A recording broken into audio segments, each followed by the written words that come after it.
And welcome to the She Is Women's Conference. This is the first of its kind here in this area. So everyone who is in this room is supposed to be in this room. And I'm grateful for your presence, your attention, and I'm also going to ask for your intentions today.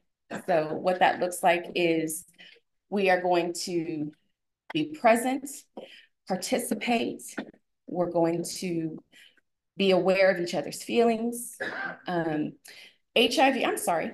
I'm like chatting. I haven't even introduced myself. I am Bridgette Picou.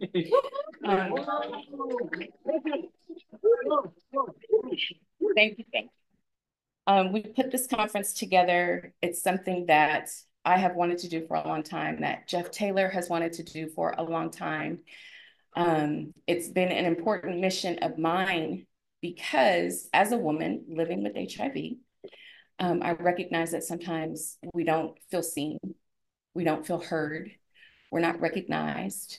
We definitely don't get the attention and services sometimes that we need and that we're entitled to. And so that's what this day is about, is bringing us into a space of community where we can be around each other. We can identify and know that we are not the only ones, right? I'm gonna bring Jeff up real quick so he can say a couple words.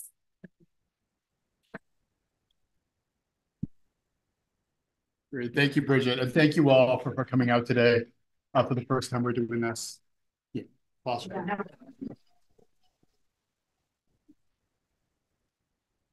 And I wanted to for horn for a while.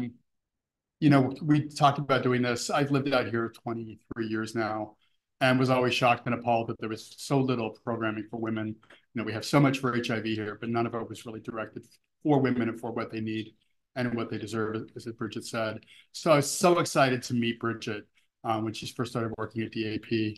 As a person living with HIV who entered the HIV workforce, which we need more and more of. We need more women. We need more people of color. So it's really exciting to see Bridgette just kind of blossom and working for the Well Project, serving women living with HIV nationally. It's a great organization. I remember Donna Abbott starting that years ago and her showing up at all the conferences, and now the amazing group of women they've put together from all over, leveraging the internet and social media to really be a resource for that. And we'll talk later about kind of what we're trying to do for that locally. But Bridgette is a force of nature. It's because of her this is happening. We're just kind of behind the scenes doing some of the logistical stuff. And we're really excited to have you all here for the first one.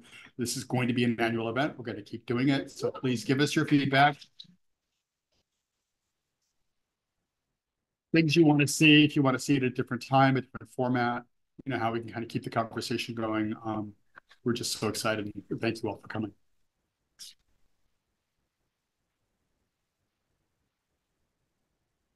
I love me some Jeff, I'm just saying. Right. Hello to the folks online as well. So couple housekeeping things, and I'm going to run through these a little bit quickly because we want to get Meg up and give her full time. In your bag, you're going to find there's a black band. If you do not wish to be photographed, please wear the black band.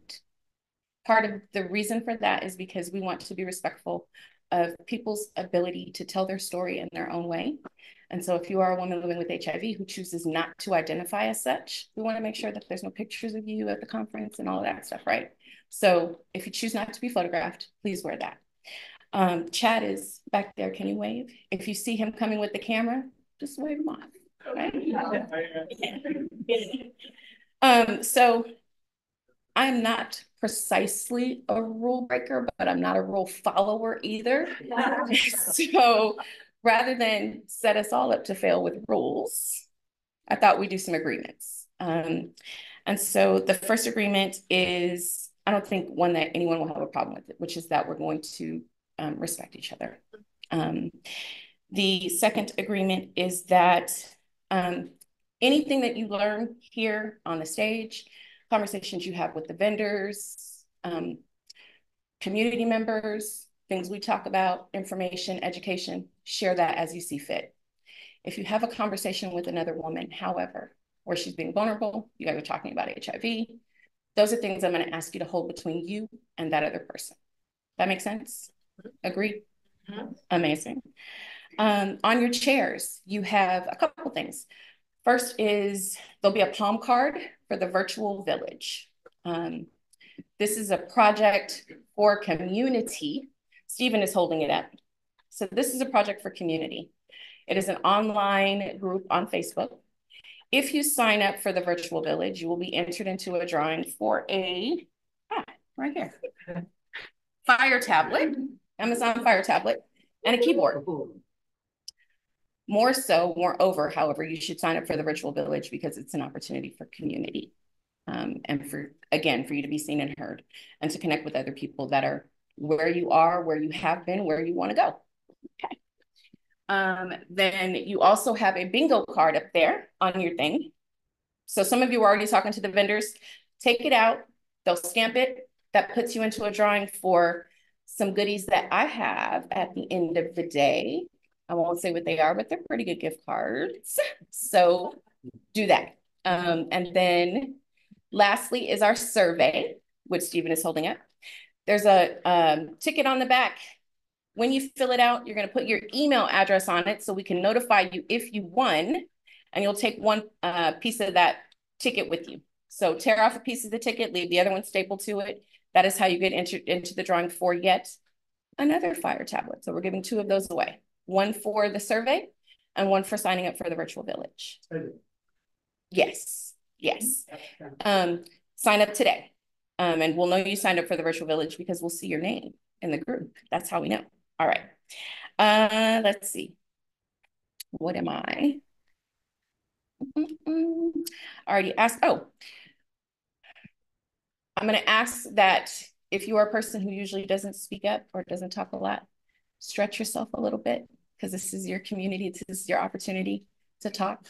So as I'm asking you for your intention, I'm also asking you to express yourself. But I'm also going to ask that as we express ourselves, we remember that this is a mixed group. And what I mean by a mixed group is we have folks that are of Latin descent. We have Black folks in here. We have trans folks in here. We have folks that identify as non-binary or other in here. And so what we want to do is remember that words have impact, right? And the things that we say matter. But we also want to remember that some folks are not used to being around other folks. So we're going to give a little bit of grace for language, right? So we're going to express ourselves. We're going to attend to the impact of what we're saying. And we're going to give a little grace. Can we all agree to that? Yep. Amazing. I love that. All right. And guess what? I'm done with my intro, with all of the stuff. I will remind you about things throughout the day. Oh, Stephen has something. Oh, thank you. Yes. So wait for the mic to come to you because the folks on Zoom won't be able to hear your questions or your comments unless you do. So we'll bring them to you when you raise your hand. So wait for the mic to come to you. And then, and I'm gonna say this delicately as I can. I'm a person that likes to keep stuff real, okay? I wanna hear your stories. I wanna hear how you're feeling, but keep in mind that there's a bunch of other people in the room too. So we wanna keep them short and sweet, or short and heartfelt, or short and real, or however it is that you choose to express yourself. But just let's remember that there are other people that will want to get on the mic and talk. Yes? All right. So I have the pleasure of introducing Meg Sullivan. I'm not going to read her whole bio because you can introduce yourself better than I can. What I will say is that I met Meg at a science conference, and she is such a sweet person. I can feel it. I'm a Scorpio, so we do energy. I love her energy. I respect the fact that she works in HIV. Any clinician or provider that chooses to dedicate their time to working with people living with HIV can do no wrong in my book, because we need more clinicians. We need more people that care about what is going on in our community and with our folks, right? So I'm gonna introduce Meg, let her talk a little bit about herself, and then she'll do her presentation. And if you have questions or concerns throughout the day, please find me. Also, sometimes this stuff may get heavy. If you need a little extra or you need a little timeout, take care of yourself, take a timeout, find me. It's Palm Springs, it's hot, make sure you're drinking water. There's plenty of water in there. Bathrooms are throughout the hallways. But again, if you need something or you find yourself feeling a little way that you're not sure how to identify, find me. Okay, perfect. Meg. Thank you.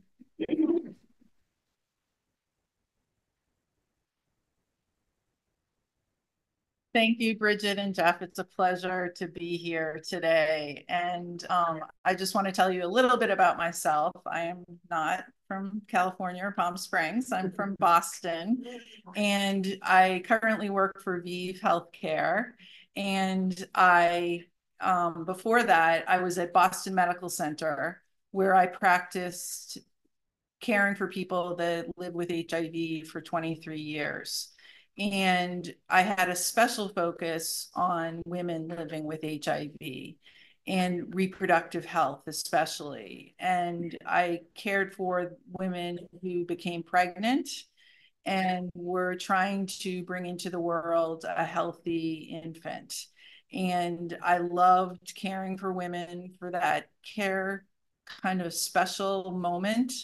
And I also helped couples who wanted to conceive safely. And now I'm going to talk about something that's really near and dear to my heart.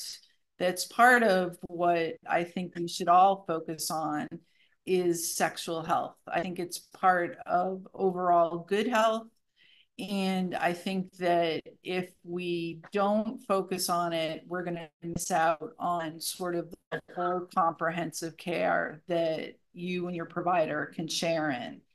Now, we're doing pretty well with people living with HIV. They're doing well. They're deciding to have children, which I think is wonderful. But we still have like 37,000 new infections per year. And we need to think about how to intervene in that. And there are ways to intervene with things called pre-exposure prophylaxis or PrEP. And to be able to incorporate that into care, we need to be able to have conversations with our provider. So let me just advance here. Sex is healthy. It's how it should be. We're comfortable usually talking about sex with our friends. Who here is comfortable talking to their provider about sex? Anybody? You're comfortable. That's great, because you know what?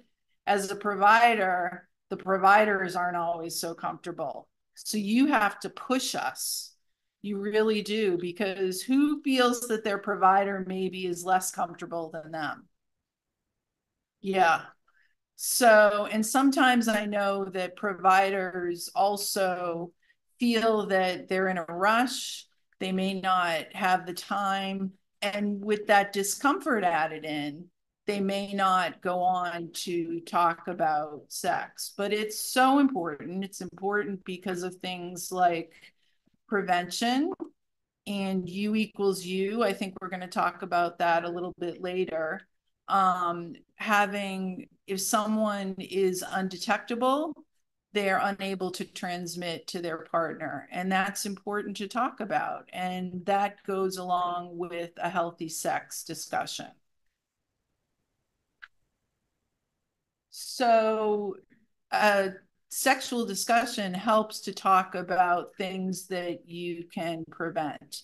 And one of them is testing, obviously testing for sexually transmitted infections that might go on to cause us harm if we don't talk about them.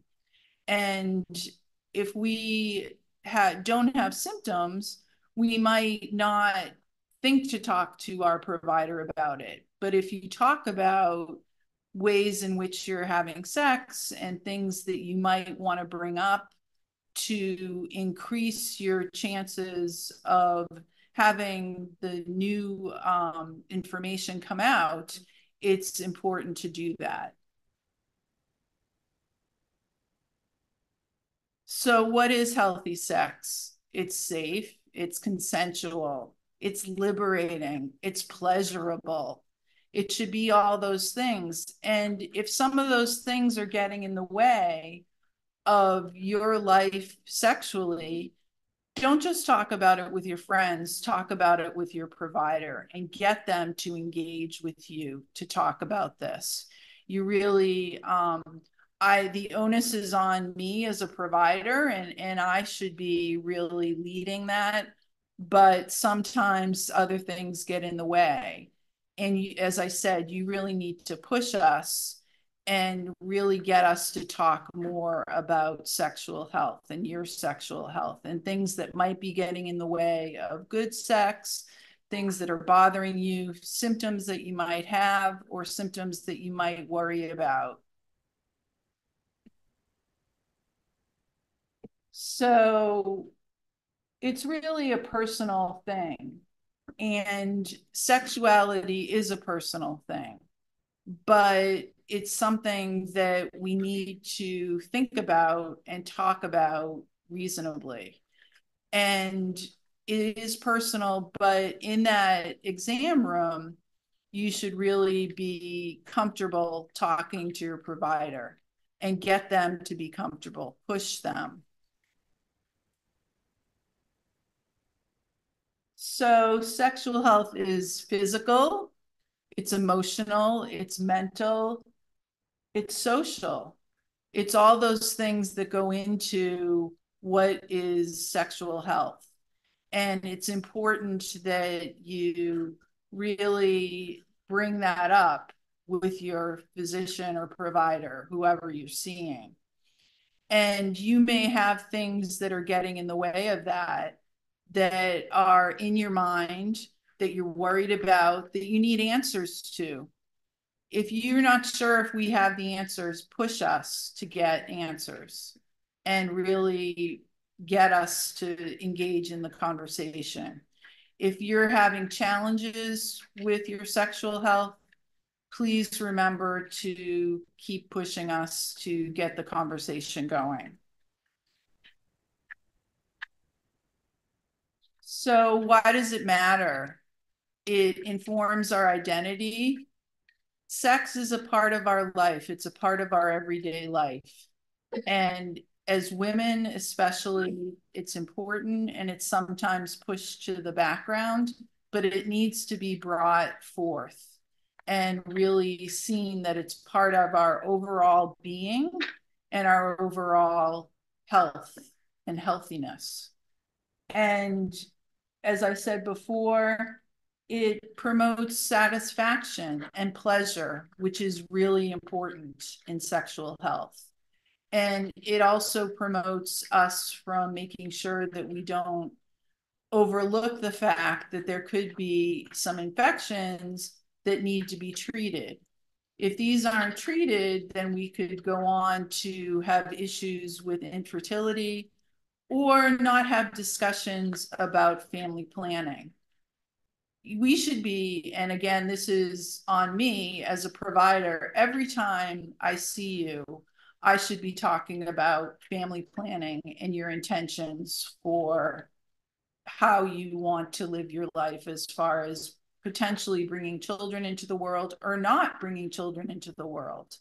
That's very important and should be discussed every time. It shouldn't be a one-time discussion. And if we need things like contraception, those should be greeted openly and honestly and find what works. If contraception is not an issue and someone is planning on bringing potentially a child into the world, then we need to go on to discuss the options for that.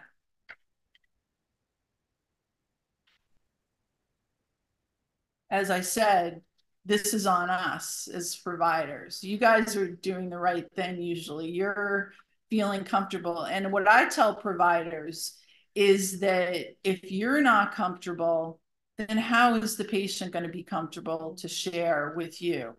If you're acting all inhibited and diminutive and thinking, I can't talk about this, let's skip it. Let's talk about the diabetes or hypertension, which I'm more comfortable with. Then how can the patient feel comfortable? So I tell the providers, kind of fake it till you make it, and just get out there and act like you're comfortable. And the more you do it, the more you talk about it, the more that you'll eventually be comfortable. Don't make the patients feel like you're singling them out and talking to them about certain aspects of sexual health because of who they are or what they look like. We do this with everybody, and you tell them that. We talk about this. This is an important part of health, whether it be contraception or sexual practices that might be increasing risk, or sexually transmitted infections, or how to prevent things that might get in the way of a healthy sexual experience. We need to talk about these because it's important to know that sexual health is such a large part of overall health.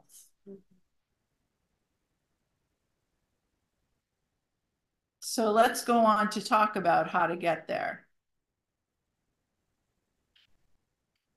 So it doesn't have to be formal. It can be just starting and bringing up things that are bothering you. It can be about talking about your own reflections on your sexual life and what your partners are engaged in, and talking about your sexual practices if you're comfortable doing that. And you should really, again, feel comfortable and push your provider.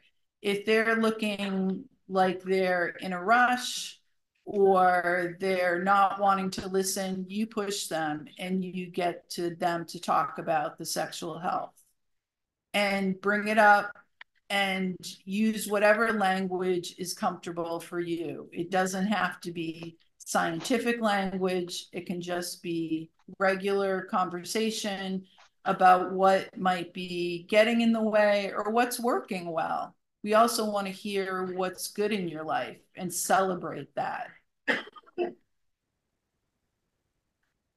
So these are almost meant for providers to how to talk to a patient. So if you may not want to say, are you married? Do you have a boyfriend? It's much nicer to say, do you have someone special in your life? What's going on? Is there a special person that you're involved with, engaged with? Are you having sex? What are you doing for sex? Well, it's much nicer than to say, how do you feel about your sex life?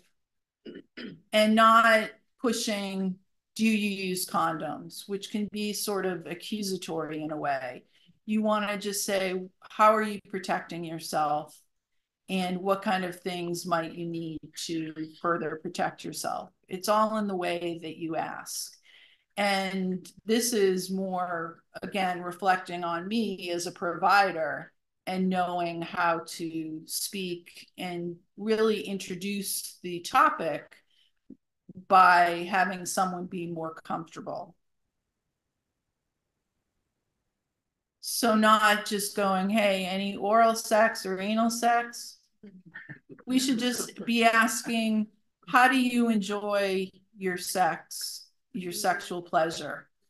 What types of different positions or different modes do you enjoy? Are you straight?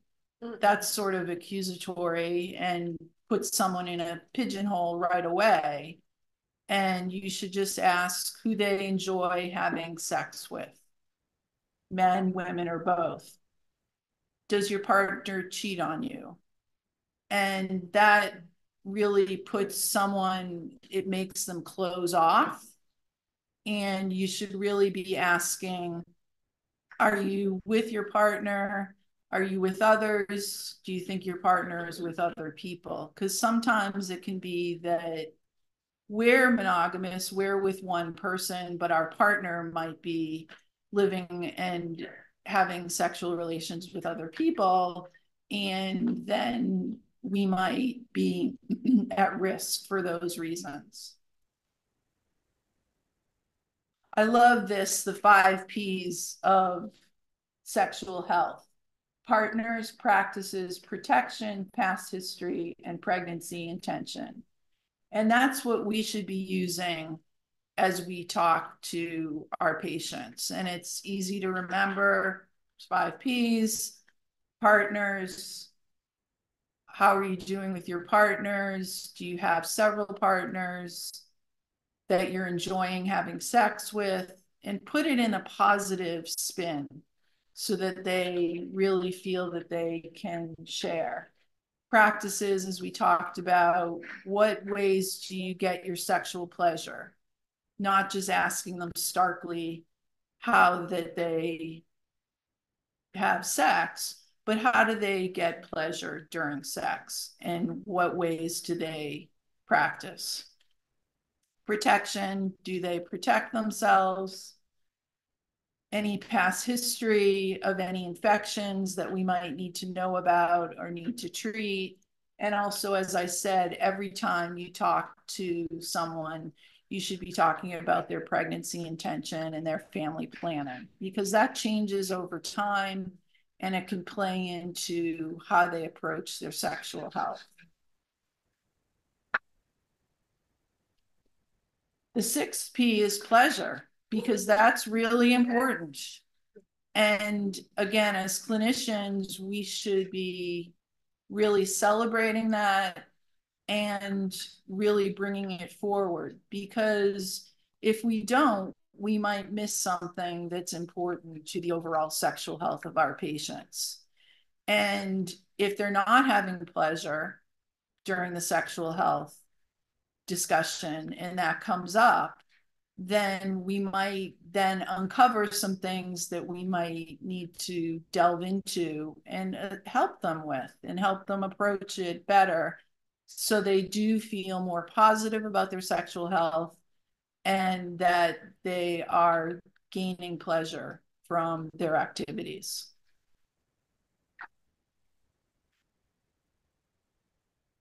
And this is regardless of age. I'm getting older, but it's still important in my life. It shouldn't be irregardless of pinning it on a specific person, or type of person, or age. And we need to think about that it is irrelevant to the specific person, and it's important for everybody.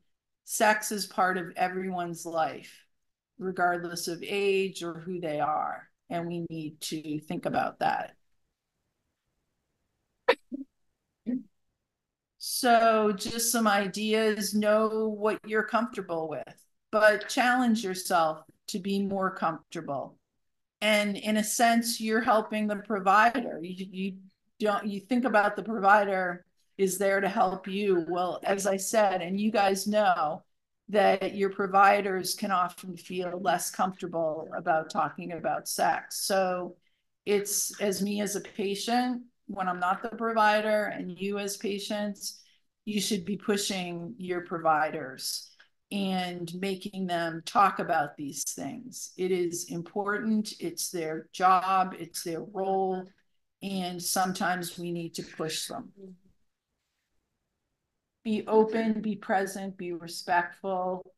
And if we're kind of closed down and we look nervous, and as a provider, I've seen providers that I've taught who themselves look like that. We don't want that. We want this to be open. Hey, this is a great discussion. We're talking about your health. We're talking about your overall health, and we're talking about your sexual health. And that's important. And that is the end of my discussion, but I want to take a minute and see if anyone has any questions or comments.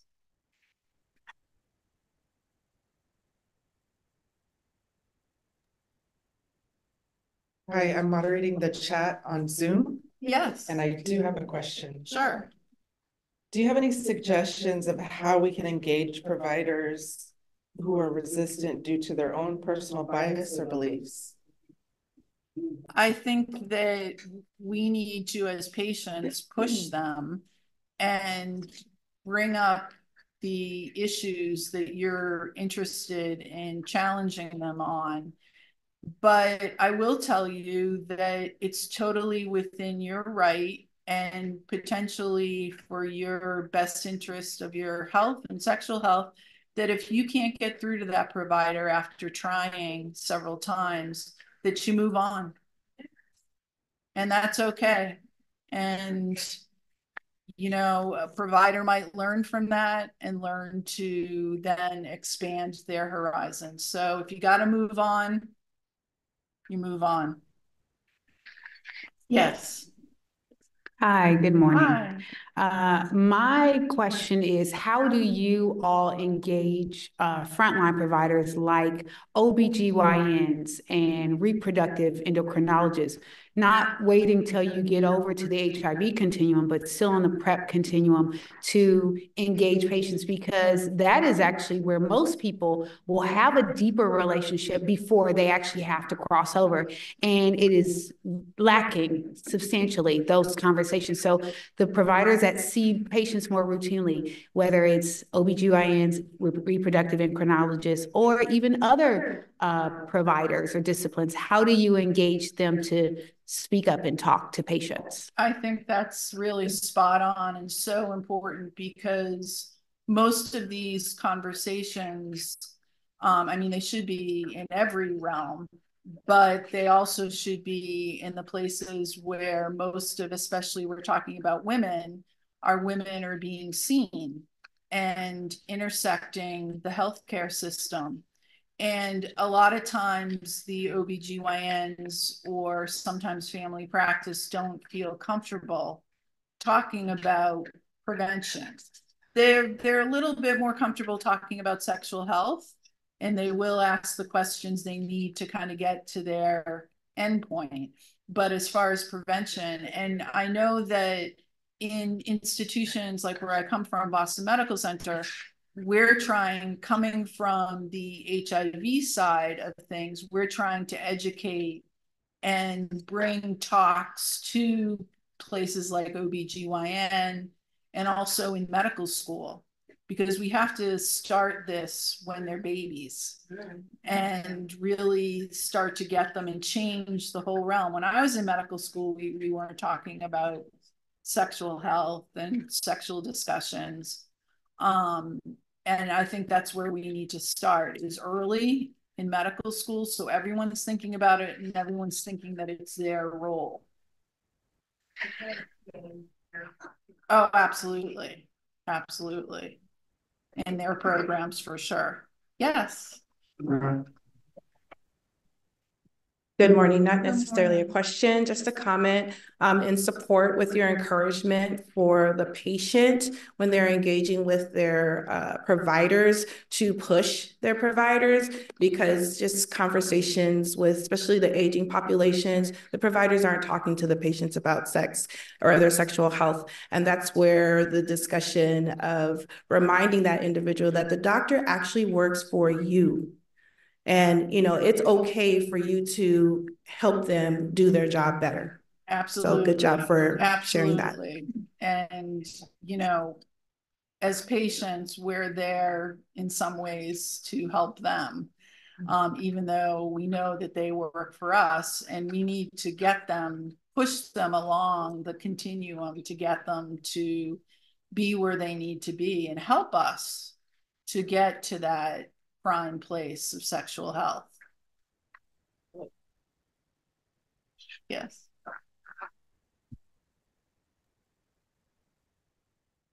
Good morning. This is more of a comment and a question at the same time. I've had my GRS done, and so it's hard for me to find the spot where I find pleasure. Now, saying that, it becomes more of a chore for me to want to have sex. I just really sometimes don't feel like I want to be there anymore, because I have to go to work. It's what it feels like, and I don't want to do that. So, is this something that my provider can help me with? I think they should be talking to you about it and talking about, well, Is sex somehow showing intimacy and giving you, as we said, sex is physical, it's mental, it's emotional. Is the intimacy and the closeness bringing you pleasure rather than the physical feeling? And I do think that they should be talking to you about that. I'm happy to talk to you offline about it. And I do think that they should be talking to you because it's important and it's part of your life. And you don't, feeling like it's a chore is not the goal that ultimately you would like. Thank you. Sure.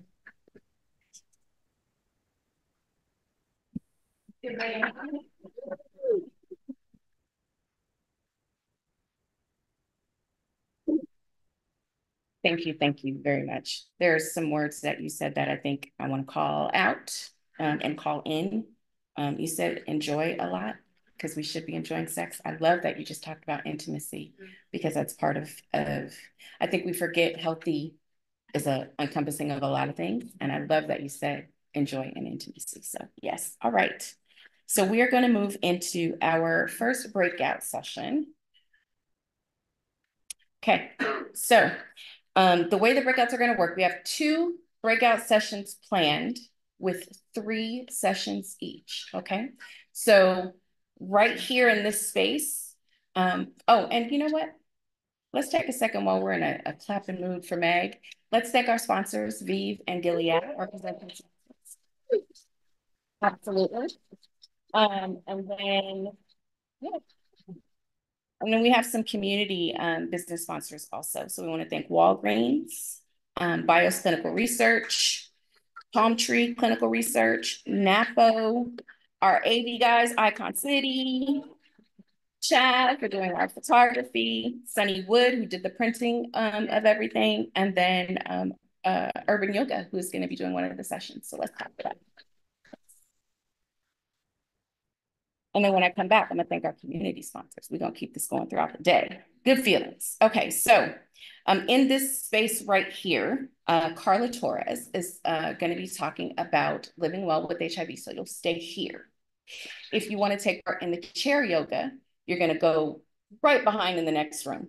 Okay, so we're gonna do that. And then I am gonna be doing the jewelry session in the community room, which is past where breakfast was. There's a little room off to the side that volunteers can help direct you there. So keep in mind, we're doing this twice. So you have 2 sessions that you can go to. So don't feel like you're missing anything, right? So what I would suggest for the first time is to do something you might not normally do, right? So if you've never done chair yoga, visit some chair yoga.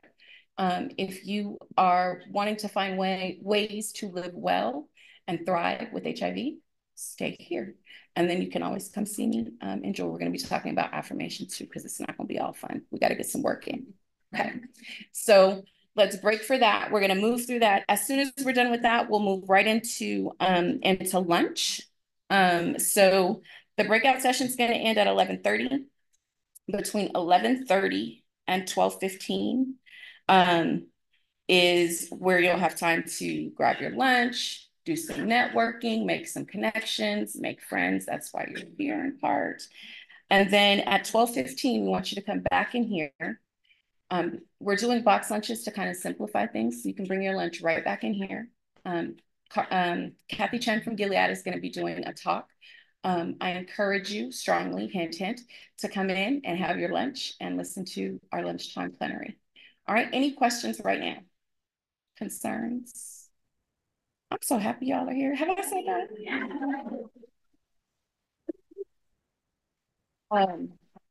I hope that you gained something out of today. So let's break for our breakout sessions. So again, in here for living well with HIV, right behind in the next room for chair yoga, and then I will be doing jewelry. Let's go. Get it. Let's go. Well with HIV presentation. My name is Carla Quesada Torres, HIV Community Liaison with Gilead Sciences, and your presenter for today. Now, if you didn't notice, I brought in my little elephant. I bring my elephant everywhere I go. Elephant meaning we're going to be addressing quite a few items in our session today, including this one more on honest conversation around sex, honest conversations about treatment, about HIV, honest conversations about whole person care and what we can do to continue thriving. So I'm going to take away the little cover from it because we want to have all these honest conversations. And as you're thinking about it, please be mindful that we're going to be addressing so many different topics, but let's be honest. Let's have a good discussion. And most importantly, let's make this fun and interactive. Sounds great? All right, what happened to the energy? Come on, people. Everyone's not here today. Why did you? One more quick one. Okay, I'm getting bedazzled here with all of these. I love it. All right. So we're going to be talking about some key roles of HIV treatment and how it helps people stay in care and live longer and healthier. We're also going to be talking about staying healthy with an HIV diagnosis, right? Share some ideas, some tools, some resources. You're the experts in the room, and I would love to also hear from you. What are your best practices to living and thriving? Let's get started with, we know that the new normal is making sure we're on treatment, making sure we're connected to care, making sure that people understand the benefits on what HIV is now, right? Being on an HIV regimen helps people live longer and thrive with the diagnosis. We know that we've come a long ways. However, all of this still has an impact on our communities who are unaware of their HIV diagnoses and who might not understand why it's important to get tested. So we have a long way we've covered, yet we still have so much more that we have to go through. Now, the treatments today help people live longer and healthier lives.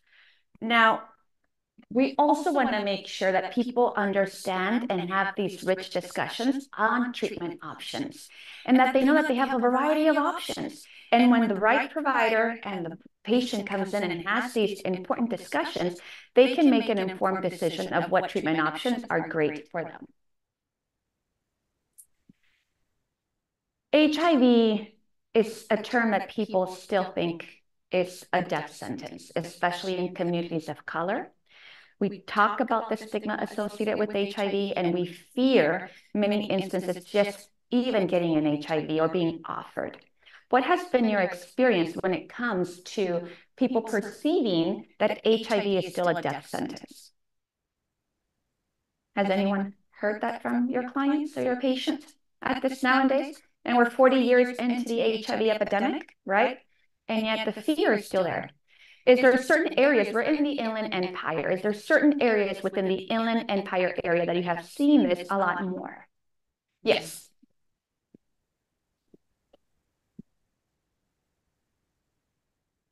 Hi, good morning, everyone. My name is Yolanda Salinas, and I recently moved to the Inland Empire.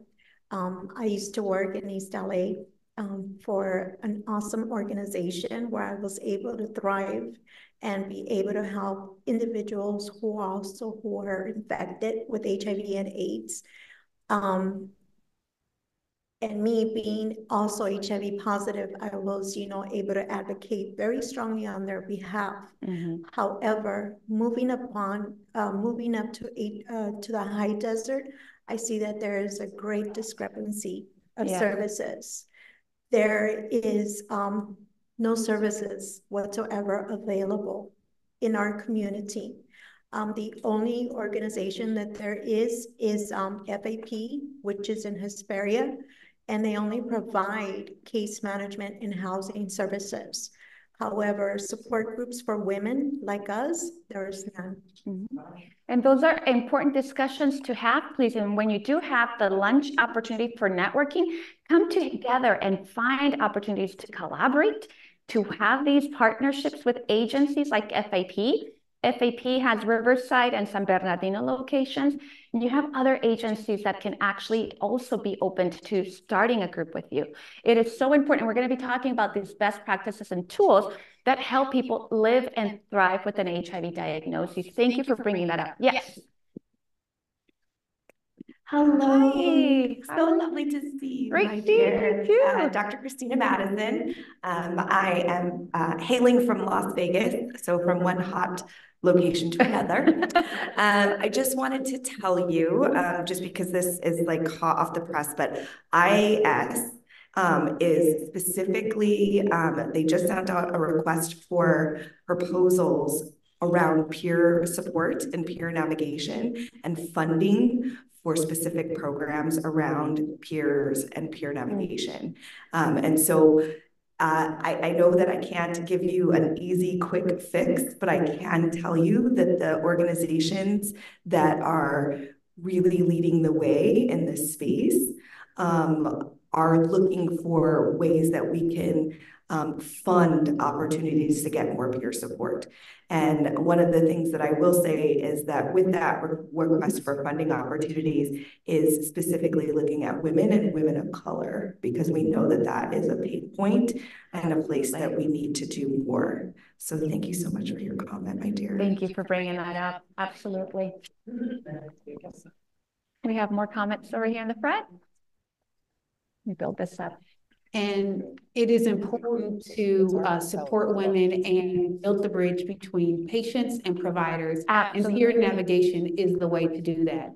And so incorporating peer navigation into practices is great healthcare. And I work with UCSD School of Medicine, the iStrive Lab, in which we offer a virtual peer navigation support services to women living with HIV throughout the state of California, which also helps them to develop advocacy skills, as well as connecting them to services in their neighborhoods like Desert AIDS Project and FAP, True Evolution, these areas in which make it easier for women to connect so they don't have to go and Google themselves, but we're here to support. So absolutely. I encourage women who want to find their sisterhood of traveling pants to reach out absolutely. To us as well. Thank you. And remember, we're going to have the networking session. I want you to have these discussions and make sure you share the resources like these so that we can now start making a network of collaborative coalitions, agencies, and partnerships more than anything.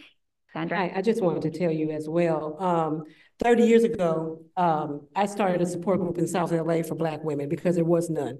And sometimes if you could find an organization that you kind of latch onto and go under the umbrella, and you can have an opportunity to even maybe start something, because it's nothing, like you said, you know, it's hard to find something. Yeah. And it was under Women at Risk at the time.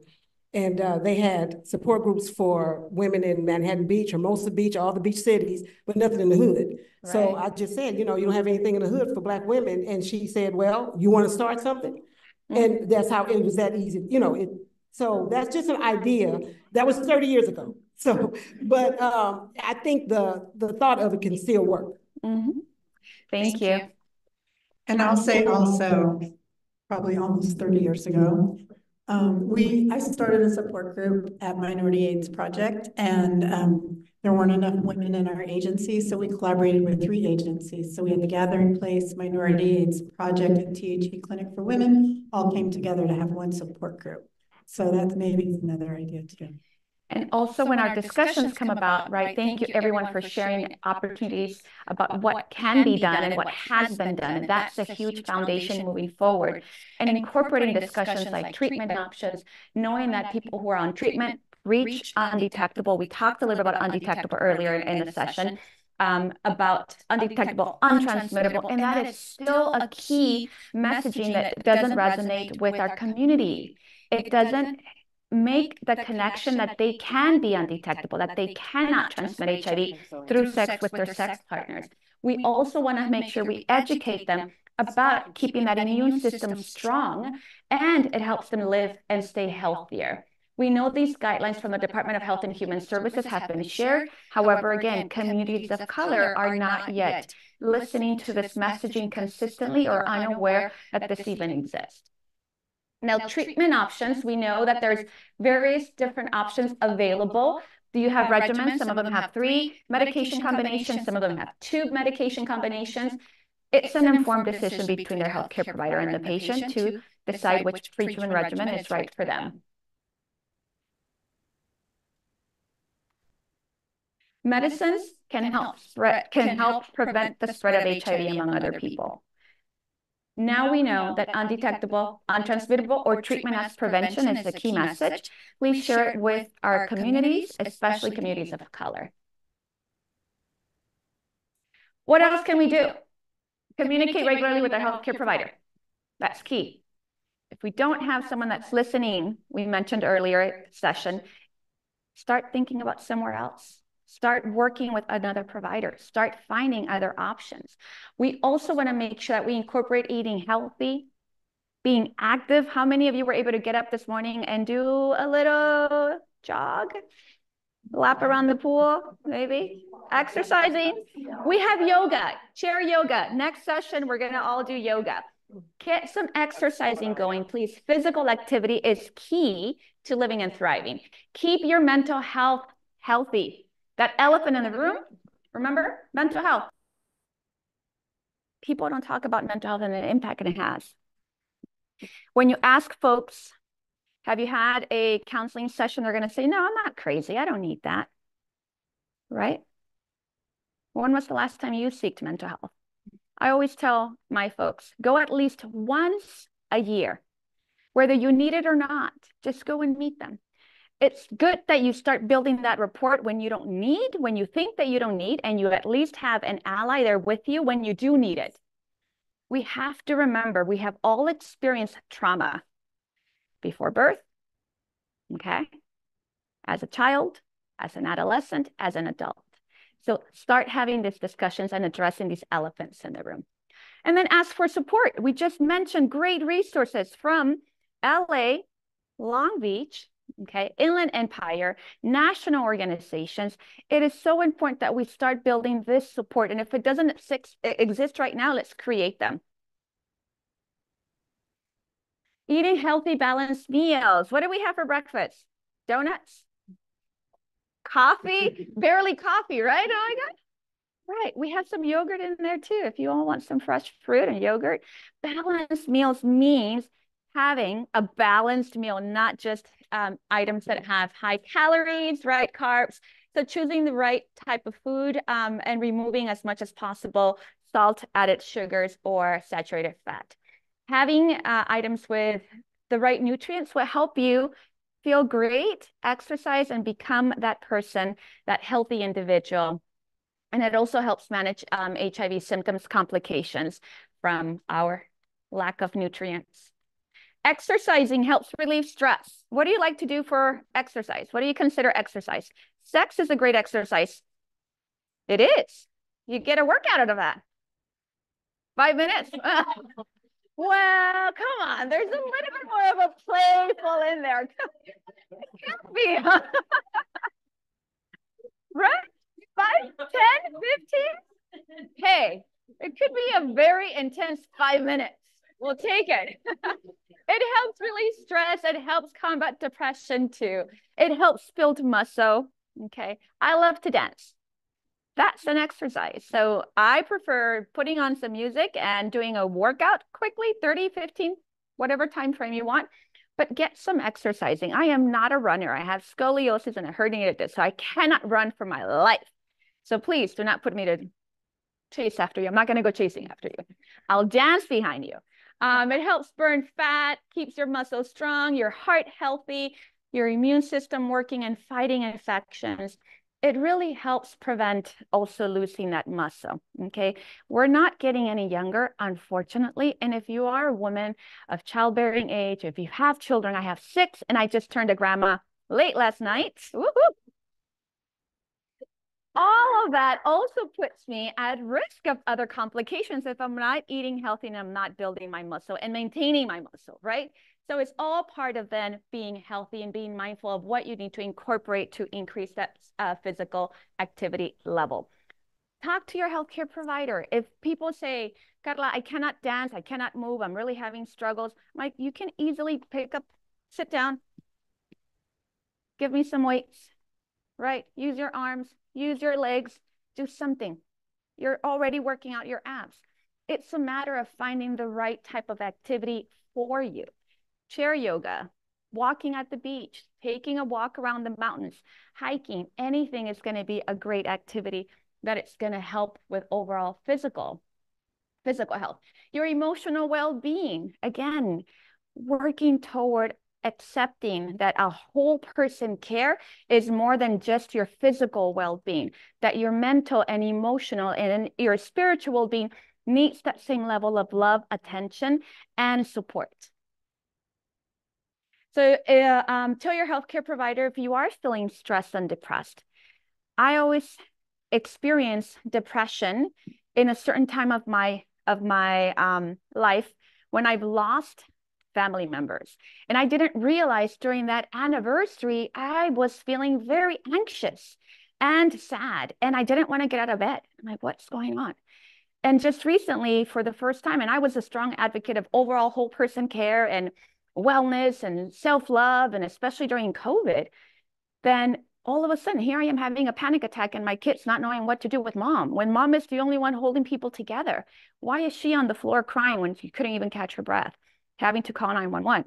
Never did I realize that my 12, 13 age little girl was reliving her childhood experience of the Rodney King riots in Los Angeles years ago, with the Black Lives movements that happened in the entire nation, right? With George Floyd, Breonna Taylor, all of that trickled down my trauma from a 13-year-old to now a 45-year-old, okay? You don't know what's gonna trigger an emotion, a response from your body. So this is why I'm telling you, part of your whole person care has to also incorporate your mental and your emotional well-being. Joining support groups, talking to your friends. I was blessed to have two very close friends of mine that I had shared with this just a few years before of my experience when I was living in LA. And having these episodes of news and COVID and Black Lives Matter movements and people being taken out of their homes and, you know, seeing their just social media pages like that, they called me up and like, what can we do to support? Our first thing is checking in with our friends and family members who were suffering as much because of what was happening in the news, because of what was happening in our community. So having friends that understand what you're going through is so important. They can make that connection with you and check up on you too. Getting social support. Making sure, these are some other resources available for local HIV support groups if you're not familiar with. Overall, with what's in the area, again, if we don't have it yet, we can definitely create it. Alcohol, recreational drug use, and HIV. There are certain risks associated with alcohol and living with HIV, and that includes too that sometimes when you're under an influence of alcohol or substance use, you might forget to take your treatment, okay? So that then jeopardizes you being undetectable. And again, the U equals U messaging, treatment as prevention. So keep in mind too, if you know that you're having some issues, let's be honest and have these conversations about alcohol, about substance use with their healthcare provider, and identify a plan that it's going to be good for you. I always say could also be a harm reduction approach, right? If you're having a bottle of wine, let's bring it down to maybe what would be something reasonable? A glass? Half a bottle of wine? No, like half. Harm reduction, baby steps, right? Find what works for you. But having these honest conversations between you and your healthcare provider, between you and your support group, between you and your ally, your case manager, is actually what's definitely making a huge difference in how we end the epidemic.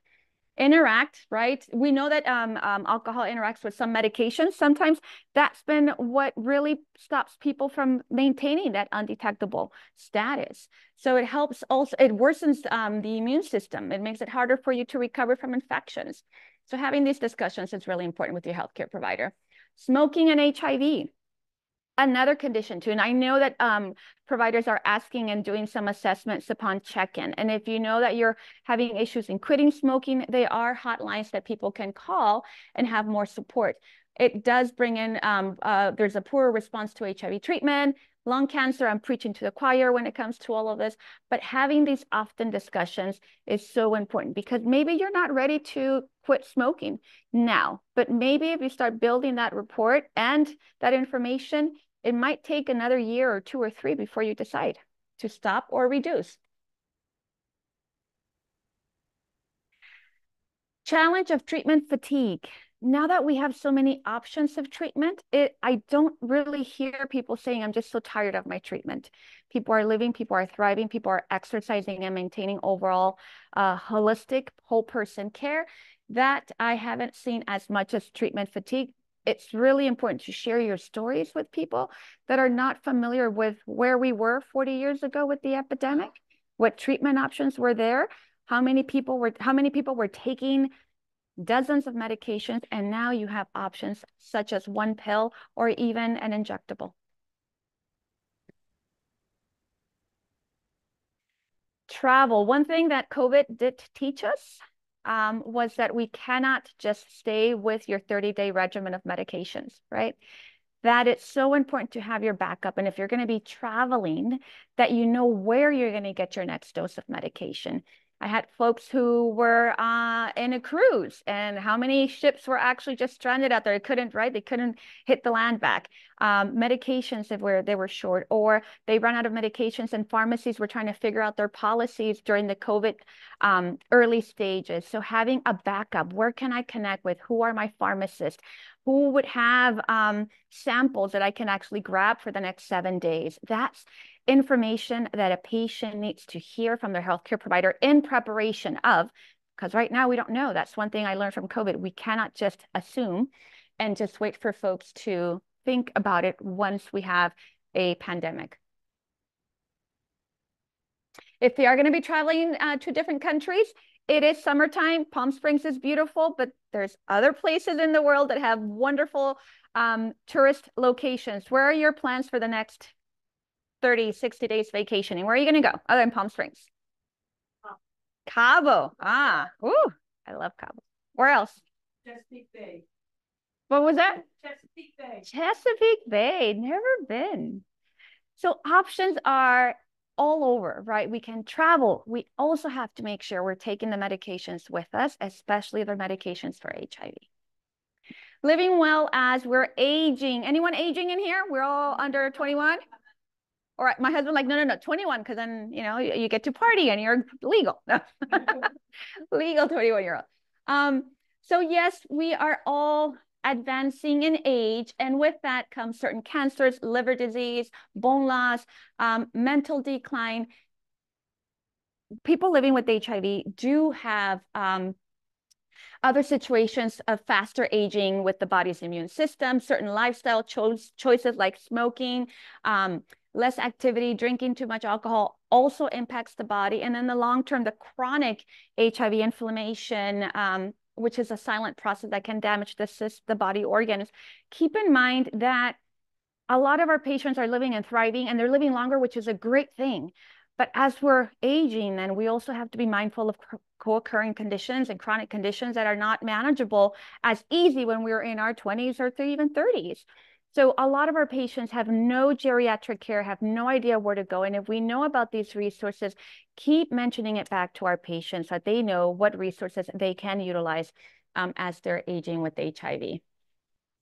Sticking with the regimen is so important to help combat inflammation. It is important experience also to care for people living with HIV and that have honest conversations. When we have patients that have discussions with the provider they trust, they're more likely to open up about their mental health, about their sexual health, their overall well-being, about the lack of support. And now we're seeing so many folks just having isolation concerns, right? Where can I go and connect with people that are here with what they're living with, right? Or people that are caring for me and not just an HIV diagnosis. So really important to have these regular discussions with medical providers. Now, I want to go ahead and do an activity with all of you because this is meant to be an interactive discussion and in a way for you to go back and find ways that you're going to incorporate activities that are going to help you thrive. And that could be short-term goals, that could be long-term goals, and making sure that we're setting these examples for short-term goals includes like scheduling an appointment, getting involved with taking a walk every day, getting involved with maybe quitting smoking or go down to half a bottle of wine or a bottle, right? Setting these goals can help you also when you identify a buddy. How many of you have someone that holds you accountable when you don't work out? No? Yeah? Who's your accountability buddy? Your friends? Yeah. What systems do you use? How are you keeping each other on check? Yeah. I had at some point the Apple Watch. I keep forgetting to wear it.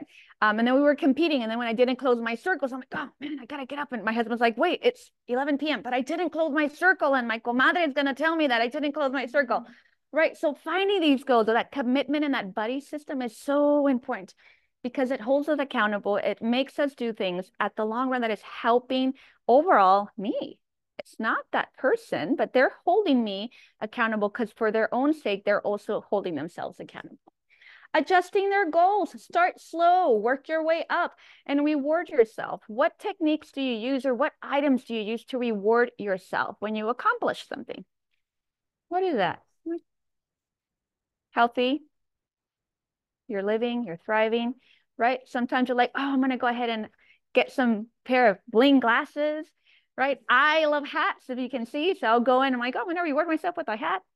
Why not? A pair of shoes, tennis shoes for walking, right? Find ways to have these activities throughout your life. So I'm gonna give you just 2 minutes back, but I wanna do a quick review.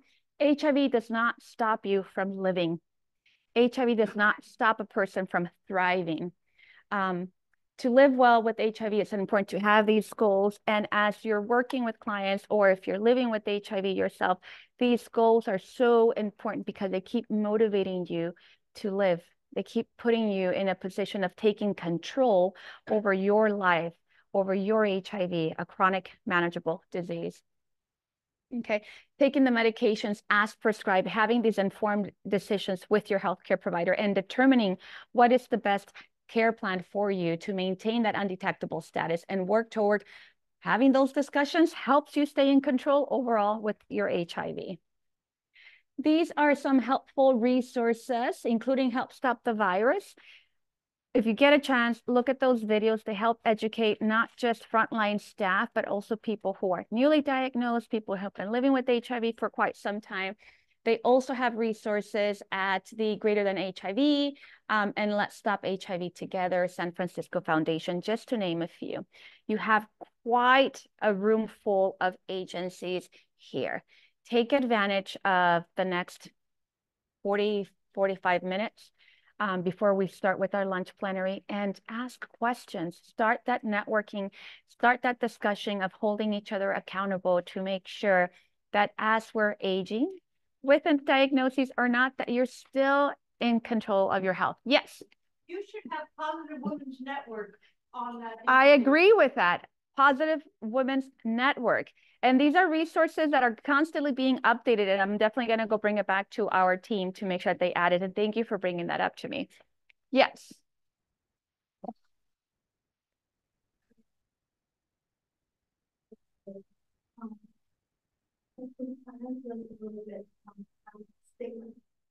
There was an error in the printout.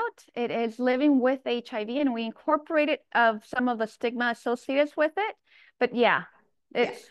So I think that was something that I was looking to hear and discuss, especially like I said, because I do come from the high desert.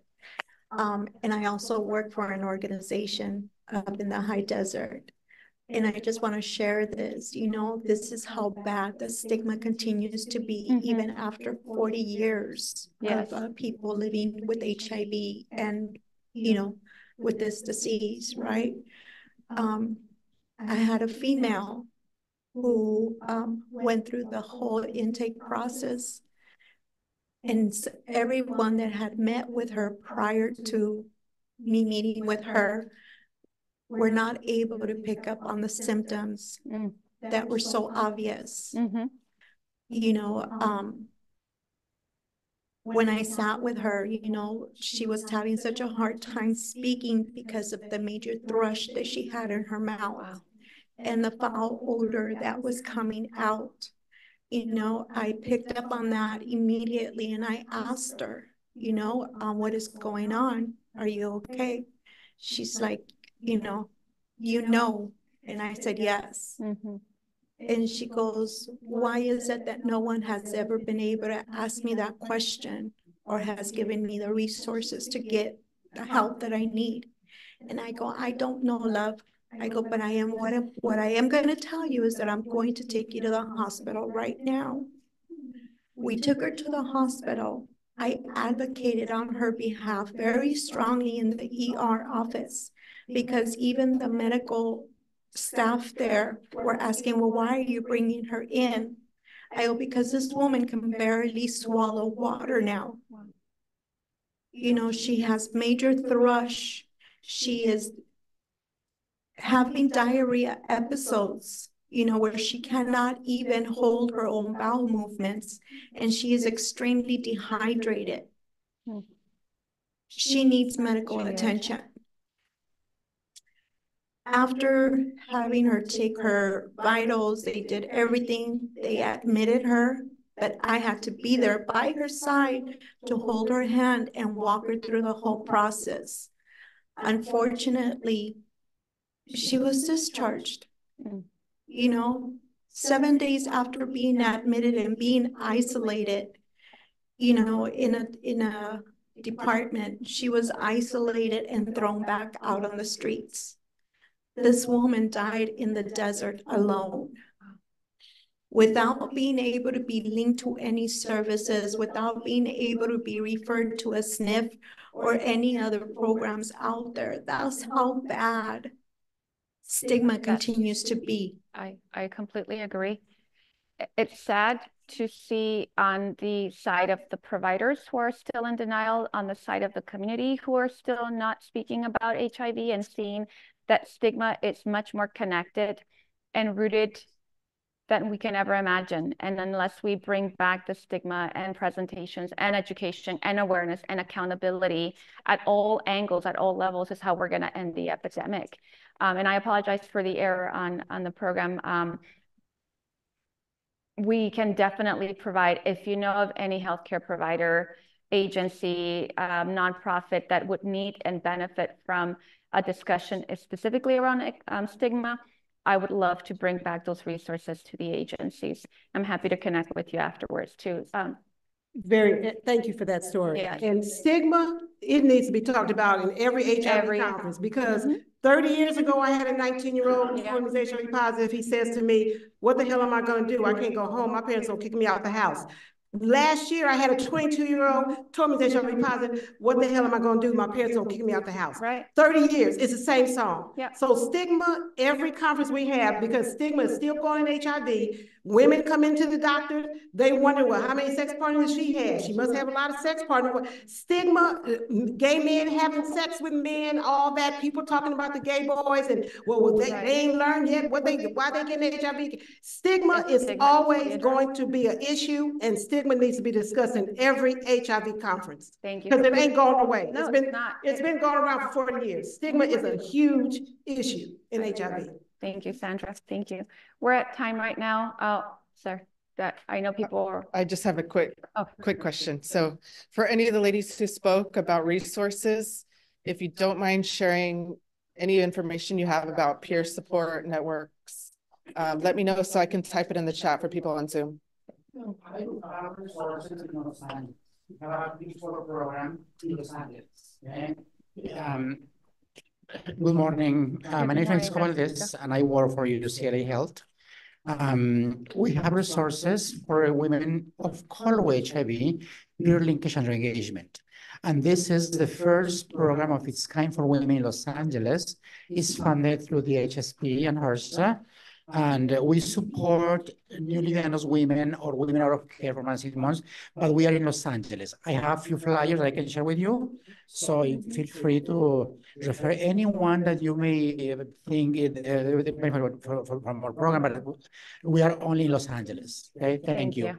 Thank you. Yes, we have. Just quickly, I wanted to say my talk is at 1:45, and it's on love in the age of U equals U, and I specifically discuss stigma and discrimination and how talking more about you equals you is a way that we can help with stigma and discrimination, because we are all able to have love and sex and as much as it if we want, because if you're undetectable, you're untransmittable. So I just want to mention that. If you want to stay, I'm going to be here at 1:45. 1:45. So I am going to be talking about stigma and discrimination and ways that we can overcome that, and whole person care as it relates to the new terminology around being status neutral. I love it. Thank you.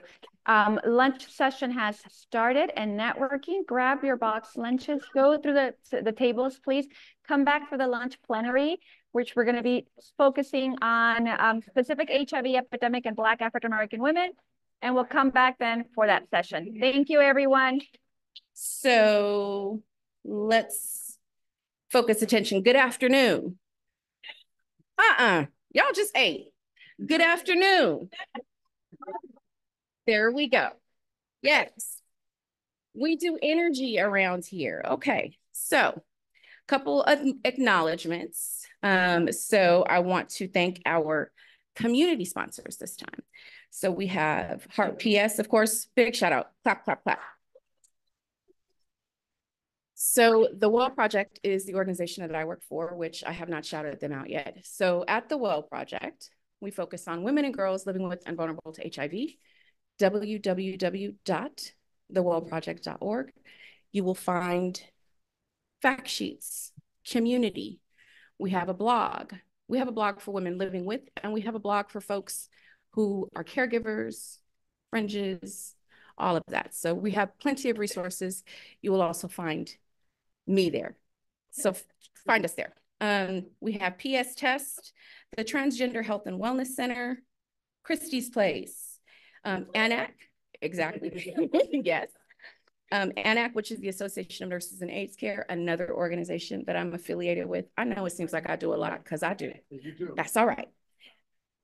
We have DAP, Total Health, the Center, and then the I Strive study. So those are our community sponsors. Let's clap it up for them.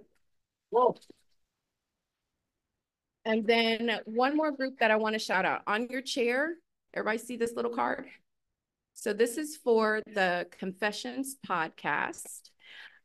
Jen, who is in the audience, who will be on our panel this afternoon, did an episode of the podcast, and she was wonderful. I highly recommend her episode. I did an episode as well.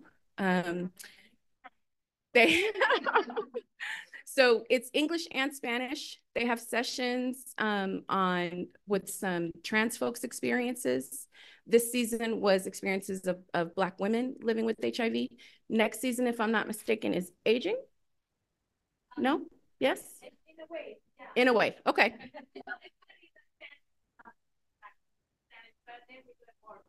So for the folks on Zoom, Spanish track. I highly recommend the podcast. All the episodes are amazing. They did a very good job of this. So don't forget to scan that QR code. Next, it is my absolute pleasure to introduce one of my favorite people. So I go to these provider meetings and I'm really obnoxious because I say all this stuff, this community stuff that none of the doctors want to hear because I'm community, but I do it anyway. Kathy is always very, very graceful to me. She always answers my questions. She's very patient. She is also a smart woman, and smart and kind are not always in the same space. So she is one of my favorite people. So I'm going to introduce Kathy Chen.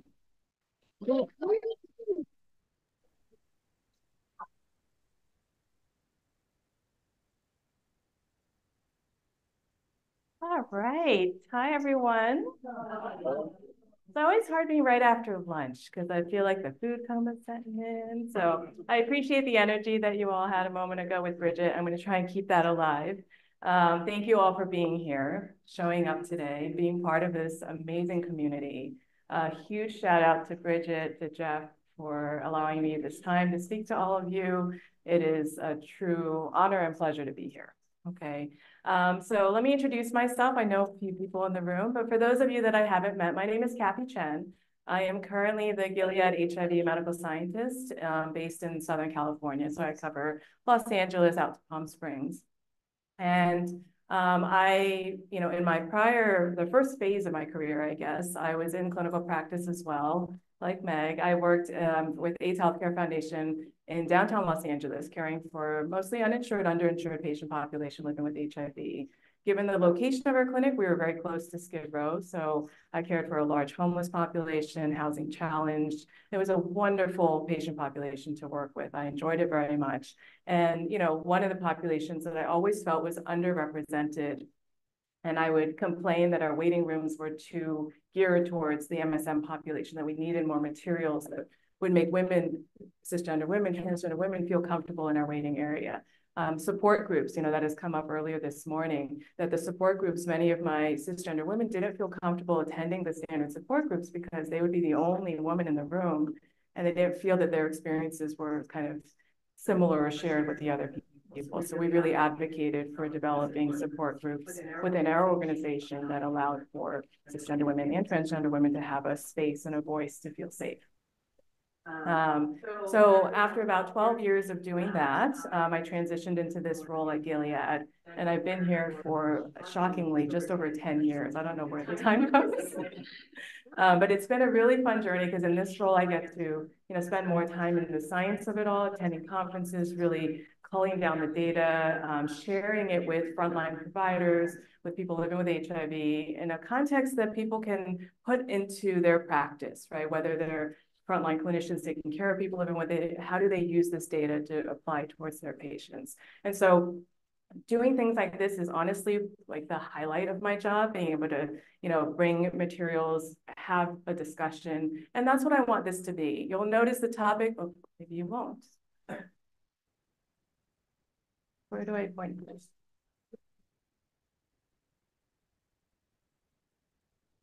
Okay, so we're going to be talking about the lived experiences of Black women with HIV in the US. And I'll let you guys in on a secret. I am not a Black woman.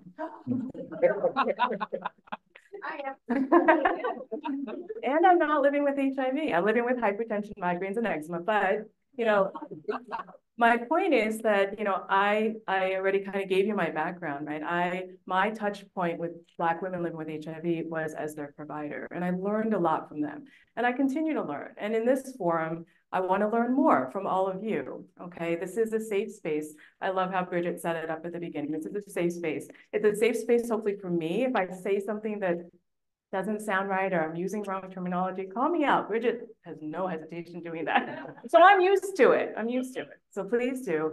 And, it's probably something that everyone in the room can learn from, right? So, we're lucky to be in this small group. I know it's hard with the mics and things, but I hope that people feel comfortable speaking up. All right.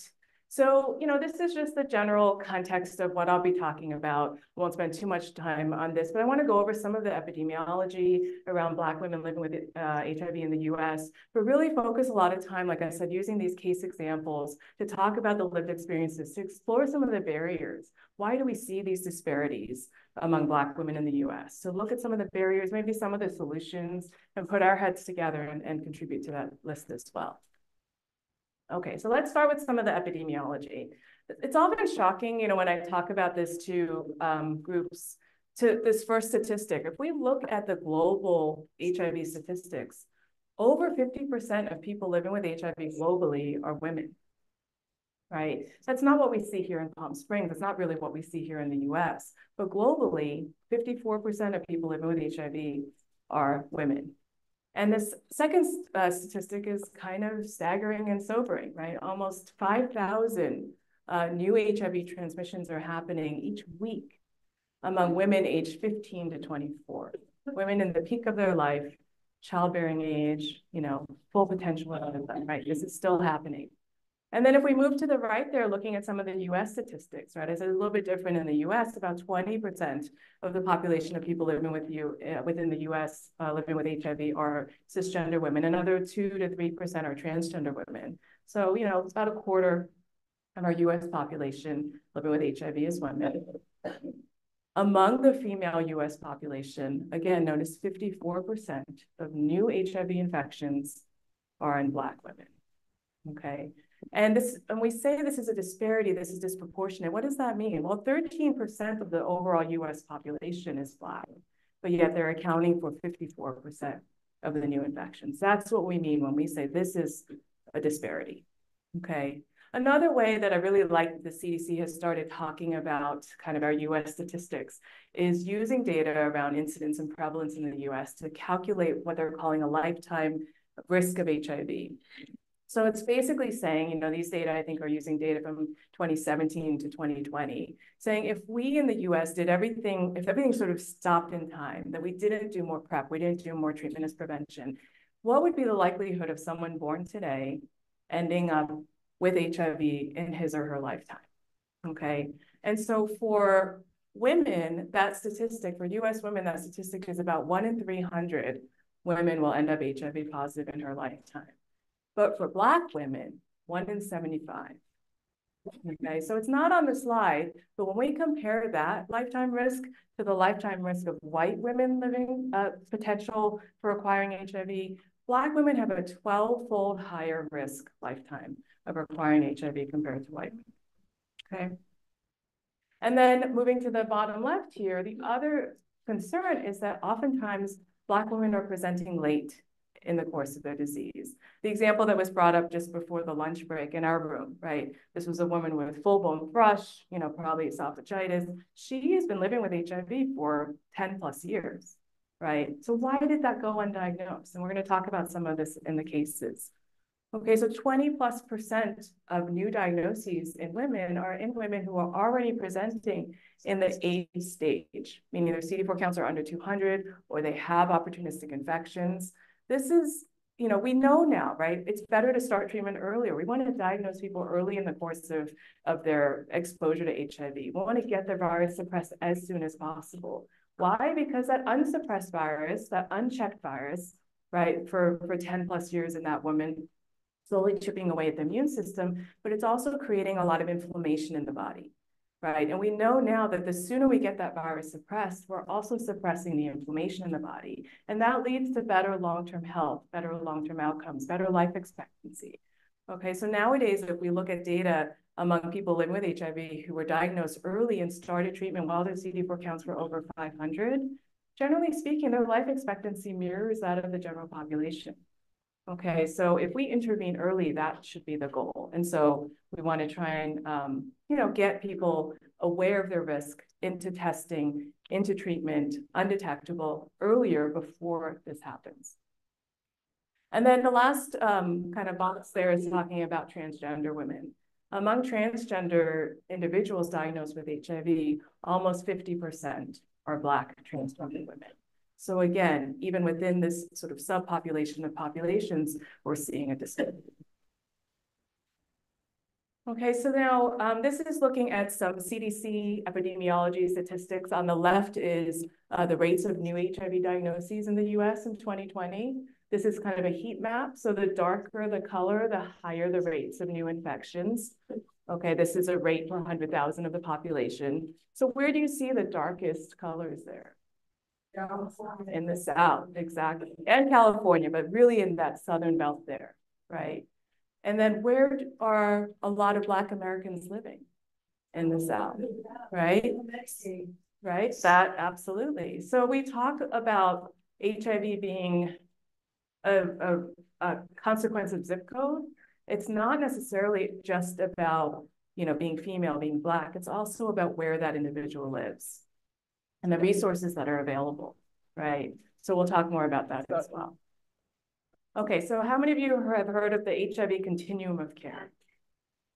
A lot of hands, right? So, and how many of you heard of the UNAIDS 95, 95, 95 goals? Okay, so for those of you that aren't aware, you know, this is amazing actually. We're in an era of the HIV epidemic where we're talking about ending the HIV epidemic, right? I mean, that's incredible. When I first got involved, you know, started learning about HIV in medical school many, many, many years ago, we were just trying to keep people alive, right? We never, the words ending the epidemic never came up, okay? So it's pretty amazing that we're in this lifetime, in this era where we are now, we're talking about ending the epidemic.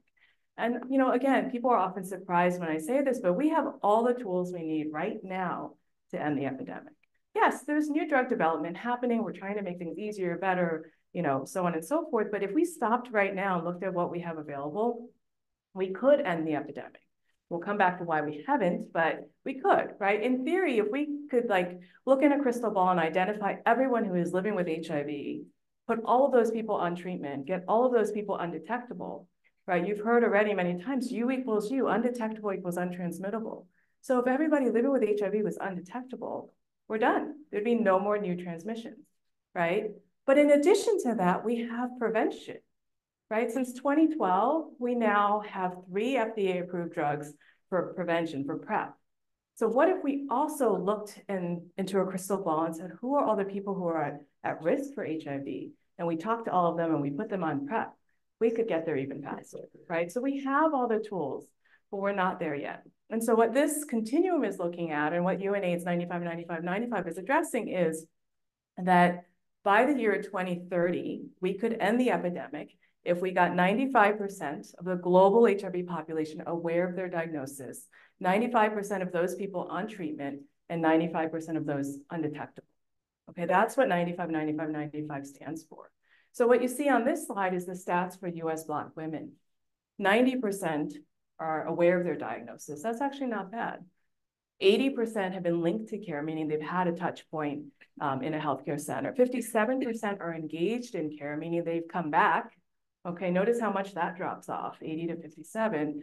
And then 69% of Black women living with HIV are undetectable. So there's a lot of gaps in that cascade. And the reason that those gaps are so important is, if you look to the right there, each of those gaps contributes to why we are still seeing, why we haven't ended the epidemic, right? If everybody were undetectable, I don't know if this works. Yeah, if everybody were undetectable on the far right here, right? U equals U, we talked about that, but that's not the case.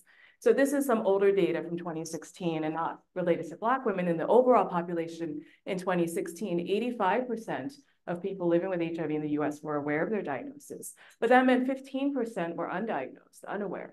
And those 15% accounted for about 40% of the new HIV infections. We used to think that number was much higher, actually, that the issue was we need to, do more testing, get people aware. Well, that's true. That's certainly true. But look at this middle bucket. The people that are aware of their diagnosis, where they're not linked to and engaged in care, and they're not consistently in care and consistently on meds and consistently undetectable, this group accounts for over 60% of new HIV infections. So each of these kind of gaps in this cascade of care are where we need to find new and innovative ways to bridge those gaps or close those gaps, right? And this is one such strategy, right? This is the status neutral continuum of care. I think it was January 2023, the CDC and HRSA sent letters out to all the kind of public health partners and said, really encouraging everyone to adopt this status neutral model. And what this means is that really we're talking about treating the whole person, the whole community. Everybody is entitled to quality of care. It doesn't matter if they're HIV positive, HIV negative, what their situation is, right? So this status neutral continuum of care starts with a sexual health discussion, right? And testing, right? And if somebody tests positive, well, then we link them into that cascade of care. We want to engage them in care. We want to get them on ART, get them undetectable. But if someone tests negative, this is an opportunity to send them down the other cascade of care, which is the prevention cascade, right? We need to be talking about PrEP. The fact that this person came in to get tested in the first place, it opens the door to discuss, what that ongoing risk may or may not be. What are the tools we can use? Maybe it's syringe exchange if someone is an IV drug user. Maybe it's condoms. Maybe it's PrEP. Maybe it's oral PrEP. Maybe it's injectable PrEP. But there's so many tools we have in the tool shed to help prevent HIV that we have to, travel that cascade. So it doesn't matter, like I said, everyone is entitled to quality care. And this sort of helps to destigmatize the whole conversation around sexual health and testing. And this also helps to make sure that everybody is sort of captured in this cascade and hopefully leads to finally turning the tides on all those disparities that we discussed. Okay, so let's talk a little bit about Black women. It came up in the earlier session about stigma. And I'm glad that it came up. And I think we have a couple sessions today that will talk about it. But, this is some data that looks at how stigma affects Black women. So this first box here was a series of a lot of qualitative research here, right? So a lot of surveys with the community to see what is that lived experience, right? And what they found was that, this was Black women in rural Florida. So just to put that in context, that they reported stigma was perceived through a number of different ways. Stigma is not just stigma, right? There's internalized stigma or self-conceptualizations. They carried a lot of shame and guilt for, ending up HIV positive in the first place, right? That was like sort of self-imposed stigma. Then there's the experiences, what they actually experienced, right? This could be stigma felt from how their family reacted to them disclosing their HIV status or their sexuality for that matter. It could be how their peers and their friends reacted or their partner, right? But it's also how the healthcare providers responded, right? Stigma is something we talk so much about in the clinical setting. From the moment someone walks in the door to check in at the front desk till they check out, every person that they touch along that clinic visit can, one bad kind of encounter can completely change the experience, right? And then, of course, psychological dysfunction, which we'll come back to. And then this idea of intersectionality. Okay, this came from Kimberly Crenshaw back in the late 80s. And it was really set at the time in the setting of a legal case, right? It was Black women who were filing a lawsuit where they felt discriminated against for being Black and for being women. And they were forced to pick one or the other because the legal system said, well, you can't be both, And so, right? And then, the argument back was, look, this company can come back and say, look, we hire plenty of Black people. We hire plenty of women. I don't see a problem. But do you hire any Black women? Okay, so this idea of intersectionality is that this individual can be feeling less than or feeling discriminated against for being a woman, for being Black, for being bisexual, for being HIV positive. All of those, and 1 + 1 + 1 does not equal 4, right? Those things are all kind of part of a much bigger picture. So really understanding, it's more of a framework, right? To understand what that stigma can feel like.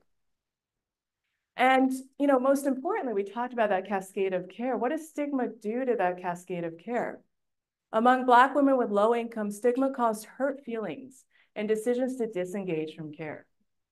Or, this breaks my heart more, to remain with providers while feeling unwelcome, right? Imagine feeling like I need to be healthy because I have loved ones, kids, whatever the case may be.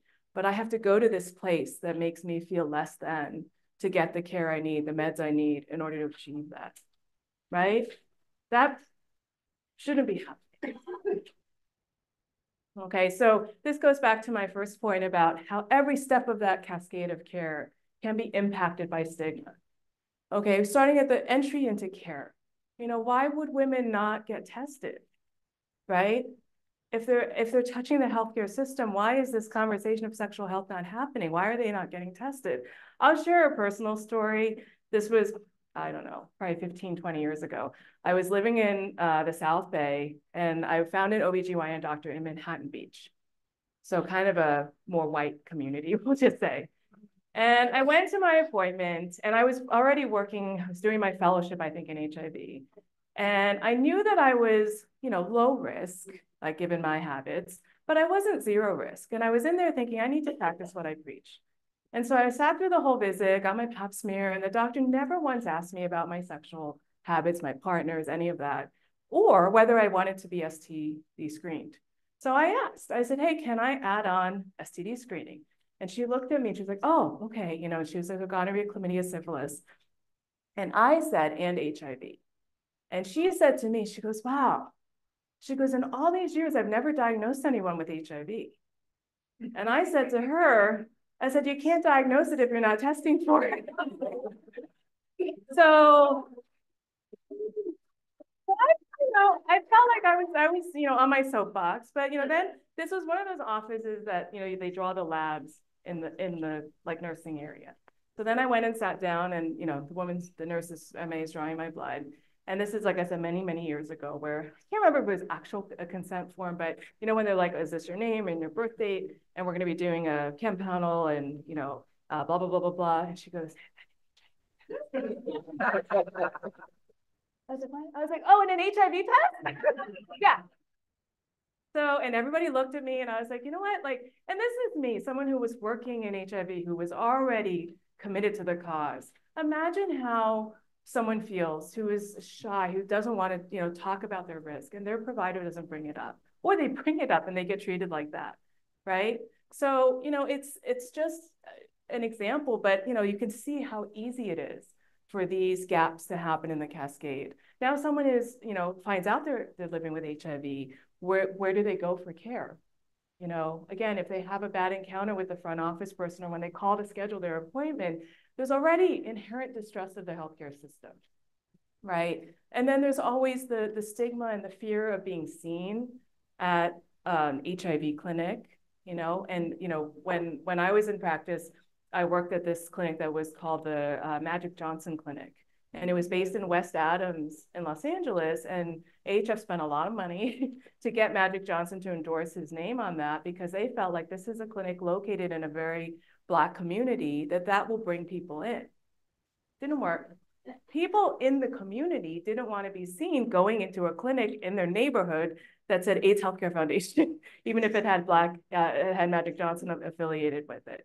So, all these things are just things you learn along the way, that even sometimes with the best intentions, how impactful stigma can be to be creating barriers. Okay, so, we've already touched on this a little bit with the, zip codes, right? But the socio-economic factors, as well as just the availability of education in certain communities. Right, so socioeconomic factors, we know that the risk of HIV increases when people have limited access to quality healthcare, to housing, to HIV education, right? If you look at the southern states, right, you saw how high the prevalence and incidence of HIV is. Many of these rural counties have very few HIV experienced providers, not to mention the stigma of going in and asking for an HIV test, but where do you go to get your care? What if these people have to travel 2 hours to find a provider that actually knows how to treat HIV? Talk about a barrier. Who has the time to drive 2 hours each way to go see a provider, right? And then with PrEP education and awareness, right? We're not doing a good job of getting PrEP to the people that need it the most. Okay, if we look at US statistics, let's say about 25%, we can talk about the CDC had come out with estimates that there's about 1.1 million people living in the US that could benefit from PrEP. How many of those people do you think are accessing PrEP?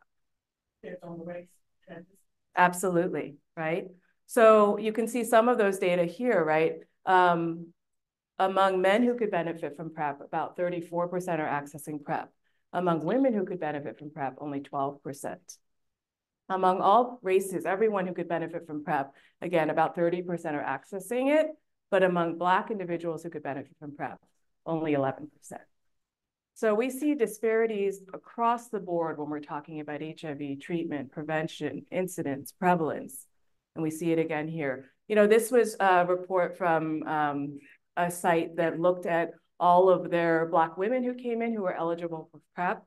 It was several hundred from what I remember, and about 30% of them got referred for PrEP. So they had the discussion, they identified the risk, they referred them to a provider to PrEP.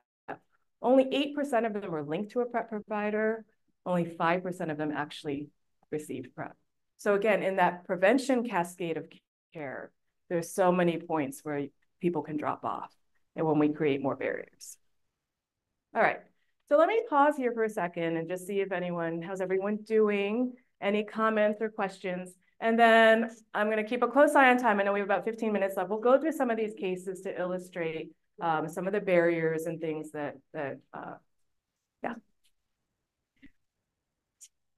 Okay, so talk about limited access to care once again at the high desert. Here I am living with HIV for the past 34 years. Since living in my community area, it has literally taken me over 3 years to establish HIV medical care services in the high desert. Okay. That is unbelievable.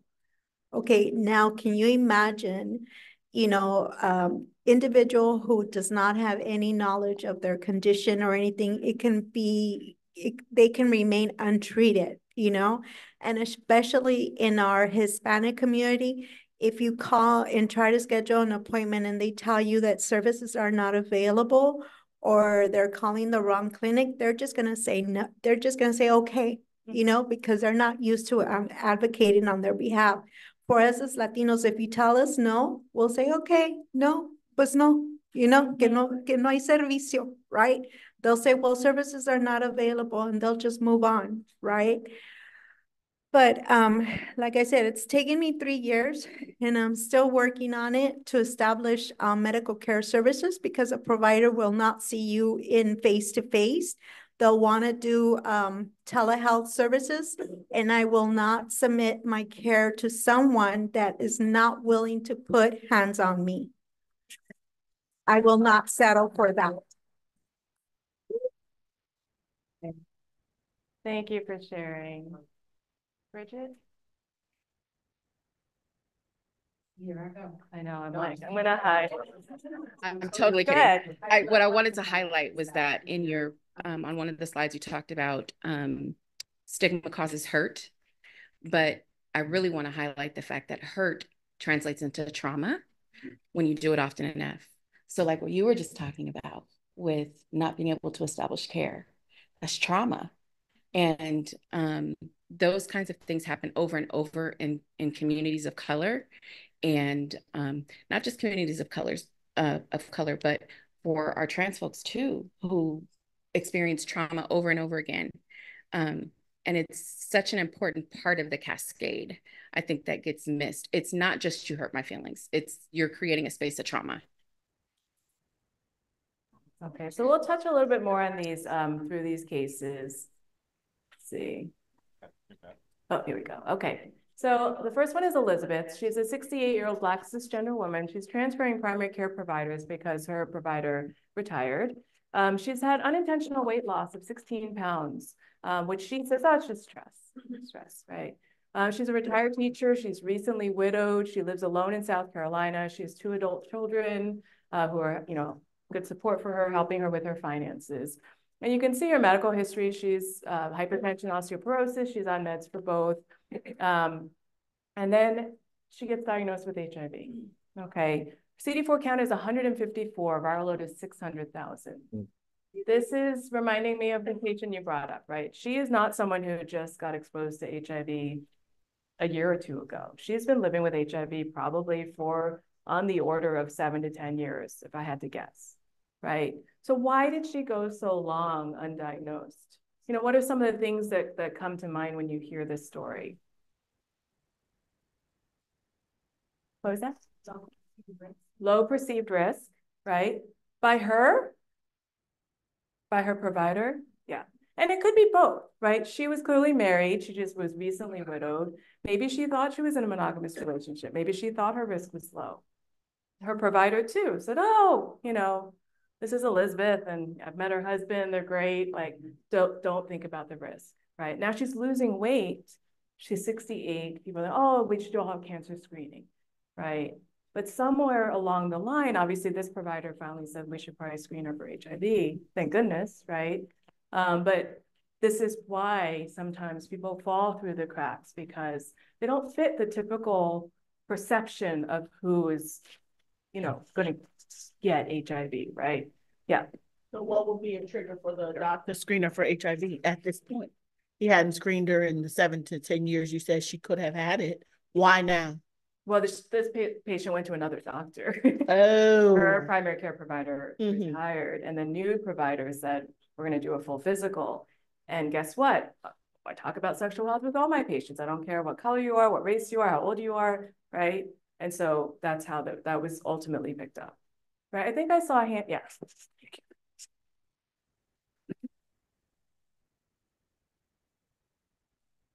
I wonder if the poor outcome in the Black community for HIV doesn't reflect the whole general experience for Blacks in this country. The maternity mortality is just, there's no other organized country, civilized country that has our rate. And are they connected? The discrimination, the But the stigma, but also the medical community has learned practices that are not kind to Black people. They make larger numbers before they're seen for follow-ups for like kidney disease, lung function, and it's baked into our system completely. And is that what's happening with HIV also? It reflects the poor healthcare that we're providing for minorities. Absolutely. We'll talk a little bit more about that, but I appreciate your passion. It's true. Everything you say is true. And there isn't one single answer to this, right? Like you said, this has been, it's a major kind of shift that needs to happen, right? To look at whole person care and not look at preconceived notions of what maybe the provider coming in is thinking, biases, things like that. Let me take the... We hear about the big Tarvies and these other drugs that they're taking now, the PrEP medications.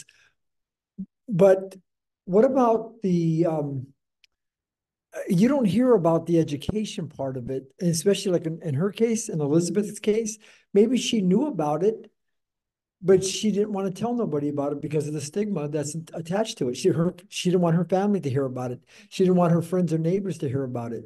So I think it's incumbent upon the medical community to start putting the word out, even as just a public service announcement saying that these things happen. And when they happen, there's a way to navigate them. Yeah. And we have, like you said, we have really effective treatment. But we need to know the diagnosis, right? So let me go on because you guys have brought up a lot of the things that are coming. So, what are some of the impacts of a late diagnosis of HIV? Just thinking about Elizabeth, right? The psychosocial impact is huge. The stigma, like you brought up. Maybe she did know. Maybe she didn't know she had risk, but she was always scared to get tested. Because if you don't do the test, you don't ever have to acknowledge the consequence, right? The result. So the stigma, the isolation, right? Like you said, again, maybe she doesn't want to tell her family or her social network. Now she's alone in living with HIV. I saw this all the time in my patients, where the only place they were their true selves was at the clinic, because there we knew them as someone living with HIV and they could be open and honest about all that. But in their regular life, it was completely different, right? And how hard that is to maintain, right? So the isolation of that, economic challenges, fear of death, right? We talked about earlier today, this morning also, like some people still think HIV is a death sentence. Sorry, am I moving around too much? I'll try and stand still. And of course, depression. So some of the interventions, someone brought up peer support earlier, and just, really creating that supportive social network is so critical. The support groups that are, geared towards Black women living with HIV so that they can meet people that look like them, that have shared experiences, right? So that cannot be oversaid. The knowledge, again, this came up in your comments as well, right? Education, normalizing the discussion around risk and testing and, treatment and all of that, right? That can really help. And then therapy, right? That therapy really helped to decrease anxiety and depression. These are all different qualitative studies that are being referenced here. Okay, so I don't really want to spend a lot of time on drug-related data, but this is just showing that, we do look at this, right? Typically people who are what we call late presenters, that are diagnosed while they're at a time late in infection where their CD4 counts are very low, their viral loads are very high, like Elizabeth, that the medicines we have today, you mentioned Biktarvy, this is a Biktarvy study, work just as well in those individuals as they do in people with high CD4 counts. Okay, so there shouldn't be an idea from the patient's perspective that it's too late, right? It's never too late. So these drugs work very well. Our modern, ART drugs work very well. Okay, so let's move on to Shantae. Shantae is 17 years old, Black woman. She goes to clinics seeking birth control, and they do routine STI testing, and she tests positive for HIV. Okay. She lives in Baltimore with her parents. She's planning to attend college in the fall. Her OBGYN is not sure what to do with these results. So thank you know, we talked earlier about how do we get OBGYNs and primary care doctors testing. This is a question we get a lot. What do we do if they test positive? You know, so this is an example, right? She did the OBGYN doctor did the testing, but he or she wasn't comfortable sharing the diagnosis. And so now this person gets referred to, you know, whoever we are on the other side. She has had sexual intercourse only 3 times with her first boyfriend ever in her life, her first partner. She's otherwise pretty healthy, asthma, some allergies. You can see she's probably recently exposed. She's only been sexually active for a year, so it can't be any longer than that. CD4 count's still very good, 780. Viral load is 20,000. So very different than our last case, right? So what are some of the things you think about with Shantae?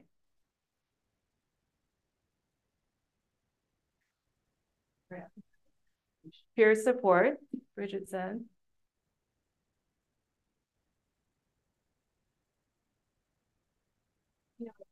Her plans to go to college. We talk about physical, we talk about CT, but also writing regulations, normalizing neurobehavioral neuroscience, as we know, with reservoirs are in our brain as well. So helping them to continue on a path of making by supporting their cognitive. Absolutely, absolutely. And getting her on treatment right away, right? So she's someone who we are lucky enough to catch her kind of early in the course. And we know all the things we talked about earlier that she would benefit from getting started on treatment right away. Her viral load's very low. You know, we can set her up to have really a good normal lifespan. HIV shouldn't be the problem, right? But I actually had a very, very similar, when I saw this case, I was like, oh my gosh, patient when I was in practice. I think she was 17 or 18 also. Beautiful young Black woman. And she had her first boyfriend, much older than her. I think he was like 35. And, you know, the questions I have with this is, you know, she's going to have to deal with her relationship. Did he know he was positive and not tell her? My patient's partner did know. Okay. And this is, again, many years ago. This is before we started treatment early. So if I remember correctly, the partner, you know, knew that he was positive, but he had a high CD4 count. And at that time, we used to watch and wait. So he wasn't on treatment. And therefore, he was viremic. And therefore, he could pass the virus to her. So he did know, he didn't tell her. And she stayed with him for a long time. Right? So back to trauma. Right. So I think, you know, this case to me brings up a lot of other things besides the HIV is the easy part, right? We know we can get her on meds and she'll be fine, but it's everything else around her experiences. I can't hear you. We can't hear that. Then it also brings to the fact about disclosure and state regulations or legislation around that. With the fact that she lives in Baltimore versus the other case study that lives in the South, and how does she then navigate that as she progresses? Absolutely. You know, and things like showing up on your parents' insurance, you know, not only she's going to have to deal with her partner, but what about her parents? You know, how does she disclose this to them? Yeah. Just looking at this experience, it brought me back to my old job when I worked in addictions, and how there was a team of folks that would come into the emergency rooms if someone had an overdose, and then they would offer long-term residential, short-term residential, any type of treatment to those individuals. And it was kind of like a reactive kind of team for that experience. I wanted to know if that same type of format is used when cases like Shantae being positive and OBGYN having that awkward conversation. Is the immediate response there as well? And is that a case by case or program by program type of situation? Because I think that could be very, very, very good for any patients that go through this experience. And that can make all the difference, right? If we play this out as an OBGYN who awkwardly gave this patient her diagnosis, didn't know what to do with it, told her she should go follow up with an HIV specialist and let her out the door, you know, what's likely to happen there, right? Fear, denial, just that patient could disappear and then live with HIV for 10 years before addressing it, right? So versus, and you said it's definitely an institution, you know, if that patient was tested at, you know, DAP, right? They immediately can swoop in with those resources, link that person to care that day, probably get her started on treatment same day, right? So very different experience, and that makes all the difference. Yeah.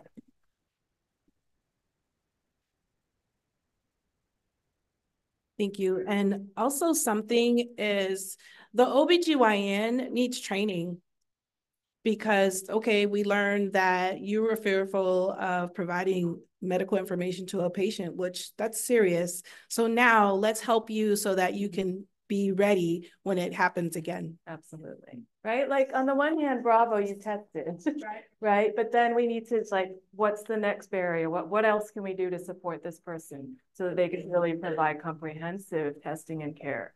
It's a very good point. Okay. So, you know, we talked about, right, she's someone who should be started on treatment right away based on today's guidelines, right? So this was a study that came out of San Francisco where they looked at their San Francisco surveillance data and they wanted to see over time, this is 2011 to 2016, what percentage of newly diagnosed people in San Francisco get started on ART within a month. Okay, so this isn't quite rapid start, but just, you know, starting in a timely fashion and within a month. And you can see that increased over time. Right, and that kind of tracks with our guidelines, right? I talked about in the early years, we used to watch and wait. Then we realized, oh, it's an inflammatory disease. We need to treat early, regardless of CD4 count. So by 2016, about 72% started within a month. Better, but look to the right. When they did an analysis of who was less likely to be prescribed ART within a month, what are the top 3 things on that list? Okay, so why? I'm going to skip over this. We're back to bias and stigma, right? I mean, I don't know the answer to the why, but healthcare providers we talked about earlier could have some implicit biases. Maybe they're like, well, Shantae's only 17 and she's got to deal with all these other issues, telling her parents, and there's no way she can handle starting meds today. Right? You take that power out of that patient's hands when you do that, right? But that's implicit bias, right? This second reference that I'll talk about now was fascinating to me. They actually recorded first visits at a healthcare center. They had like almost 400 visits that they recorded. And then they went through the transcripts of those visits and, you know, compared the content that was discussed. And they found healthcare providers were less likely to engage in an emotional conversation with their Black patients new to HIV care. Why? You know, why is this happening? Right? And then if that happens, you know, many of you have brought up how important it is to have a good relationship with your provider, that trust, right? A patient-provider relationship. If you don't trust your provider, what's going to happen? Fall out of care, right? So distrust drove decisions to disengage from treatment. Okay, I know I'm out of time, so. Oh, yeah, it is.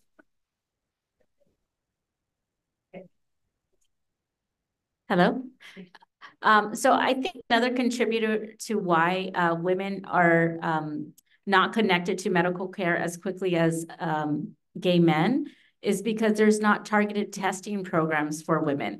And so a lot of the diagnosis of new positives come from targeted testing. And so these are, you know, funds that support, you know, team of testers and counselors, as well as sometimes support linkage to care coordinators. And sometimes it's that linkage to care coordinator who's doing the hand-holding, taking them from the testing into the medical care. And we don't have those same systems for cisgender or transgender women. Oh. I was just saying to piggyback on that, when you go into clinics, they don't They're not looking like a place that's welcoming to women. They are, you lump everyone together, and the messaging must be very clear that we each have unique needs.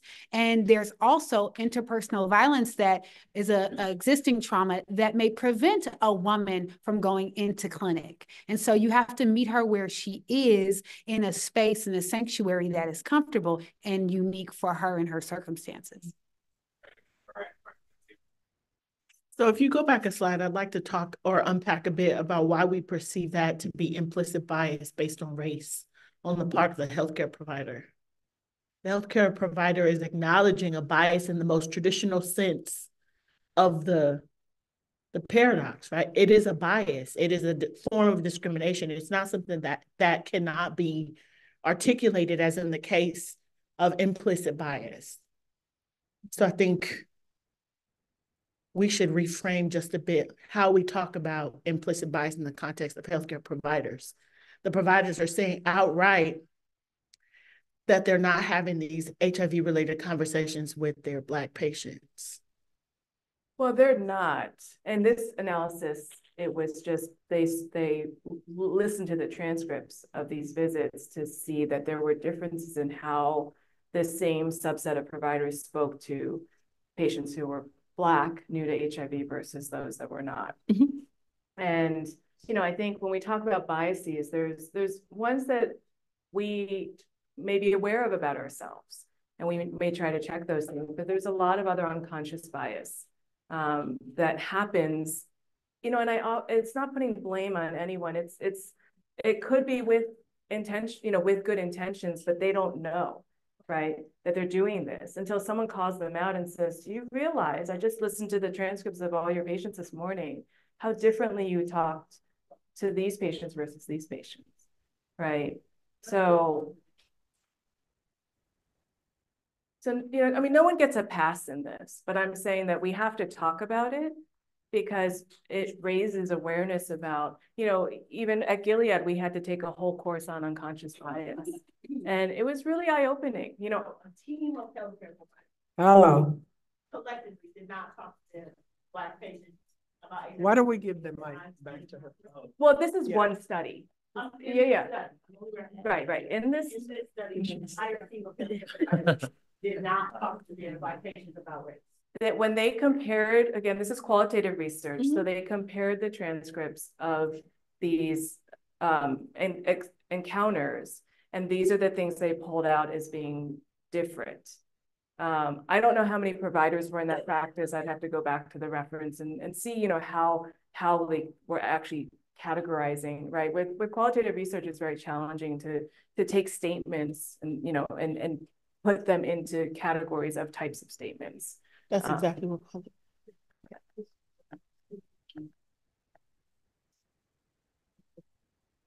We're gonna go with one and maybe two more questions so that we can move on to. Okay, I just had a comment about what Danielle had said too. And, you know, at the end of the day, it's all about cultural humility in the healthcare system. And I think people like yourself and the other doctor who spoke earlier, you know, need to talk to your peers and the doctors and educate them, because everybody knows who's African-American. If an African-American female goes into a doctor with pain, some of the doctors will say, okay, she's drug seeking. If a white woman comes in, she's going to get the medication that she's asking for, you know. And people who know me, and there's a couple of people in this room who know me, I always say, if Serena Williams, who is globally known all across the world, can tell her doctor 3 times while she's pregnant, hey, something's wrong with me, and be ignored, then the regular Black woman in America is just dicked, you know. So it's a big deal, and it's something that really needs to be said.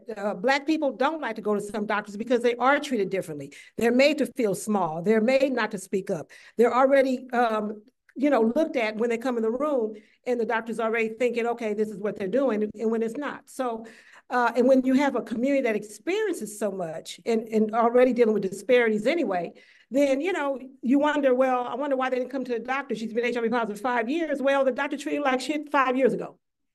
You know, so those are things that need to be discussed in the medical field and in the government entities. I work for one, so, you know, thank you. Absolutely. Well, I want to thank you all. Thank you. No, she stayed. Oh, okay.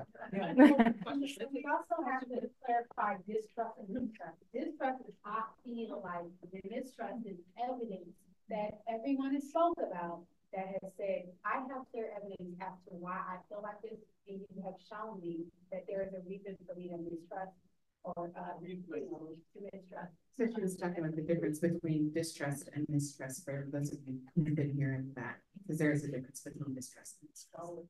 Well, and I think this is why spaces like this, where both people with lived experience and their providers can come and talk about these issues, are so incredibly important, because sometimes we feel as service providers who are not in the medical field, right? Like you're preaching to the choir.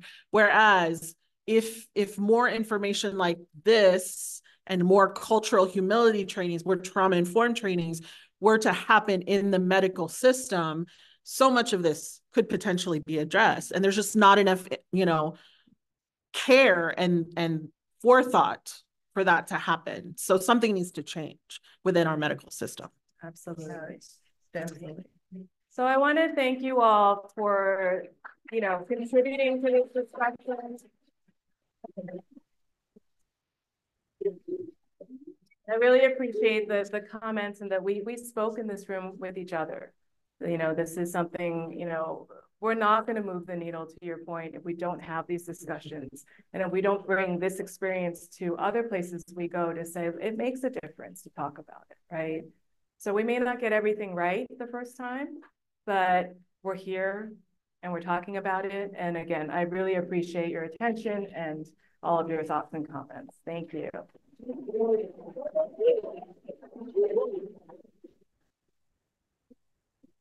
So I used to have a nursing school professor. His name was Mr. G. We always remember the good ones and the bad ones, right? So Mr. G was one of the good ones. And Mr. G would always say, "Did you learn something, students?" Did you guys learn something just now? Yeah, that's what I'm talking about. I love this. Okay, so time-wise, we're a little behind, but that's all right, because we're where we're supposed to be, how we're supposed to be, and that conversation was important, right? So that's what it's about. So we're going to do our second set of breakouts. So you're going to go to something different. Or maybe you really, really enjoyed where you were. Do it again. We are swapping places, however, okay? So now chair yoga is going to be in here. And Carla's talk is going to be in the other room. I'm still in the same place, in the corner. Nobody puts baby in the corner, but I'm okay with it this time because I got the big room. So let's go to the breakouts. After the breakouts, we have a little space for a break. We are going to be back in this room at 1:45. What time? 1:45. So back in this room, 1:45. I'll see you soon.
to go to the Joshua Tree Music Festival and Bhakti Fest. And that's how I would like cover up. I'd like, you know, but it was wet and then it just dries and then you make it wet again. These are little tips for living in the desert where it's so hot. Yeah, oh, those frog tog things like that. I love that. I love that too. So are we on Zoom right now? We're on Zoom. Hi, everybody. Is my mic on? Yeah. Oh, I'm on. Oh, okay. I'm on. I didn't know. Are you participating? Oh, okay. Okay. All right. Well, let us begin. I'm Jeevani. I live here in Palm Springs and I've been teaching yoga for 20 years this year. I started with Kristen at Urban Yoga.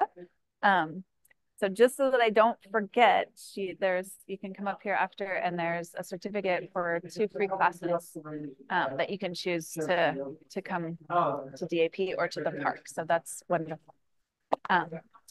And I've been doing yoga for almost 35 years. So my practice looks very, very different than when I started at 18. And now my life, my body, everything has changed. And what I love about yoga is that it can change with us. So it really serves us where you're at in this moment today.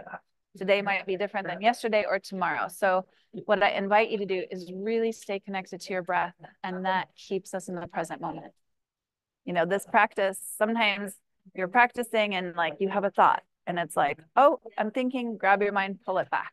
And so it's like this practice of yoking the mind to stay focused right here in the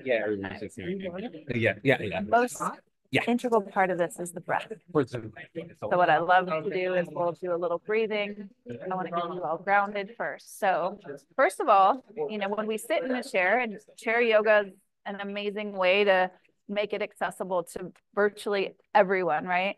Sometimes it's harder to get down on the ground.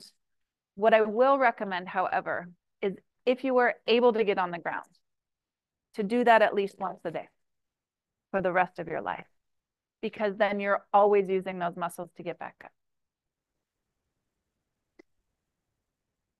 But we're in the chair today, so we don't have to even think about that. When you do sit on the ground, if you lift your hips even slightly with a small pillow, a blanket, that can just soften your back. I work with chronic back pain every day of my life. It's just part of my life now. So these practices will help. Everything helps. Motion is lotion. I shared with the other class. I love this mantra. Motion is lotion. Keep moving. We got to keep moving, right?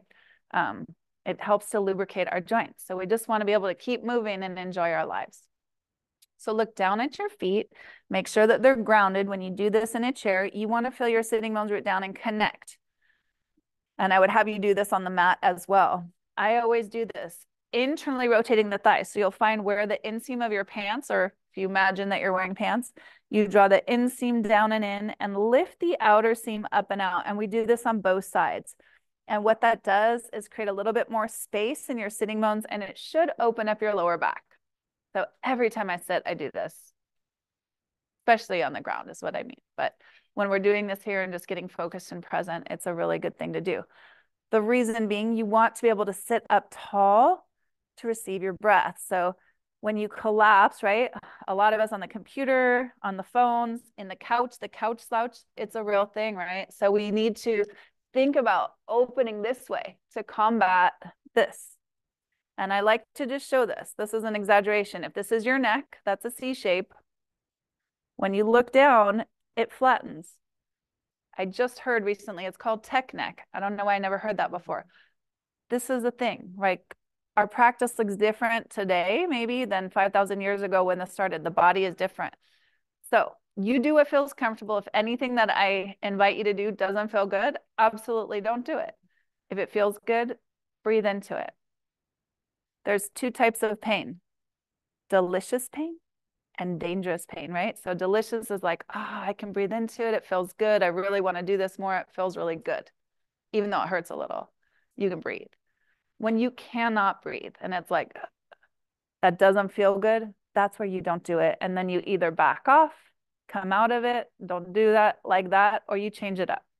I'm just giving you these points of reference so that it puts in your mind. I just want to plant seeds for you all so that you have something to take away today that you do for yourself every day of your life. You have 1 minute a day, give yourself that. 5 minutes, whatever you can make time for. So now, sitting, and looks like you might feel better even if you took your heels off. Just so you can feel your feet, if that's all right. Yes. So barefoot is actually really good outside too. It really helps us connect to earth, earthing. Good. I love it. In fact, I'm going to join you. You don't have to, but if you want to, it's like there's something really nice about just like feeling connected. Grounding. Earth is our foundation. So feel that centeredness, open up your spine, and let's get grounded. So we'll circle index and thumbs. This is yoga for the hands. Hands up or in. I switch it up every day. See what feels good. Close your eyes. Draw your senses inside, settling into the beauty of this present moment, the gift of the present time. Feel the earth supportive below. This sacred land beneath us, ancestral home and present-day home of the Kauai Indians. The sacred waters that flow beneath our soil here, the springs, as well as our aquifer where we get our water. Going deep to the center of the earth, the fiery molten core. We honor the elements of earth, water, and fire below, within, and around us. As you breathe in, receiving sacred air into the lungs all the way to the heart space. The heart chakra, anahata, it rules our circulatory and respiratory systems, most integral to our hatha yoga practice. Honoring sacred space in the neck and the throat, stretching the crowns of our heads towards the sky. We open up to receive heaven energy as it pours in from above. Find your breath now. Check in with the depth and the speed. With intention, begin to slow it down. Deepening your inhalations, start to lengthen your exhalations, seeking balance in the breath and ultimately throughout our practice. Remembering the breath. This makes this practice of yoga different from others.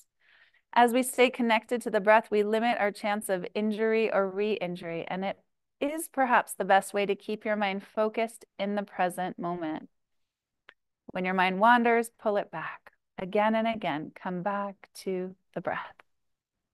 Bring the palms together now at the heart. Anjali Mudra. The palms press evenly into one another. Create balanced action between the hands. Set any intention that you might like. This time at the beginning of practice when we're quiet is always a beautiful opportunity to find that clarity, what you're seeking within you and around you. Visualize it, name it as you call it in. And as you pause here, just considering that when we set intentions, it's that first step, it's that first thought as we move forward, manifesting our dreams. So I'm going to tune you into the heart chakra as you sense your heart, the expansive nature of your heart.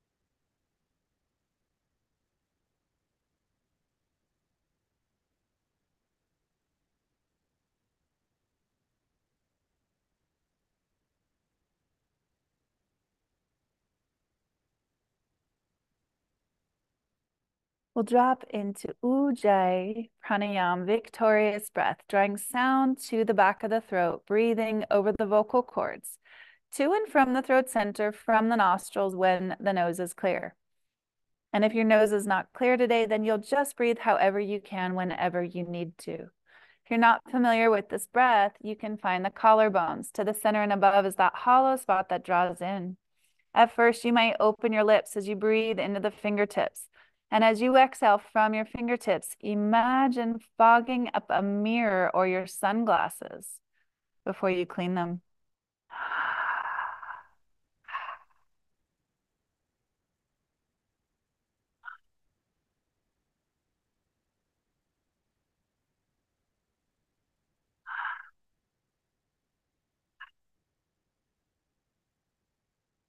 Now closing the lips. Try to create that same sound.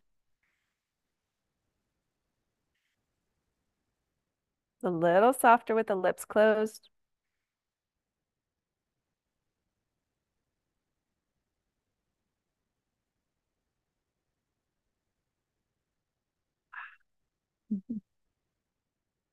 Take an inhale.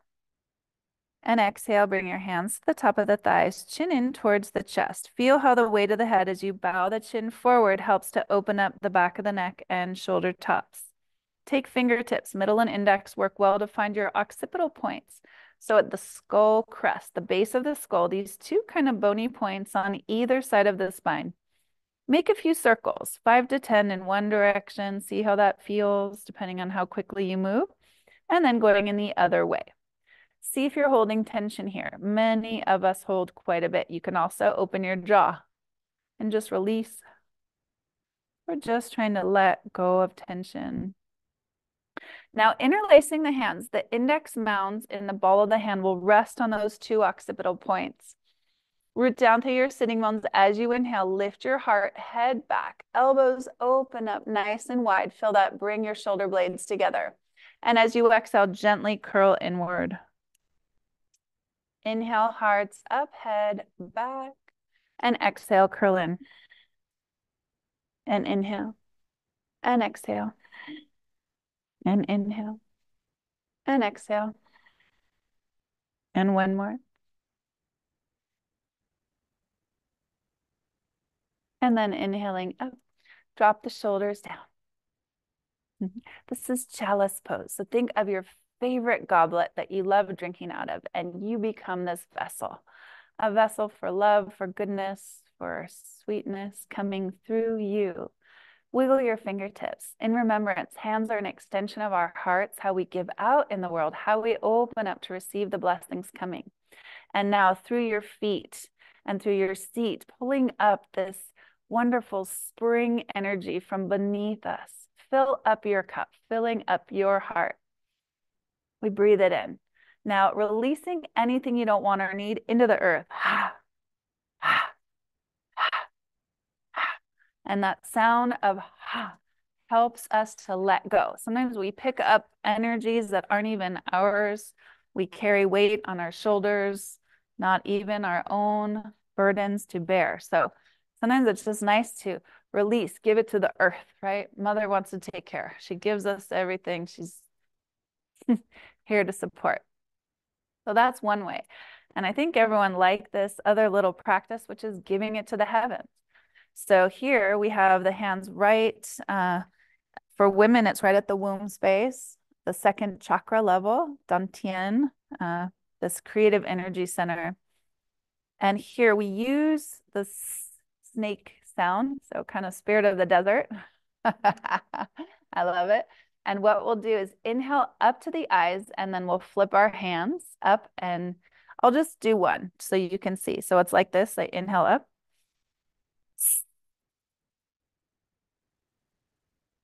And I'm gonna have you do that 3 times with me. So we'll start right now, counting 1, inhale up, lips. Letting go, giving it to the heavens. Inhale up. Good, and one more inhale.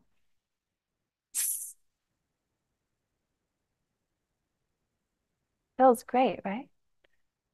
So these are really good tools that I love to share with you, just so that you have ways to let go of energy if you're holding that you don't want, let it go. Also, just shaking your body, you can stand and do that. Shake it all out. It's all good. Good. And now we'll just open up, out to the sides, just opening up. Good. And then just making some circles. Inhale up and exhale. Just think of even swimming into the air. Inhale and exhale, inhale and exhale. Bring those hands back to your heart. So it's so nice to just always come back to the heart. You can also tap the thymus glands up here that rules Anahata, the heart chakra. So opening up and just feeling that infinite light. The word Anahata, it means unstruck, uncored. This is the part of us that is unhurt. Nothing can touch this part of us. This is your purest self. The pure light, the love, the infinite love in you is right here. So just always coming back to this beautiful place that can never be touched. So that means unstruck, uncored. Beautiful. Now we're going to take a little twist. Inhale up and exhale to your right side. So left hand about mid-thigh, right hand right onto the side of that chair. Good. Inhale, lift up and lengthen, vertical spine. As you exhale, anchor through your right sitting bone, stack up your twist, moving in from the hip, then the waist, then the ribs, then look over the shoulder. Bend your left elbow. Pull yourself into this upper back, this left shoulder blade opening. Take your right hand, give it a little massage, and just feel how much we hold. We hold quite a bit here. Most of us, this is one of our trigger spots. I love to just awaken the spot. You know exactly where you're working with. Ask this area to soften, to let go. It's okay to release. Use those exhales to let go. Bending the elbow, pull yourself in a little deeper. Every exhale, pull your belly in towards the spine. So we're massaging those organs. Right hand by the side. Each inhale, lift up and lengthen. Every exhale, twist. Twisting a little deeper. You can hold the other edge of the chair, pulling yourself in. You might wrap your arm around the back. Whatever feels good. Take it only as deep as your body invites. Keep thinking about creating a vertical spine. The central axis of the body is the spine around which we turn. Every exhale, pull the belly in. We're massaging those organs. This practice of twisting is considered detoxifying. We release impurities. We help that process of letting go. Inhale, come on back to center. Right arm lifts up at shoulder level. Exhale, ear towards the shoulder, opening the left side of the neck.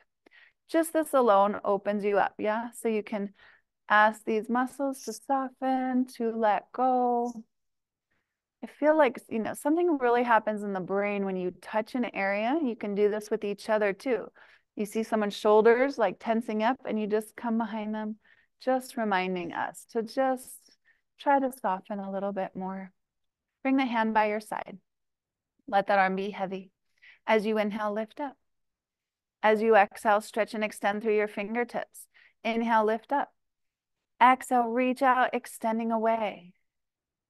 Sometimes just this alone is enough. If you want more, you can add more weight with the hand at the upper ear, more conscious reach and extension through your fingertips. See what your body invites today. And then hand by the side. Let the shoulder release down and the right arm stretches up. So you might hold on to the chair. I think that feels a little more secure, right? And that way you can get a little deeper into that stretch. Think about this right outer hip anchoring down, breathe into the hip through the waistline. The intercostal muscles are those little muscles between the ribs. We open up. You might gaze up. How does that feel on your neck? Maybe looking forward or down is better. What feels the best? Always choose the variation that feels good in this moment. Reach that right hand back in space. Wiggle your fingertips. 3 times, let's rotate the shoulder. So inhale and exhale. You might track that movement with your eyes. Inhale and exhale. One more, inhale and exhale. Pause at the top and then reverse. Inhale and exhale, inhale and exhale, inhale and exhale. And we'll come back up, seated. See if one side feels a little different. Happens pretty quickly, right? Reaching out through those hands, inhale, extend up. Lift up and lengthen. As you exhale, twist. Right hand about mid-thigh, left hand close into your hip. Root down to extend up. Try to keep those feet grounded. I know, me too. It's like, I know we kind of want to do that, but you want to sit up as tall as you possibly can. Anchor through that left sitting bone. So always think about stacking your twists, moving in slowly from the hip, the waist, finally looking over that shoulder, bending the right elbow. Find this opening here. Left hand can reach around. Massage lovingly. Ask this area to soften, to let go. We hold so much. Keep bending here. Pull yourself deeper. Every exhale, feel that contraction of the belly. Accentuate it. Pull back and in more strongly. Look over your shoulder. Every exhale, belly in, pelvic floor as well. Draw it up and in. We strengthen from the inside. Pelvic floor is part of our core. So we squeeze out impurities, and then as you inhale, come on back. Now fresh blood and oxygen rushes into the spine. Exhale, ear towards your shoulder, opening the side. Ask these muscles to soften, to let go. Breathe it open. Draw the hand by your side, let it be heavy. Inhale up. Exhale, extending fingertips away. Inhale up. Exhale away. Inhale and exhale. I like to do this one from a chair. I like to do it seated. You could do it standing, any way that you like it. Add it into your life if it feels good. Now, holding onto that chair, just for stability, release that shoulder down, tame it down. Maybe you bend that elbow. Left arm stretches up and over, nice deep side stretch. Think about that left outer hip tacking down. Breathe into the hip, through the waist, through the ribs. Look up, forward or down. I kind of actually like this, like looking up to down, we floss the neck. So only if it feels good. Now reach that left hand back in space. We open up that lymph area under the armpit. Now our circles, inhale and exhale, rotations. Shoulder is our most mobile joint. Inhale and exhale, inhale and exhale. Feel into this 360. Inhale and reverse exhaling. Inhale and exhale, inhale and exhale. And coming back up. And just see how that feels. A lot more open, yeah? Perfect. Try this. Interlace the hands. You could also hold the back of the chair if that's easier for you, and pull those shoulder blades together. Oh, awesome. That'll be super. You can interlace if that feels good. Inhale and exhale, hinge forward at the hips. Let the arms float up. A few breaths here.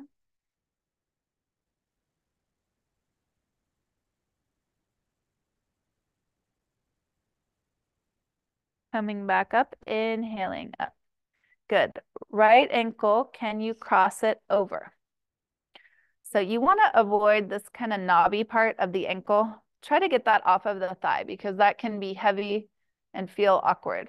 I would do this seated a lot. I try to do this in front of the TV on the ground. In front of the couch, watching the TV. I'm not going to tell you to multitask and do that. However, maybe if that gets you to do something every day, it's not a bad idea. So those of you that are barefoot, you get to love up the sole of your foot. If you're not, you can just still imagine. We have a whole map of our bodies in our feet. So that's why when we get a foot rub, the whole body feels so much better, right? It's amazing, right? We were talking about it in our last class, like, could you have too many foot massages? What does that look like? I don't think it's impossible, right? So we get into the foot. You can open the bones of the foot. It's basically from head to toe, the map of the body and the foot. So you can massage your big toe. This is the brain. The pituitary gland acupressure point is here. Pituitary controls our production of HGH, right? So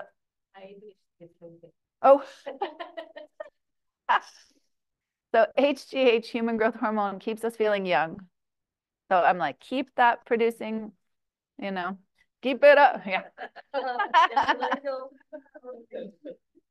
Now you can thread your fingers through those toes. It's easier in warm water just to slip it in. It's kind of hard in the bathtub. So if you have a jacuzzi, something like that, And then wrap that index and thumb still around the big toe. And now rotate your ankle by using your hand. This takes us a little deeper. Ankle is one of our ball and socket joints. So we've got synovial fluid in there. We just want all of our joints to stay mobile, right? That's what I notice, you know, as I work with people right now. The two things I like to focus on is joint care and balance. That's things that we need the most as we keep aging gracefully. So pressing up and back on the foot a few times. So getting into there and then lifting that shin. See what's accessible. Oh yeah, you can put that over your head back there. I used to be able to do that. No more. Look at you. Oh my goodness. Wowzers. Holy cow.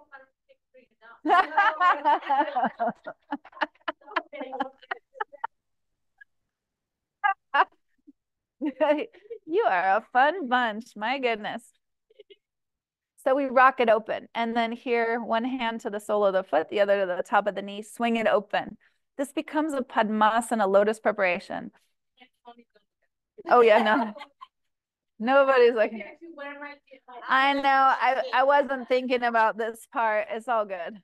But this really helps to open up, right? So now bring the knee in front of your hip, cross that big ankle off. Hold at the top of the shin, the top. Now lift up your heart, inhale and exhale, hinge, ride the waves of the breath. Inhale up and exhale, pull your belly in and feel how as you ride the waves of the breath, imagine waves in the ocean. The inhale lifts us to the top white crest of the wave. The exhale, retreating into the ocean. Feel how your spine naturally undulates as you ride your breath.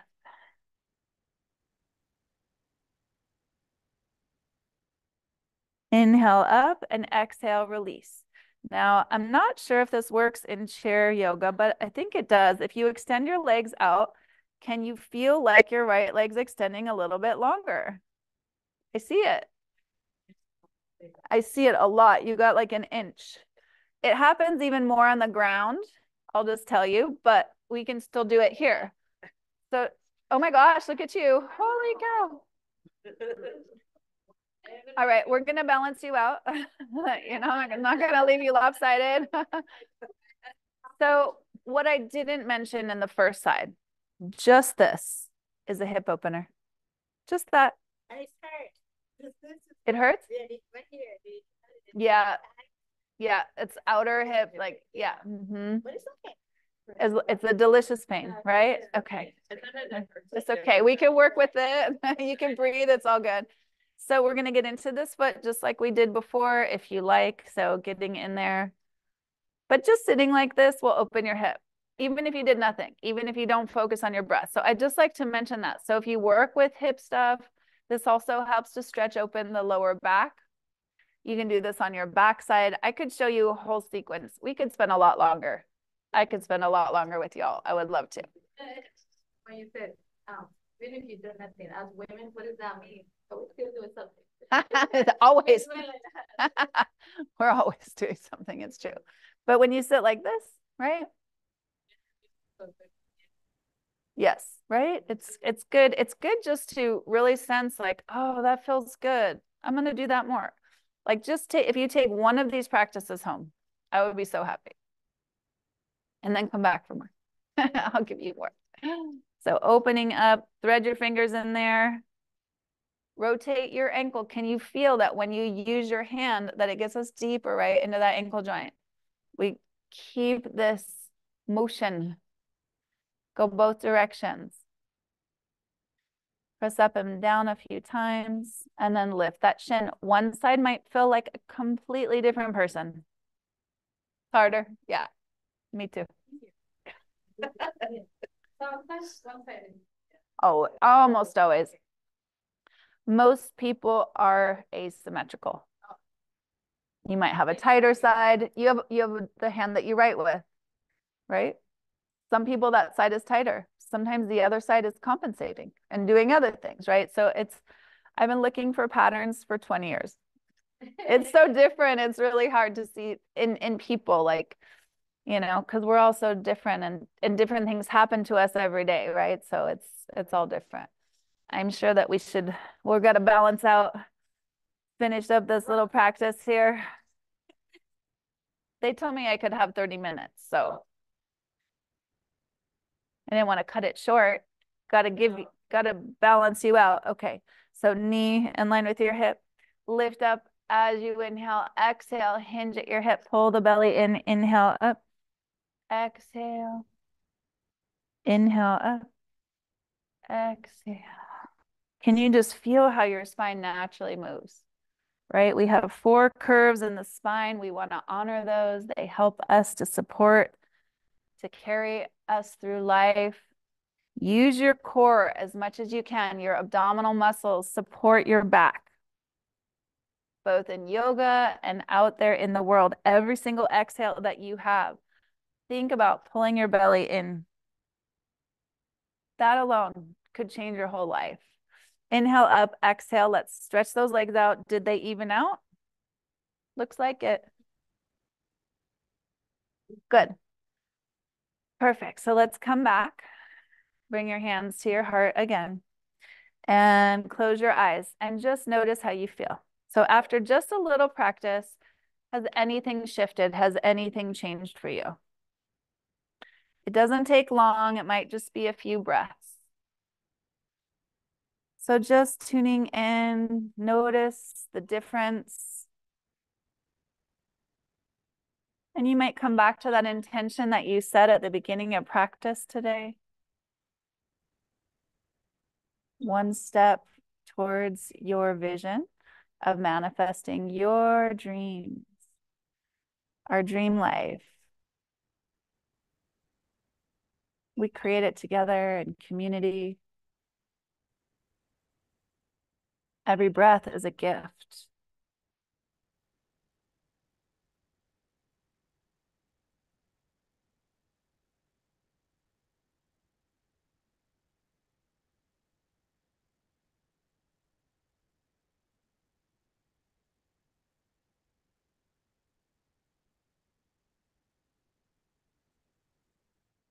On the next inhalation, stretch your fingertips to the sky for victory pose. As you exhale, bring the thumbs to your brow. May we always know our truth. Inhale and exhale, hands to the throat. May we always speak our truth. Inhale and exhale, hands to the heart. May we always live our truth. Bowing to that light within you, that same radiant, beautiful, exquisite light that we seek, recognize, and find reflected in others. Namaste.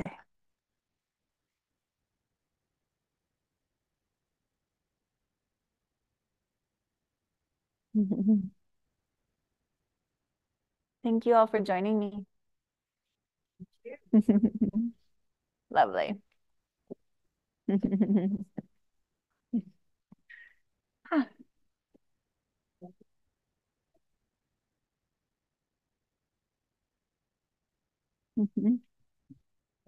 How do I disband? Yeah. Give it to one of these. Let's see, the other one just stepped out. One of these techies. Right, there you go.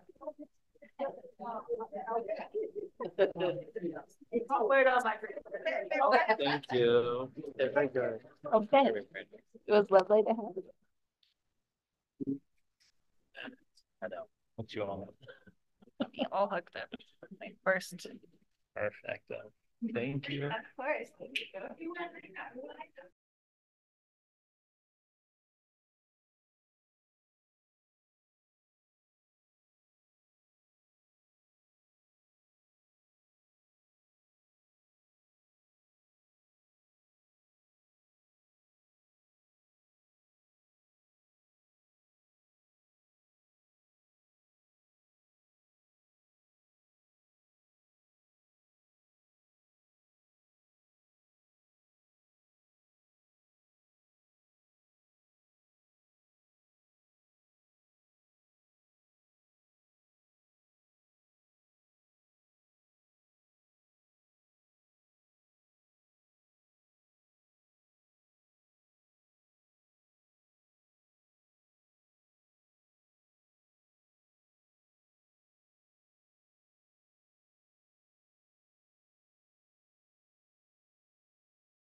Love that I didn't have to do that twice. All right.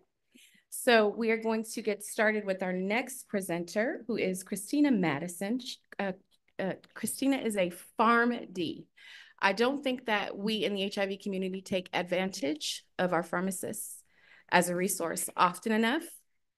They are an underutilized source of information, an underutilized source of care, and an underutilized source of linkage to the care and information that we need. So I'm really excited. I'm going to let you kind of do your intro, and talk a little bit about yourself. But I cannot say enough. Thank you so much for being here and lending your particular kind of expertise to this conversation and to the talk. So thank you so much. Christina.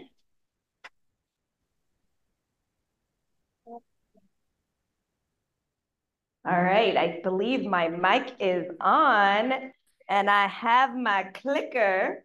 And so before we get started, I want you all to stand up for me because it's the afternoon and I know we're a little tired, right?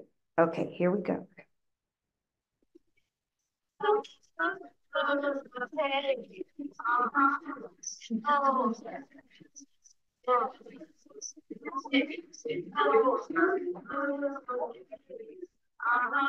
Here it comes. Let's talk about sex. Let's talk about you. Let's talk about all the good things and the bad things that may be. Let's talk about sex. Let's talk about sex. Let's talk about sex. Let's talk about sex. Woo! All right.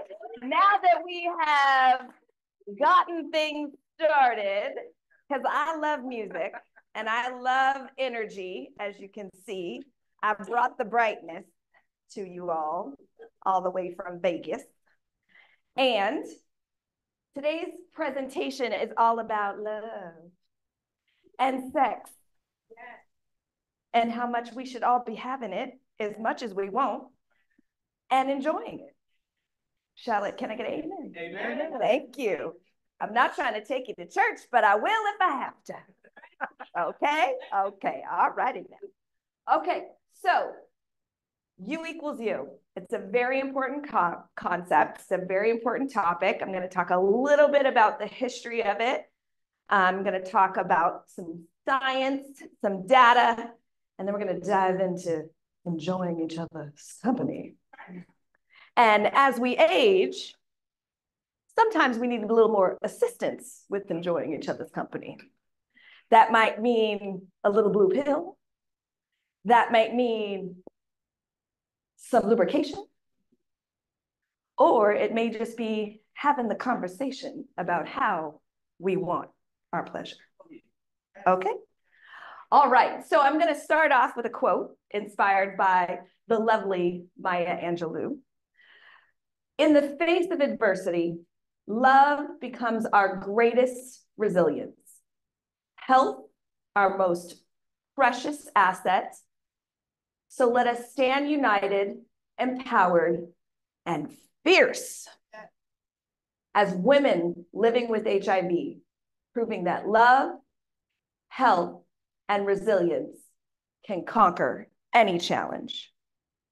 Yes, ma'am. Thank you. Thank you for that in the back. Appreciate you. All right. So we are going to talk a little bit about U equals U. We're going to talk about health equity and HIV because, again, it's not just about things being equal, but things being just. And that is what the concept of equity is. We're also going to talk about challenges around stigma and discrimination, compare and contrast prevention strategies, determine how we can celebrate love and relationships. And last but not least, we're going to talk about best practices for incorporating sexual wellness, because it's the wellness, into our HIV care. All right, so what is U equals U? I'm sure most of us in the room know this concept, but let me remind you. So U equals U means undetectable equals untransmittable.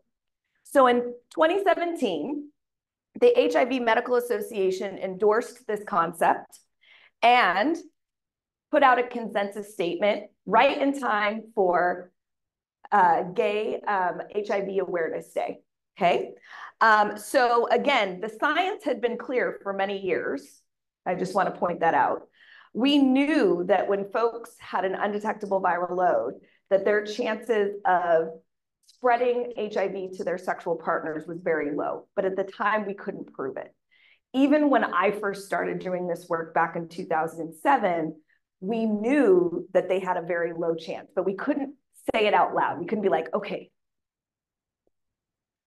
now I know you're doing really well with your transmit. And I know you want to go have some fun. But you still got to tell folks you're positive. And you still got to tell them that there's a chance. But guess what?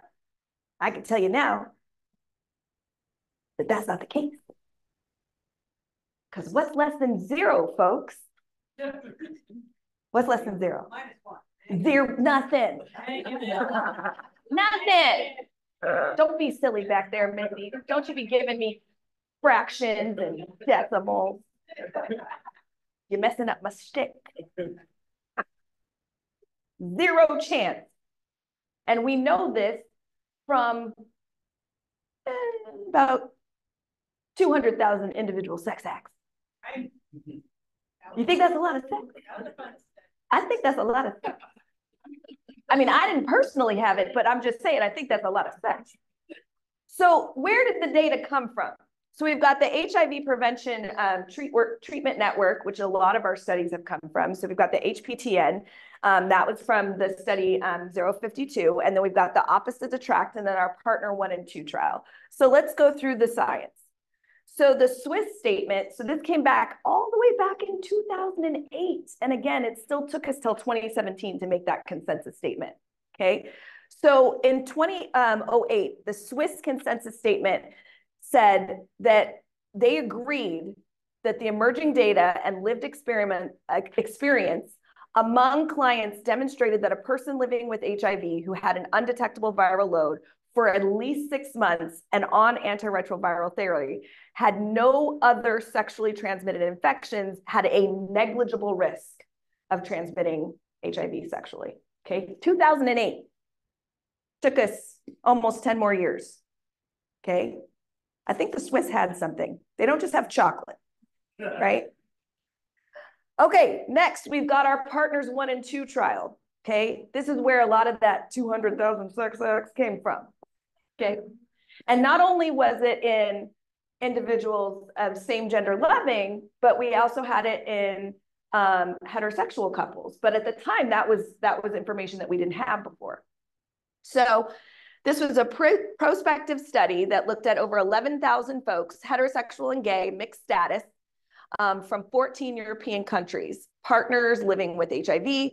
They were on antiretroviral therapy and had undetectable viral load, and those results showed that there were 0 cases of HIV acquisition.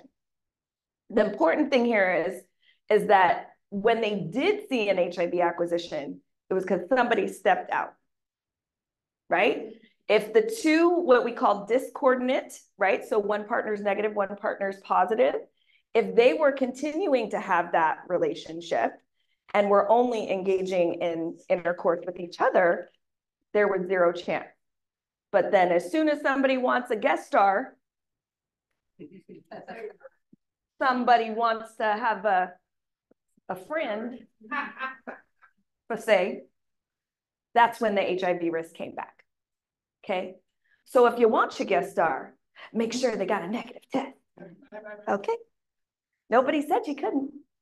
I'm not saying you can't, right? Just make sure we do that. That's all we have, okay? I feel like we inspect our clothes more than we inspect our partners, right? Just have the test. That's all you got to do. It's easy. You can get it for free at home now. Did you know that? Last year, HIV testing day, which happens to be in June, Pride Month. Yay! CDC announced new program. You can get yourself a home test for free. In the mail, privacy of your own home, right? No excuse, people. Okay, opposites attract. We looked at same gender loving, serodiscordant couples in different regions of the world. Data from men in new relationships was included, which is very important because, again, new sometimes means risky, right? Again, guest star, okay? This was important due to the high risk of transmission being in the first year of a relationship, and then documented detailed behavior and attitudes from participants with the questionnaire.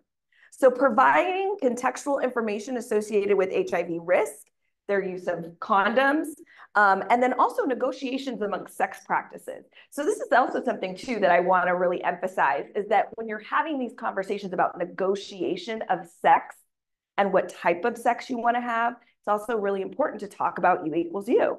Because again, we know that anal receptive sex is the highest risk for HIV acquisition. So when you're negotiating, right, when you're having a meaningful conversation around what sex acts you do and don't want to do, these are all things that need to be part of the conversation. So our HTPN 052 results were published in 2016. This was the largest clinical trial that had tested the concept of looking at the use of treatment as prevention, or TASP. And this involved another 1,700 mixed status couples, and no HIV infections were, again, transmitted by this. So we've got lots of data, right? So I like to say U equals love. You guys heard that before? No. I think we should put it on a shirt. Yeah. Right? So U equals love. So knowing this information is imperative. Knowing this doesn't just change perceptions, but it changes lives.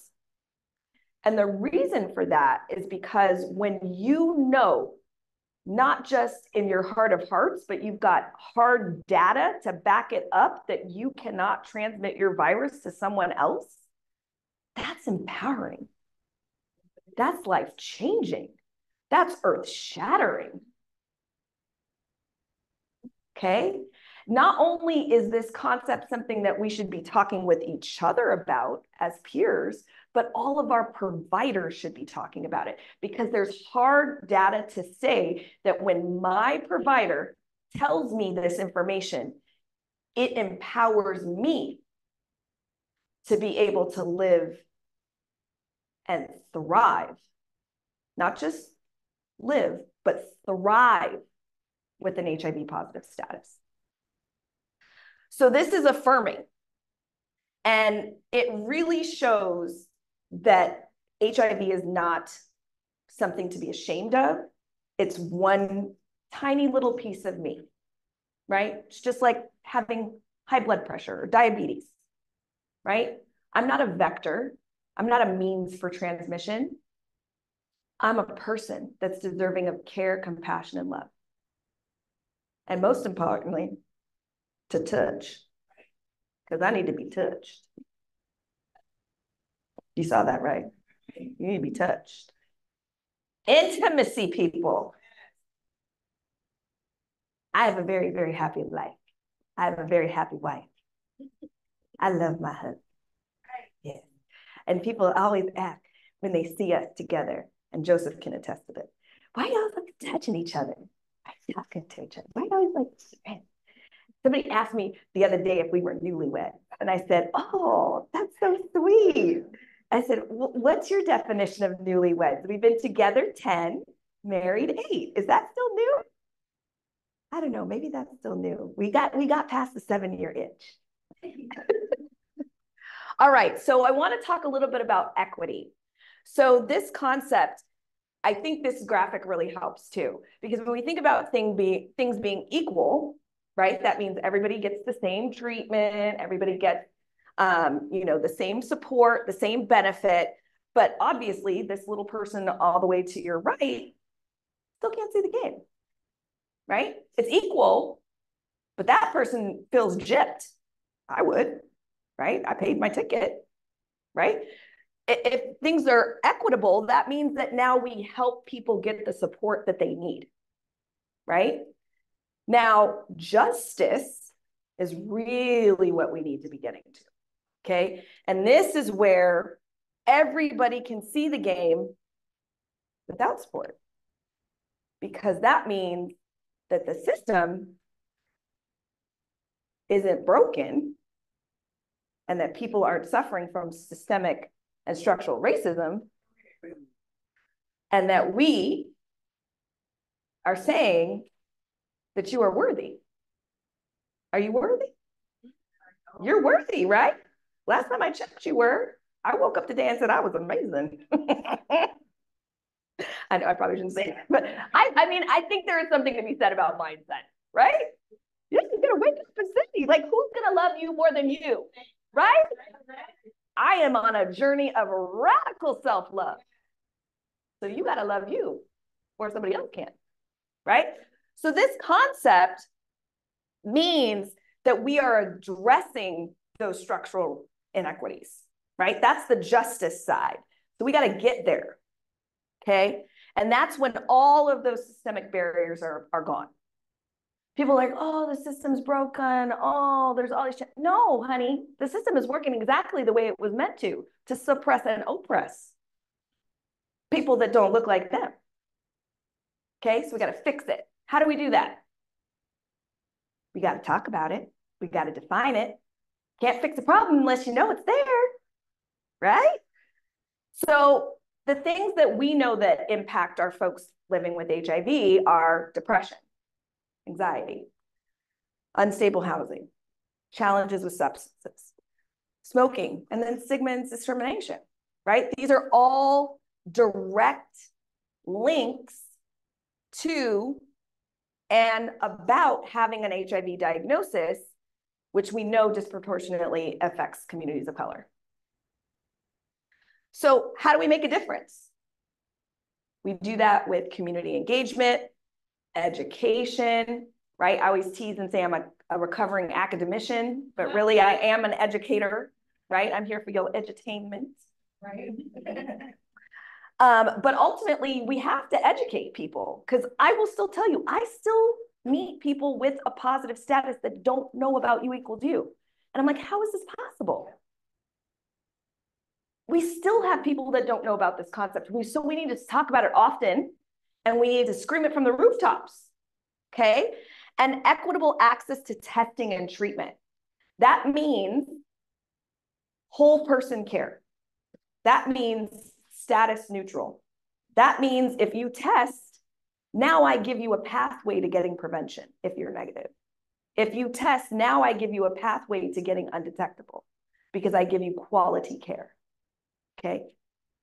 And then healthcare professionals that are representative of the communities that they serve.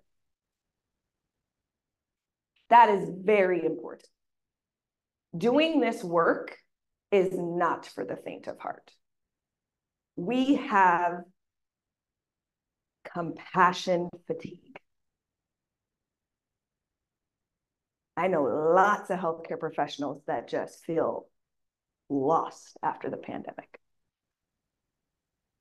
And they feel tired. And they lost good people. So we need to care for the people caring for you. And we need to care for you too, right? And cultural humility, right? That means understanding that everyone comes from a different lived experience. And understanding that that lived experience may come from a place of trauma. And a lot of times comes from a place of historical and generational trauma.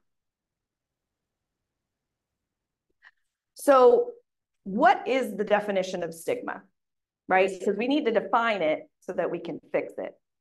So HIV-related stigma is defined as prejudice, discounting, discrediting, and discriminating directly at persons perceived to have HIV or AIDS and groups or communities associated with persons who are infected. I think this is important to note because oftentimes we have issues with just guilt by association. So the fact that we have places where people can access care that have the words HIV or AIDS in them, in themselves, is discriminatory because people don't want to go to the place that says HIV and AIDS, right? How about we just call it wellness? It's healthcare. Can we just call it healthcare? Clinic, right? You're still getting here or there, right? But just having those words is triggering for people and causes them not to want to seek care in some instances, okay? So stigma still remains one of the most significant barriers to ending the HIV epidemic. It's that shame, that feeling of not wanting to know, right? If I test, then I'll know. If I ask, then somebody's going to accuse me. Well, why do you want to know? Why do you think you need an HIV test? I still have providers doing that.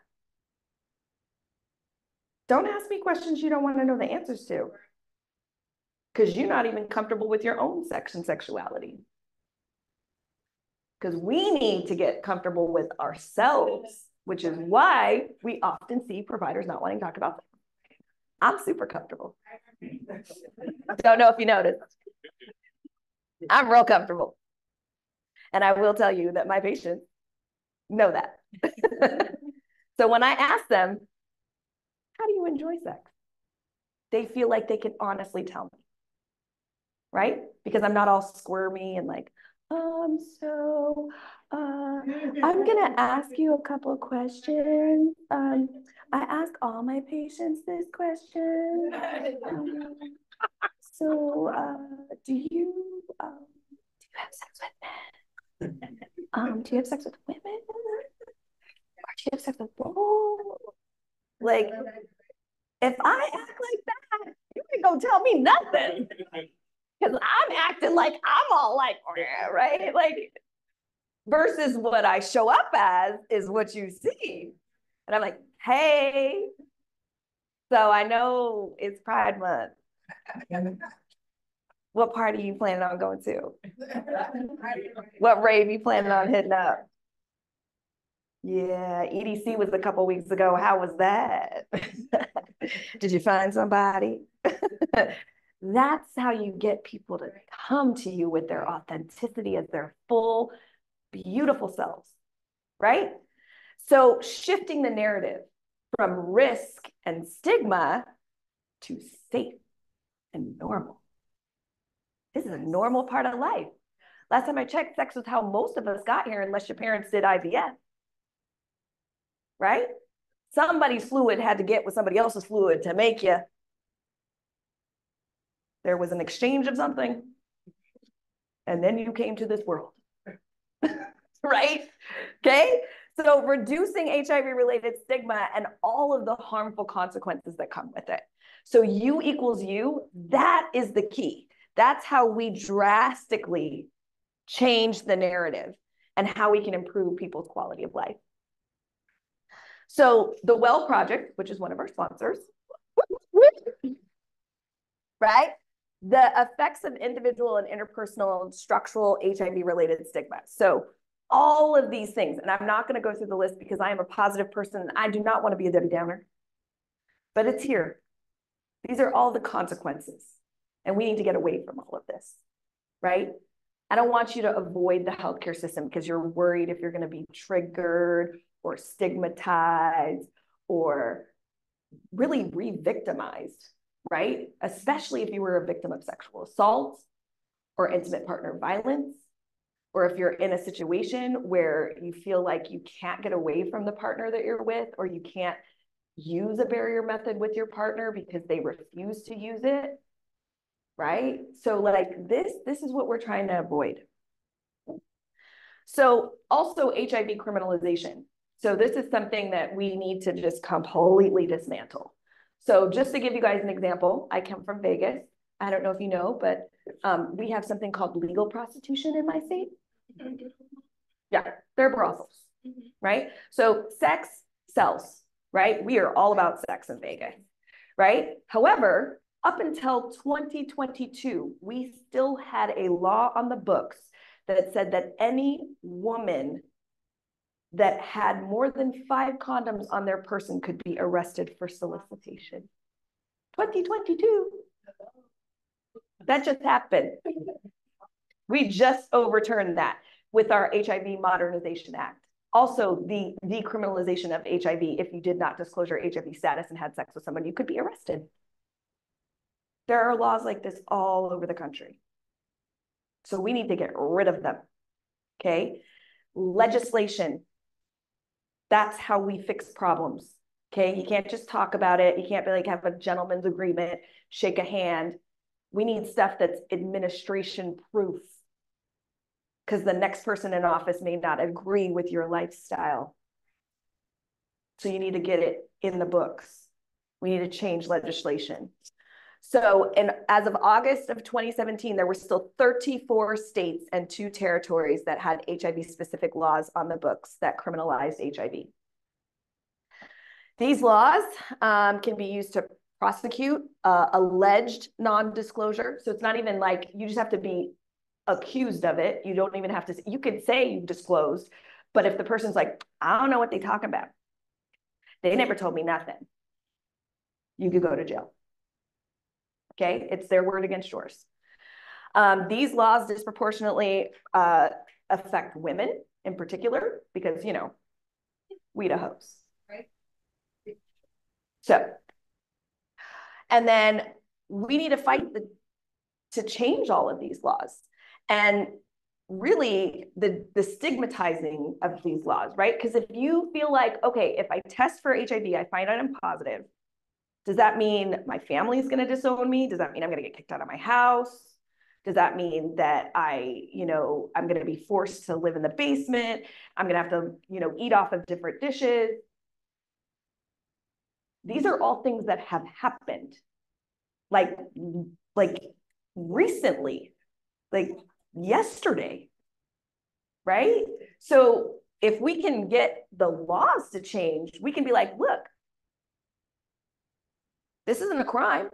I'm not a crime, right? So that's where we start. And that's really going to help reduce stigma if we can get these laws off the books. So what are our prevention strategies? So how can we help everyone to get to a point where they understand I'm not a vector for disease or illness. I am a person that is worthy of care, compassion, love, and touching, right? Touching. So adherence to HIV medications. So that's number one. We want everybody to get to undetectable.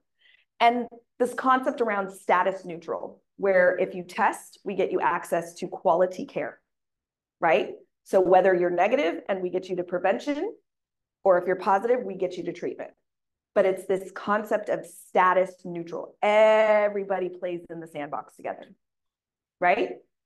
And then routine recommended vaccinations, making sure everybody's healthy. And we're also talking about STI prevention, right? Because guess what? Even if I get you and you don't got your HIV, you can still give yourself something else, right? Especially if you're not using the barrier method. Okay. And we know that if you have a concurrent STI, you're 2 to 5 times more likely to get and give an STI, which includes your HIV positive status. So you need to test, your partner needs to test, and your partner's partner needs to test. Because when you have sex with someone, you have sex with everyone they had sex with too. Right? So we all got to test. Okay. So, and then DoxyPep. Have we heard of DoxyPep? Do we want to know more about DoxyPep? Okay, so DoxyPep, 2 little pills. You take it 72 hours after you have your little romp around. We can prevent up to 60% of all cases of chlamydia, gonorrhea, and syphilis. Yeah.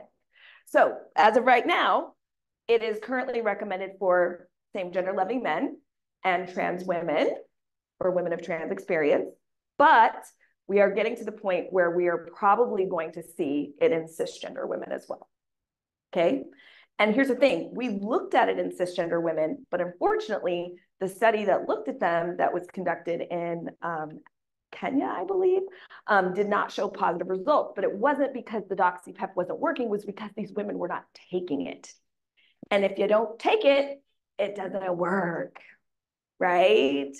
So that's the kicker, right? So they needed to take it. So they had no detectable levels of drug in their system, and that's why it failed, okay? All right, so we got to take a sexual history. We got to talk about sex, right? Like I said in the beginning, a little salt and pepper, hey, right? We all got to talk about sex. So have you been sexually active in the last year? What types of sex are you having? Whom are you playing with? What holes do you use, right? Those are things that I need to know so I can help protect you, okay? And this is a routine part of all health, right? Sexual health is related to overall health and wellness, right? When we separate the two, we make it shameful, okay? Your overall health and wellness is your sexual health and wellness. Because if you're not getting it, that's gonna problem with your mental health, right? And if you're wanting it and not getting it, that's gonna cause you to have physical problems because you need a release. Okay? And that doesn't matter. Hey, you can be your own partner. You don't have to have someone else with you to get the done. We don't talk enough about self-pleasuring. Oh, you want me to? Self-pleasure. Self-pleasure is a thing. You only need yourself. You can use equipment or you can use what the God gave you. Okay?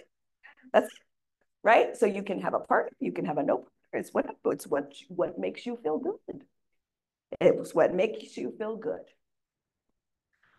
So, taking a sexual history. So the 6 P's, if you have not heard of them before: partners, practices, past STIs, protection, pregnancy intentions, and then my favorite P, the last one, pleasure, right? So pleasure, problems, and pride.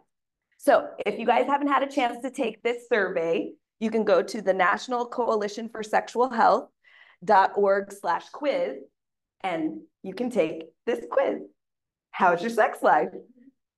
So you can find out. It's very cool. All right, so let's talk a little bit about my 6th P. So, pleasure. How do you enjoy sex? Be open to sexual experiences and new sexual practices. You never know. Problems. Sexual dysfunction. Pelvic exercises. Did you guys know that there are physical therapists that all they do is pelvic exercises? It is all about returning that pelvic floor. I'm telling you, life-changing. Okay? Medications. Medications can cause sexual dysfunction, right? And we just said that problems with stigma and discrimination cause depression and anxiety. The stuff that we take for the depression and anxiety can cause us problems with sex. Right? So which one? Do I have to pick my sexual health or my mental health? No.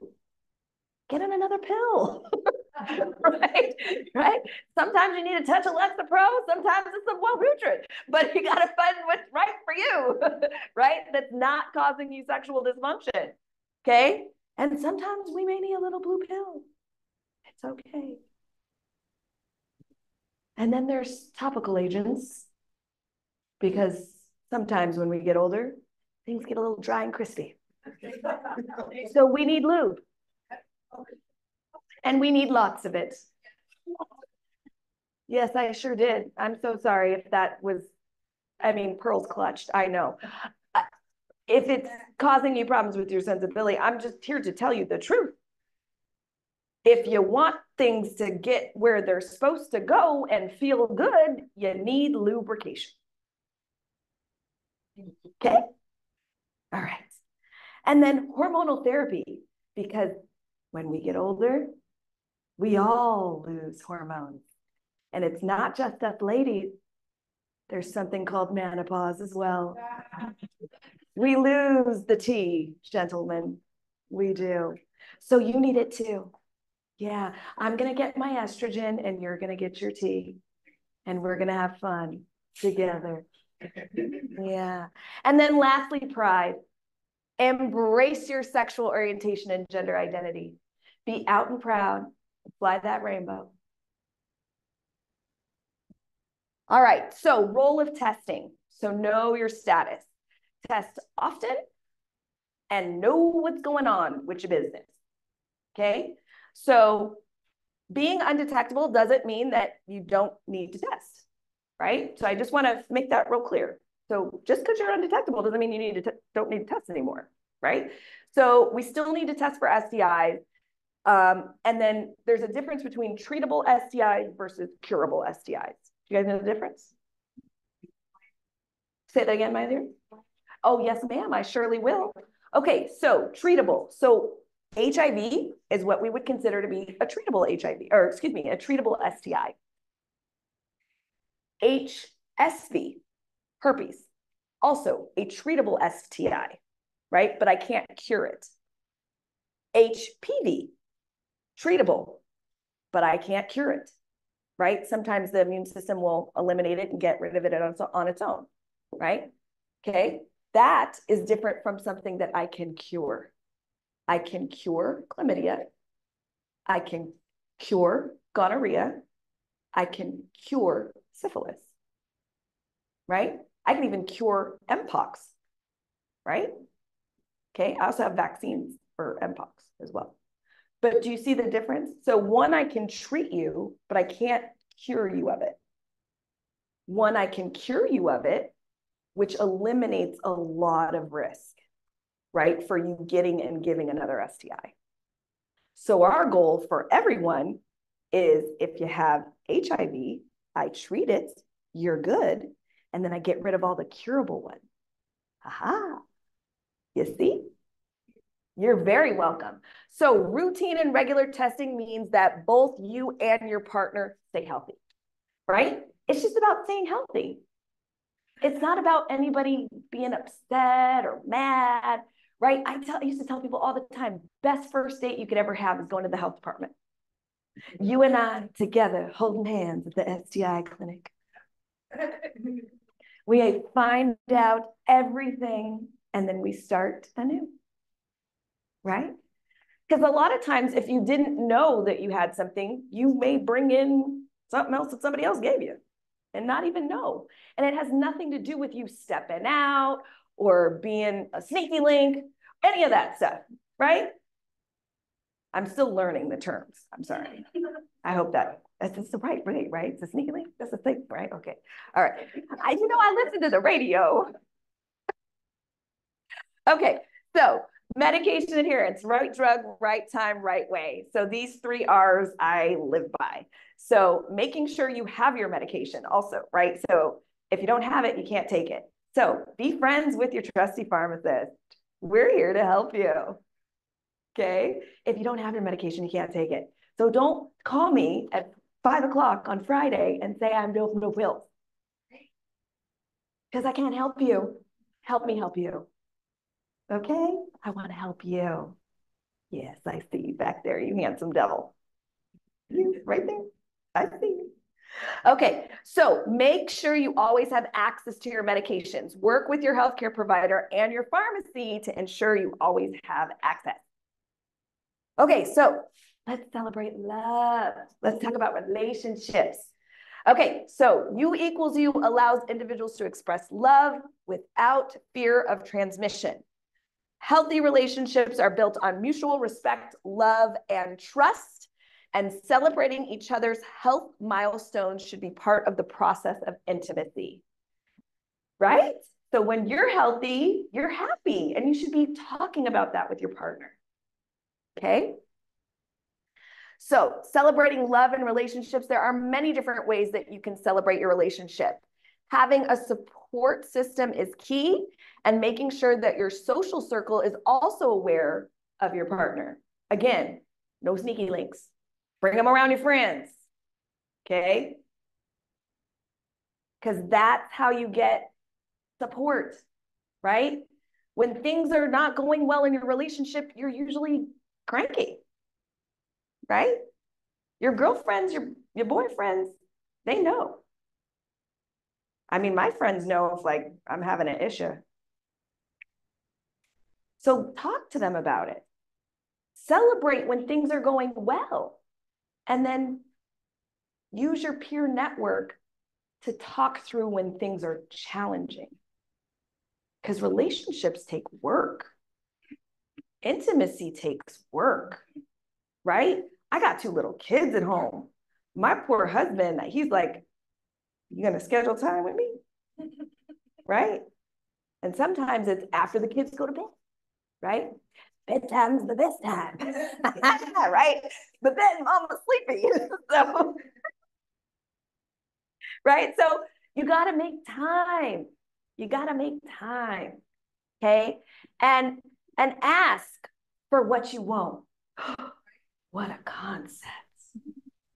Ask for what you want. If you ask, you probably shall receive.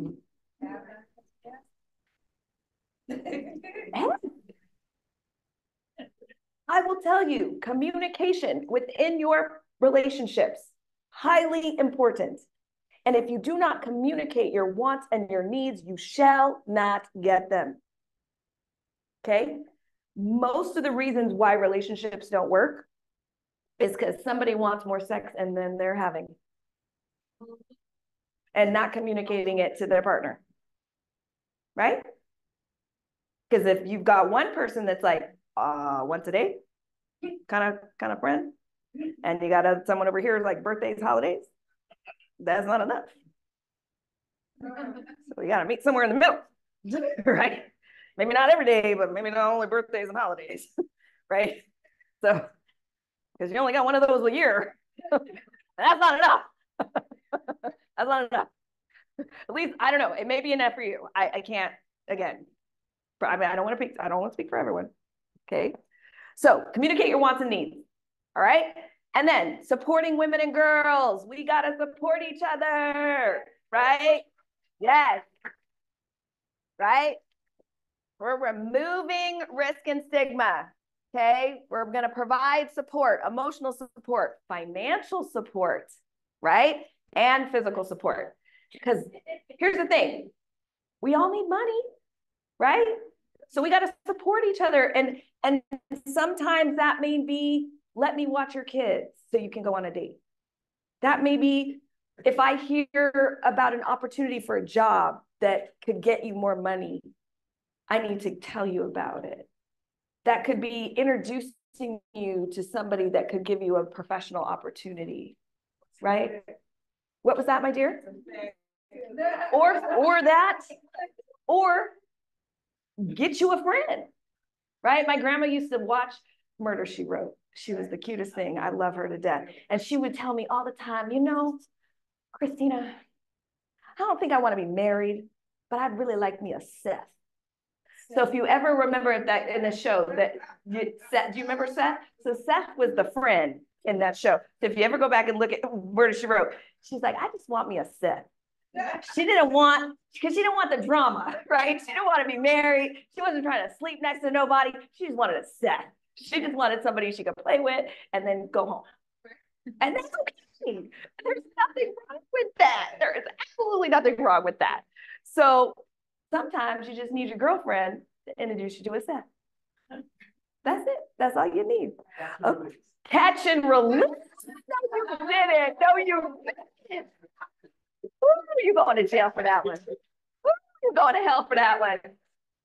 Better tell the truth and save the devil. I heard you. Lord Jesus. Okay, importance of community. Okay, that's everybody in this room, right? It's the importance of community. Okay, having the support of your community is imperative. Giving communities the support they need to be able to help themselves, right? It's not about telling you what you need to do. It's about giving you what you need and then letting you do the work. Right?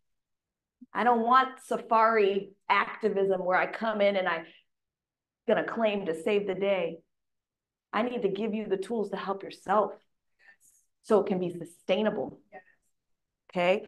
Utilize community health workers. We need to utilize community health workers, peer support, peer navigation, provide them with resources and support, and use the power of storytelling. That's what I came up here and did today, right? I'm sure you're going to remember something about what I said today. I don't know what it is. All sneaky link, all of it. Okay. But you're going to remember whatever resonated with you because I used the power of storytelling. I didn't just read from my slide, right? I told you a story. I crafted a narrative. Okay. Use that. Talk about successes. Toot your horn. Right. There you go. All right. So resources and information. We've got the Prevention Access Campaign.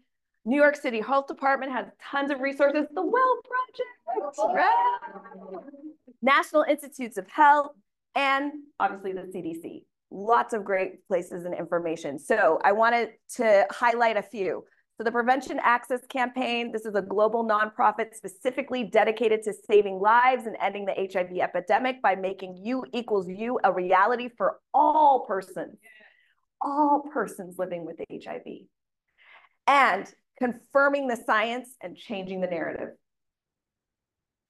We also have this fantastic resource specifically for healthcare providers on how to talk about contextualizing campaigns in lives of women living with and vulnerable to HIV. Because that's who's getting HIV right now, guys. It's Black women, people who look like me, okay? And it's not from them going off and having a bajillion sex partners. It's from one sex partner, one partner, okay? Oh, okay. Well, there you be. Ta-da. Also, we've got New York City Health Department. They've got information specifically for providers on how to talk to their patients about U equals U. We've got National Institutes of Health, 10 things to know about HIV suppression. And then I want to end with sexual wellness. Yeah. Okay, so we got to make a plan. Okay, if you don't plan, you're not going to be able to get it done, right? So make a plan to prioritize your sexual wellness. Okay, it's just as important as everything else you do for your physical health, right? So we had a previous speaker talking about how important it is to eat healthy and to have physical exercise. Sex needs to be right up there, okay? Know your wants, know your likes, and your desires. Test frequently, know your status, know your viral load, and discuss your plan once you have it. Once you make a plan, talk about your plan, okay? Talk about your plan with your current partner and new partners when you meet your set. So in conclusion, U equals U, the science is clear. It means you can't give HIV to your partner if your viral load is suppressed. Health equity is for all. Stigma and discrimination are still a part of our struggle for those living with a positive status, but we can overcome this obstacle by talking about U equals U and dismantling HIV criminalization laws. And we need to celebrate love, celebrate relationships. U equals love. And celebrate your relationships with your family, your friends, and your community. I'm going to end with this quote. As we embrace love in the age of U equals U, let's remember that our actions today shape the world of tomorrow. Let love be the guiding force that empowers us to break barriers, erase stigma, and build a future where everyone feels seen, heard, and loved. Together, we can inspire the next generation to lead with compassion and understanding. The power of love is infinite. Let's transform the world into a beacon of acceptance, empowerment, and equality for all. Yeah.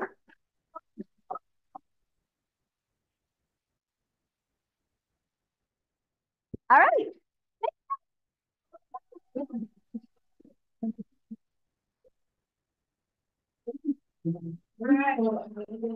It's just off the charts. Thank you, thank you, thank you.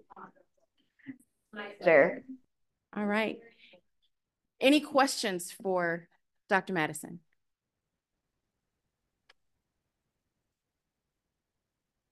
All right.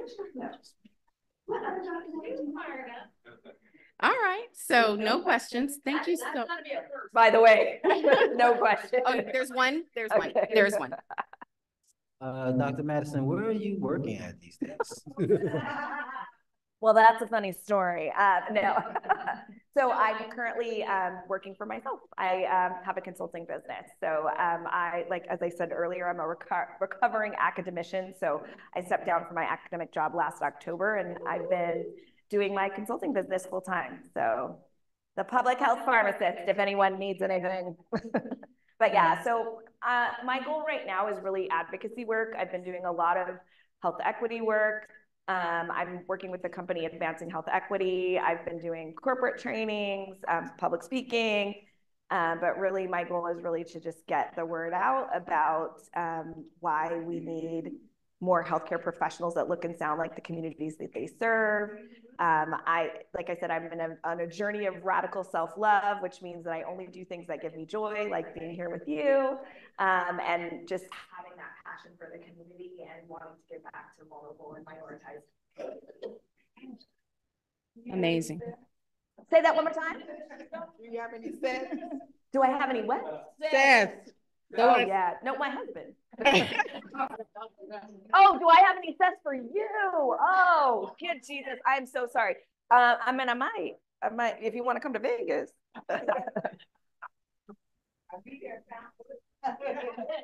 That's a beautiful property, by the way.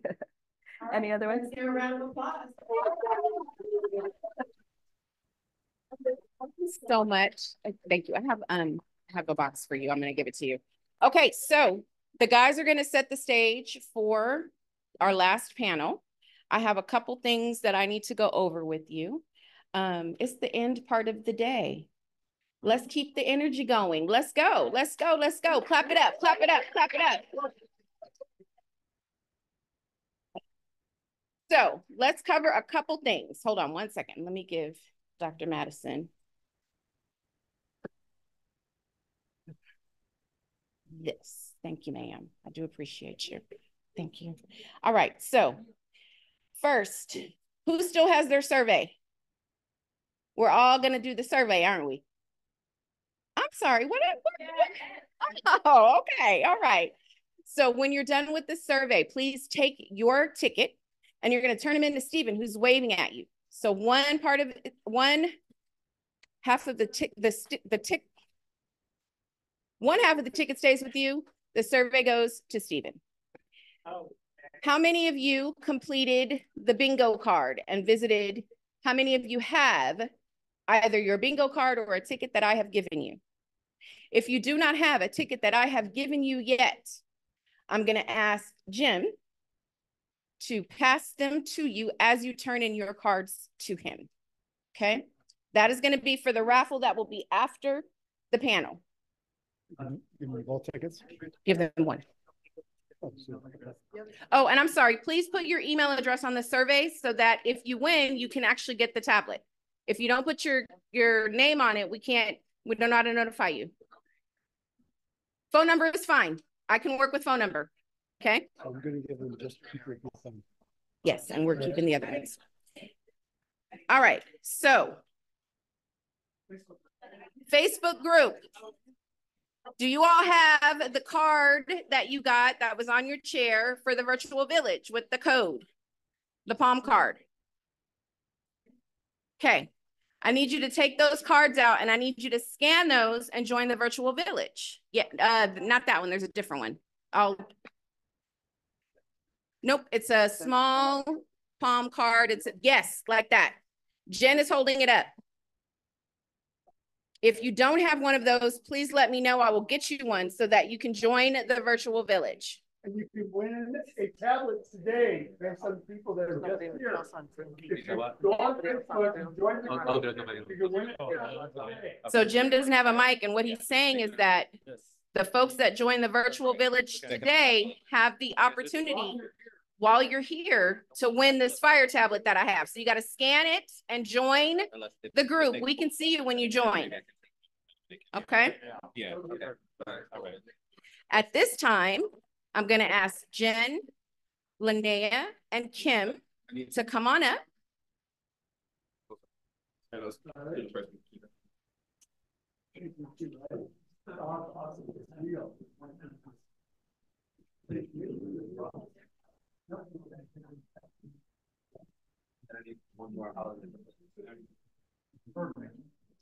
So the way this is going to work, guys, is we're going to do this panel. I think that there is much to be learned from our panel. So please continue to give us your attention and intention. Once we are done with the panel, I have a raffle. I have lots of things. So if you registered, you should have gotten a ticket to enter the raffle. If you turned in your bingo card, you have an entry into the raffle. If you do not have a raffle ticket or don't remember getting a raffle ticket, see me, because everyone in this room, including the volunteers, everyone in this room is eligible for the raffle that I'm going to do. And I would like to give everyone an opportunity to win. So if you don't remember getting a ticket when you came in, see me so that I can give you one so that you have an opportunity to be involved. Okay. And we're going to do that right after we do this panel. We have 6 bingo cards. You only have 6 bingo. Oh, I have. Okay. So I did get some, but there's only 6 bingo cards here. Turn in a blank bingo card. If you don't have a bingo card that's stickered, turn in a blank one. Get involved. I want to give y'all some stuff. Are you hearing me? All right. So I'm going to give you guys 1 more minute while I get settled up here to join the village. We'll see it online. I'm going to give you an opportunity to join the village, come and get a raffle ticket. And then we are all going to sit down and we're going to give our attention and intention to the panel. I have some really great questions. So we're going to talk about some stuff. Okay. Oh, okay. Oh,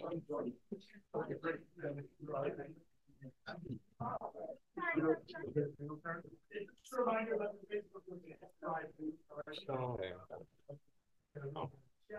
Oh, you about to say something? No, no.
Guys, our panelists have given permission for their pictures to be taken and shared. I need you guys to remember what I said in the beginning about respecting folks' privacy and right to self-disclosure or non-disclosure. So if you've been taking pictures with folks, I hope you remember to check and make sure it's okay to post, because otherwise they're going to live in your phone in perpetuity, right? Yes. Amazing. Perfect. All right. My charge. So as if you haven't heard my voice enough today, I'm going to be moderating the panel.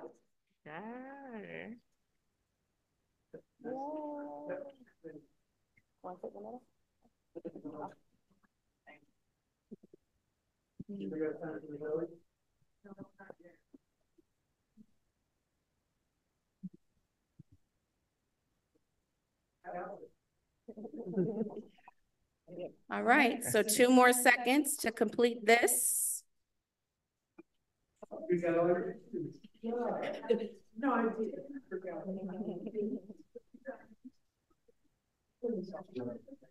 I didn't register. I'm up here now, so I'll do it later. Oh, and I'm sitting here.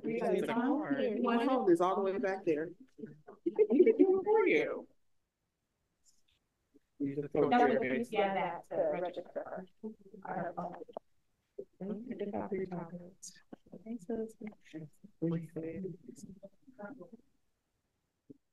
All right. And I'm going to give one more second, and this is what I'm going to have everyone do. And I'm not generally this person. However, it has been a very full day for me. So I'm going to ask everyone to take a breath and release. Take one more breath and release. Stretch if you need to. Shake your shoulders if you need to. All right. So I prepared the girls, ladies, women, amazing humans with the panel questions that I'm going to ask them. But sometimes when we get into the moment of things, we get overwhelmed and we get emotional. So what we're going to do is we are going to be intentional in good thoughts and feelings towards them. And we're going to understand what we're going to understand if in the moment they feel like they can't answer a question, we're going to give grace and a pass on that, right? Okay. We are going to give grace and, oh, you know what? We probably need some tissue. Yeah, I'm a crybaby. Child, me too. That's why I said it. I'm Okay. a crybaby. I might need to dab a little. All right. So what I'm going to start with is having the ladies all introduce themselves and tell as much or as little about your journey that got you here as you would like to share. So let's go ahead and we'll start with Jen because you're closest to me. Take your time. Good afternoon, everyone. My name is Jen Lothridge. The journey that got me here 5 years ago, I went to Planned Parenthood to update my birth control. The good news was my birth control was good for 2 more years. The additional information was I was HIV positive. And here I am today sitting in this chair. That's the short version. Short version works. And I don't know if y'all caught that or not, but I appreciate the fact that you didn't say the bad news. You said the additional news. This is why I chose these folks on this panel, right? It's perspective. We're trying to shift the narrative, right? All right. So Ms. Linnea, let's learn a little bit about you. Hello, everyone. My name is Linnea Rayleigh. It says Linnea Lawson in your agenda, but I am recently married and in the process of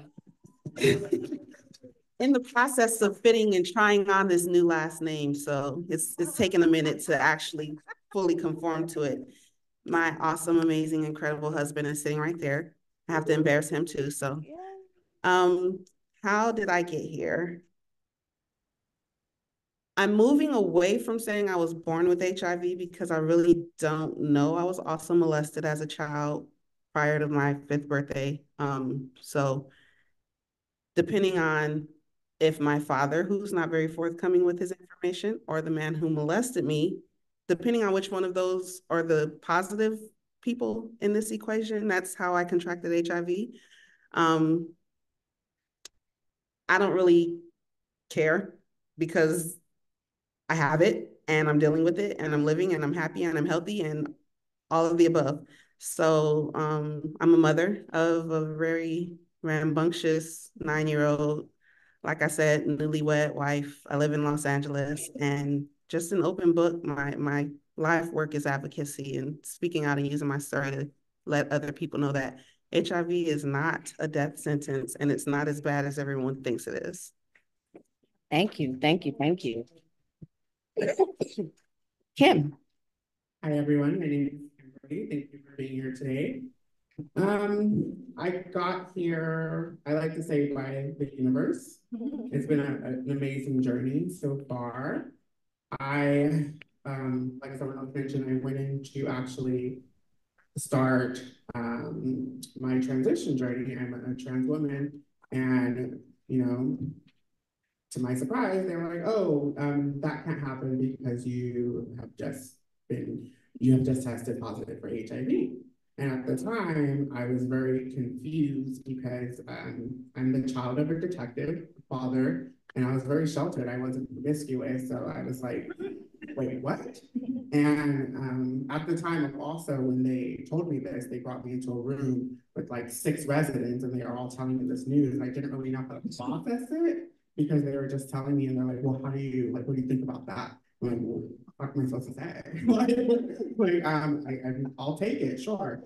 So, you know, it took me a while to accept, you know, my diagnosis, but I will say it's actually been, it's been a gift. You know, the gift has, for me, kept giving, and I was able to get connected to an amazing healthcare provider, and through that provider, I actually learned that I had a calling for healthcare, and now I work in healthcare. And through, advocacy, working through healthcare, I actually met this amazing Black woman. We were actually both invited to speak at a gala, really, hoity-toity type thing. And I remember listening to her speak about her diagnosis and how much power and confidence she had. And I was like, oh, this is about to be my shit. Right. I'm about to turn this whole thing around. And I did. Through that, the first time I heard Bridgette, speak, it really just opened my mind, not just for myself. It was so healing because I was like, I can actually do something with this and be something with this and thrive with this. And I have. And now, like I said, I'm a healthcare professional. I'm also the Palm Springs chapter, ANAC chapter, which is the Association of Nurses in AIDS Care. I'm the president as of 2023. I also just rewarded 2024 Outstanding Advocate of the Year. It's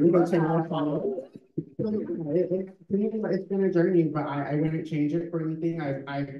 I think the first time I got a patient letter back with someone saying, thank you for being so honest about your journey. You helped me understand that I'm going to be okay. And mind you, I was just doing my job. I didn't know that was going to lead to someone else, being touched by my story. And after that, that's all I wanted to do is just continue to touch people with my story. And I think I've been doing a great job. So.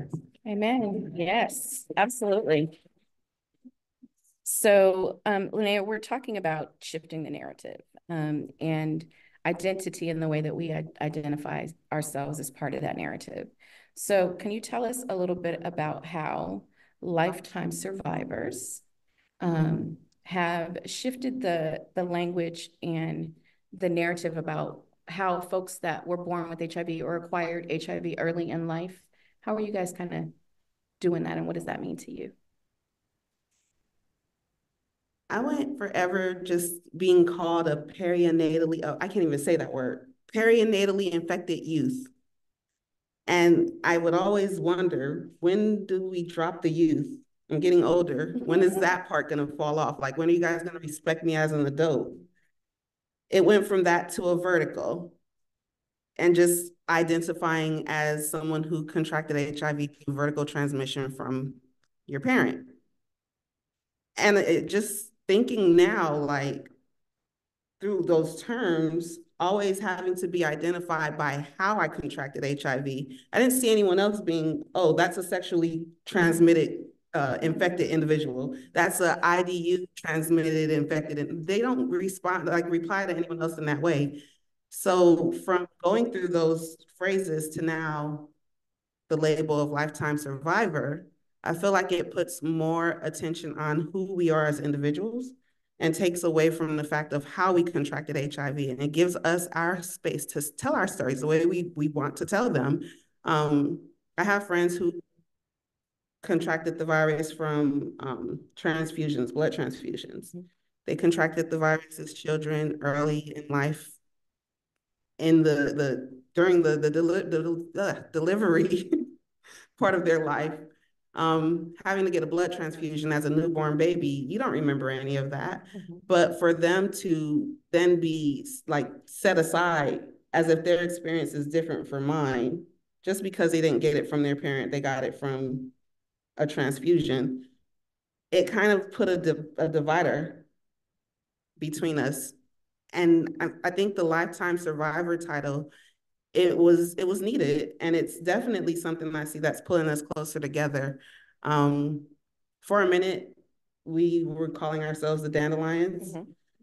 I don't know if anyone in here know who Mary Bowman is, but she wrote a poem about her mother where she was calling like the resemblances between her mother and a dandelion, and how a dandelion is not given the respect because it's considered a weed, but it's really the strongest and has beauty that's comparative to a rose.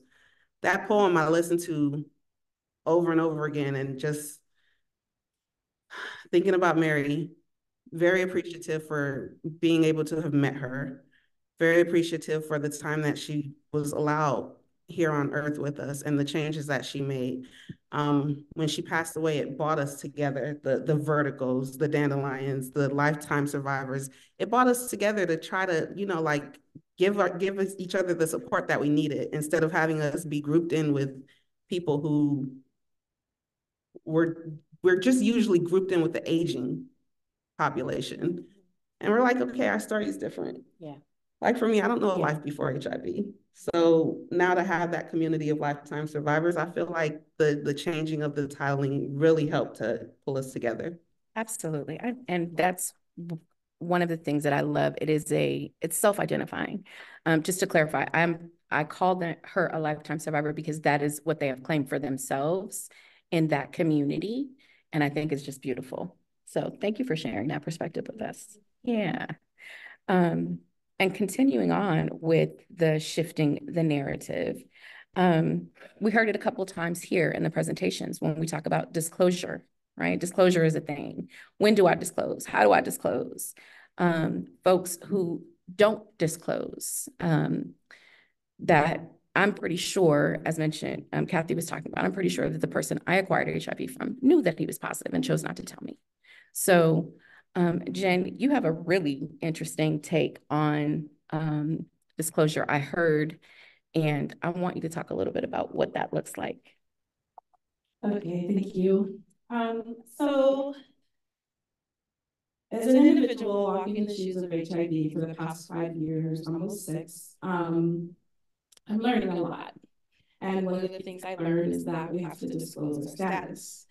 Even to this day, when you say that word disclosure status, my stomach kind of like gets a little excited there. So then also having to, the idea of disclosure, sharing with someone. You think about it, disclosure is a negative word. I didn't write it down, but if you look up Google the definition, it's related to negativity. So that's gonna prevent me from wanting to disclose and other people to anyone, right? So my idea is to bury the D word and shift it to share. Because since we were young adults, young babies, we were taught that sharing is what? Caring. Exactly. So if I care enough about you to share my status with you, I'm doing it because I care about you. It is my choice. And I feel more comfortable because, oh my God, I don't have to disclose to somebody. What are they going to think? Hey, I'm choosing to share this information with you. And if it's a possibility that we can switch it, I believe that it will help those that are at the point in their life where they want to share some from their HIV status with an individual. It can potentially make it easier sharing out that information. And I think, yeah. So that's it. Love. Do either of you want to comment on? Oh, wait, sorry. Oh, no, Sorry. You good? Oh, okay, so share, because I'm nervous, but so the whole idea of share is because stigma, it was has, but I think we changed it to hold. Stigma holds a real empowerment. So that's where we got from that share.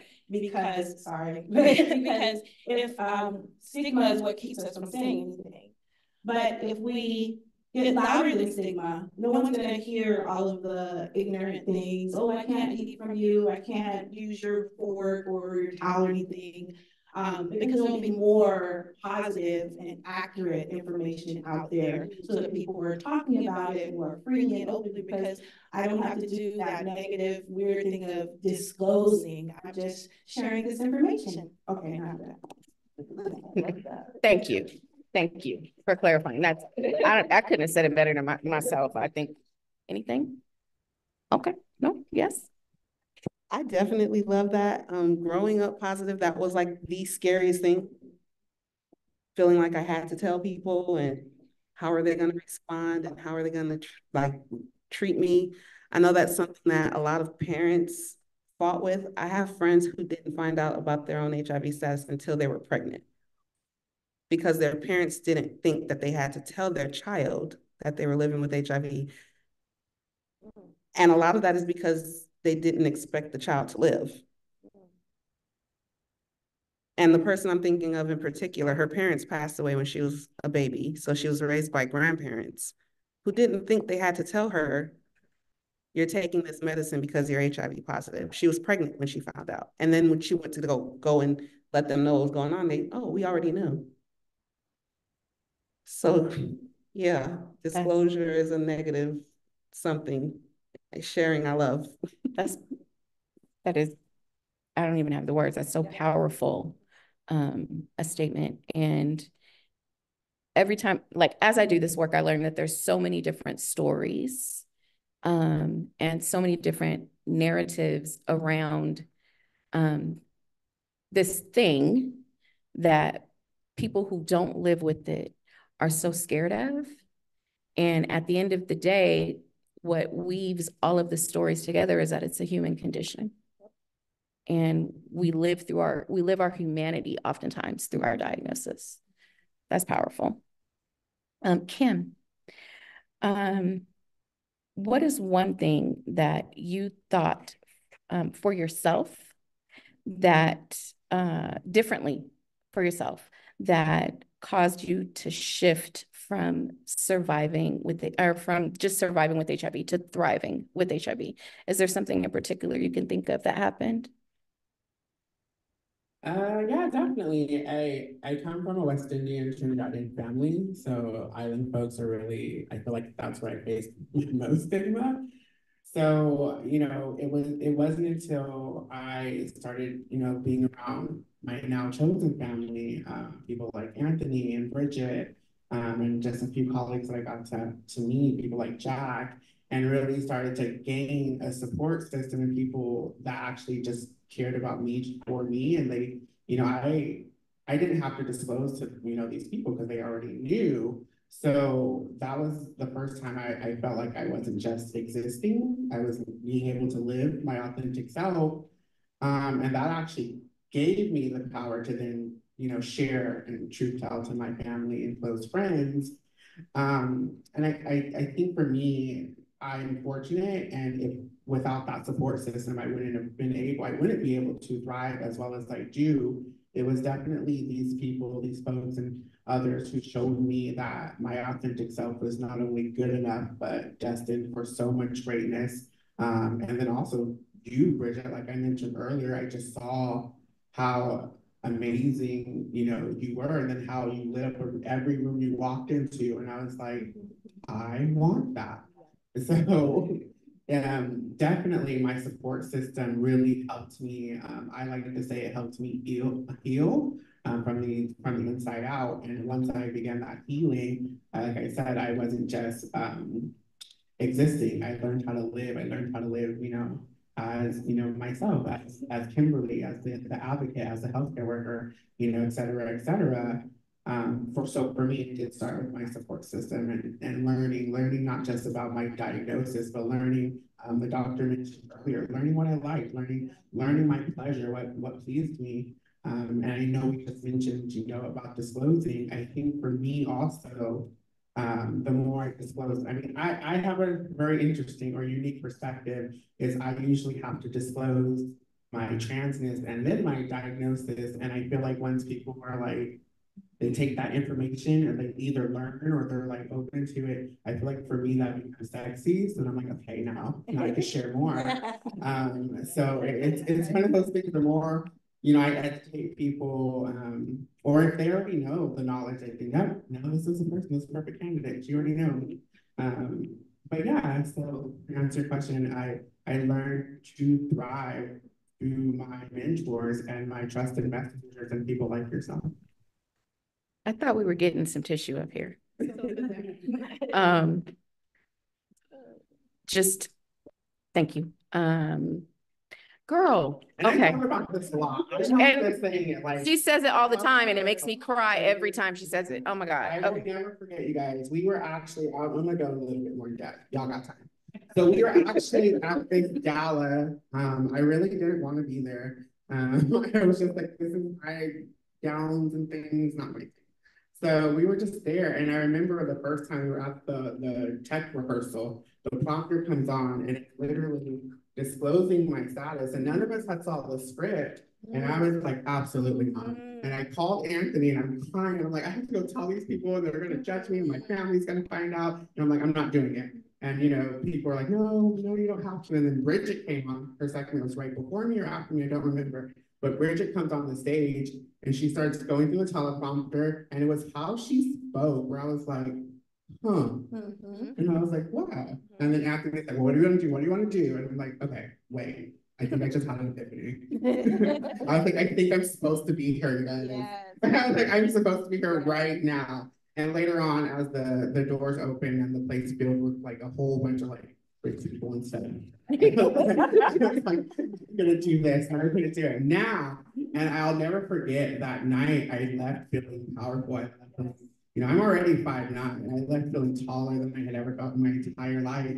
And it was just watching you, the way you walked across the stage, it really gave me hope, and it gave me, like I said, it's the gift that keeps giving. I'm very fortunate. I've had many doors open, and it all started by opening that door that night.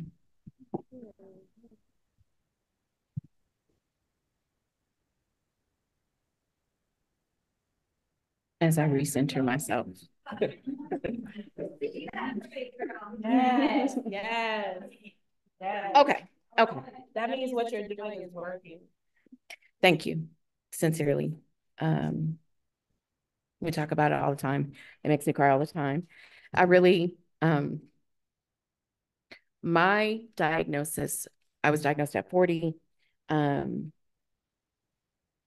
It's been a life, it's been a journey.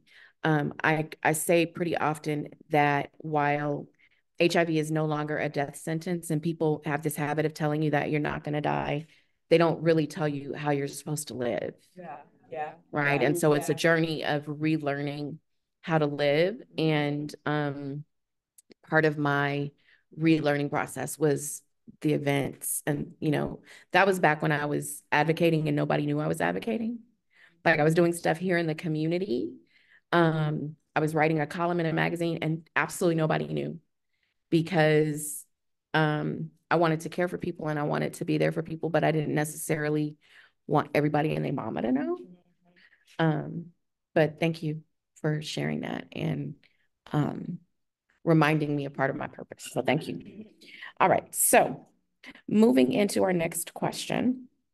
I'm actually going to go to why we're here. And if each of you could just a little briefly talk about why you feel like community and being seen is so important for women living with HIV. It takes a certain amount of bravery to be up here. Jen, I told you before, like only 5 years in, girl, you came out swinging. You know, it takes a lot of people 10, 20 years to even adjust to a diagnosis and say it out loud, let alone, right? 5 short years. So for all of you, what is it about community that's important for women living with HIV?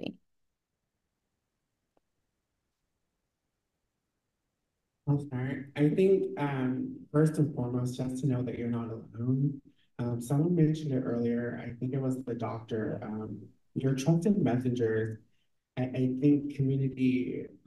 We need more people like us, not only in healthcare spaces, because it does make a difference, but just to show the world and everyone that we are more than our diagnosis. We can thrive, we can survive, we can, you know, do all the things. This again, as to some as crazy as it might sound, my diagnosis changed my life. Oh my God, no. Told you. Yes. Told you. Yes. My diagnosis saved me in many ways. And definitely, I never thought at 35 I would be, you know, financially independent. I would be, you know, amazing in my career. I would have the career I have. And I know that I'm doing the work in tangible ways because I see other trans individuals. I'll never forget, I was speaking on a panel in Atlanta, which is actually one of my favorite places now. I was speaking on a panel, and unbeknownst to me, there was so many trans individuals in the audience, and they came up to me and they're just like, "We've never seen someone like you speak on a panel," and it touched me because, yeah, I know. You got this. It's important to have representation. Representation matters. Representation, I'm going to take it a step further. Representation saves lives. Right. And community, again, like you've heard me say time and time on this panel, that if it wasn't for my community and Thank you. and my circle, I wouldn't be the person I am today, and I wouldn't change it for anything. And you know, I'm fortunate. I have two of my favorite mentors. I have my coworkers. I have my best friends here, all supporting me, and none of this I never had any of this before. So I believe community is there to save lives, and it's important, especially, you know, for groups like this and populations of ours. Yeah. Okay, so well, I never really thought that it was important to be seen. I was raised with those children. Well, you're raised, you be seen, not heard. But, you know, I don't feel that I have to be seen. That's not me personally. But my spirit puts me in situations where I am seen. So I'm grateful for that. Community is important because I'm gonna give a shout out. Without places like Christie's place. Yes. Let me tell y'all, you know, that the saying of, you know, I'm not my HIV. Well, I'm actually how I was before my HIV, but just now a lot more. I mean, this is just me, you know, in general. I will say that I do have the love of Jesus Christ in my life and my heart. And if it wasn't for that, no telling what corner I would have been balled up in. That's just real life for me personally, because this is a journey for individuals. And I think it's important that people see, oh, you can be around others to help support you and navigate you during something that is really crazy. I mean, you know, when I first learned about it, what did the doctor tell me? Oh, this is the best time to get HIV. And I was like, how? Child. As if. It's a good time to get HIV, right? That was 5 years ago. So this year, my 53rd birthday, I had an opportunity to participate in the Confessions podcast. So if anybody has one of those square scan cards, it's session 2 right there. So with the help of that community opportunity, I had an opportunity to officially tell my story. And for my 53rd birthday this year, I decided I was going to become fully open about my HIV status, because the light bulb has gone off, and I get it. If we don't talk about it, nothing is going to change, because we won't give them any information. Yes. So you have that, and then you have to go the step above, like, oh, I gotta stand in front of people and say this. And I'm grateful to have opportunities to help groom me, an awesome mentor. I mean, she's my boss. I'm not butt kissing or anything, but Rhea Van Gogh is awesome. She's awesome because and I'm gonna say this, for an individual that is HIV negative, she is there and supportive for all of the women that walk in that door. Yes, let's give it up for our allies in the room. Absolutely. Yes. And that's a good example of what community is about, because we might not have community with you or with a family, but I can say CBO, community-based organizations, they are there for us. And I'm gonna again give a plug because you guys want to know why and how I got here. It is because of Christy's Place. Because I'm just gonna be me, but then for someone to say, you know what, we recognize that there's a little bit more to you. Come here, let's groom you. So we go through our Lotus project training, helping us to learn how to be an advocate, helping us to learn that our voice is very valuable. Even if I don't want to sit on a stage with 4 beautiful women, 3 other beautiful women, and tell I'm HIV positive, okay, but if I want to, that life is crazy, right? You have the guys. Now, let me tell you, 5 years ago, I wouldn't just be all like that, despite how outgoing I am. But I went through the Lotus Project and I found my voice, in relations to how HIV has impacted me and how I can help other individuals that are impacted by HIV, because that is what an advocate is for. Absolutely. And lastly, I'll just say a little quick this way. Then I had an opportunity to be called back to Christy's Place and attend a training that is called Project Pearl. So now that I've already been given the tools to be an advocate, now how can you use those tools of advocacy to step out within the community and help other people change the narrative, reduce stigma, and recognize the importance of the services and the support that is out there, not only for women, but all human beings, period. So then you take that and now you have the ability to really engage within the community, the county where they decide where the money goes, what services we have, things like that. The San Diego HIV Planning Group is an opportunity to connect and share your experience and give input. I mean, who would ever thought I would be sitting in a meeting that a lot of people probably would say is boring, talking about what services are most important, housing versus, I don't know, childcare, for example, and what are we going to do with all of this money? I've never been to anything like that.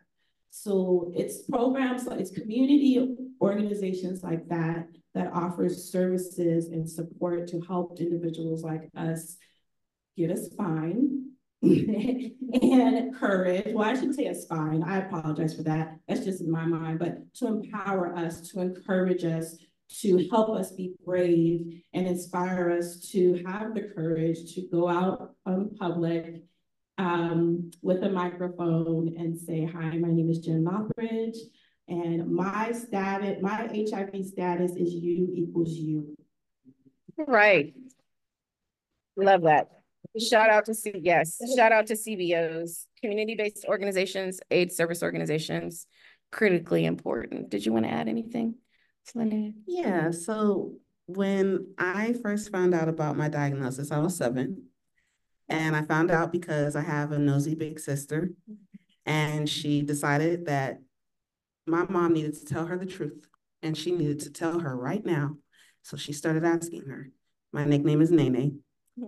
Mommy, why does Nene have to keep going to that doctor? Mommy, why do they keep taking Nene's blood? Mommy, why does Nene have to take that medicine and you don't make us take it? We take the vitamins and you give her something completely different. She doesn't even want to take it. It's nasty. She tells you every day she doesn't want to take it. Why do you keep making her take? So she's, look, girl, it's because your little sister has HIV.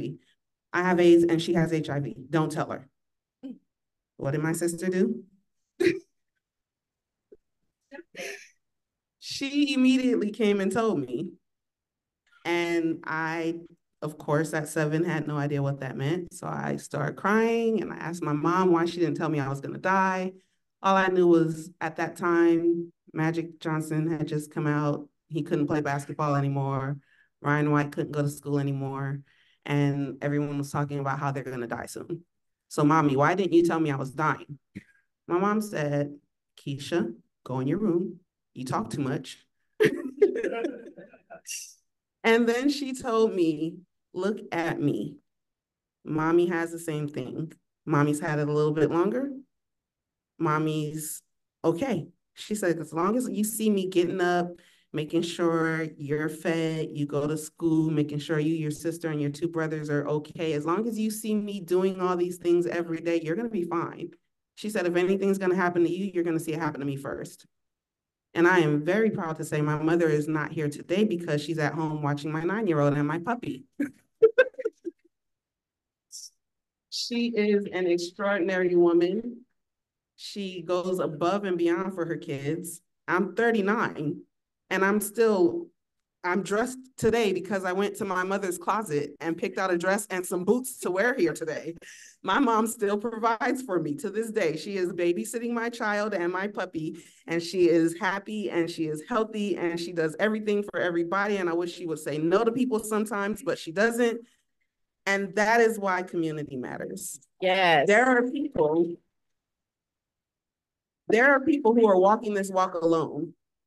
There are people who didn't have someone say, look at me. There are people who didn't have an example of living a happy, healthy, HIV positive life. And if I can't do anything else with my life, I can be that for somebody else. Amen. Yes. We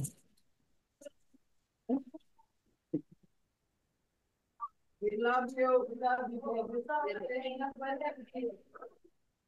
All right. Told you it was going to get emotional. Okay, so this will be probably our last question.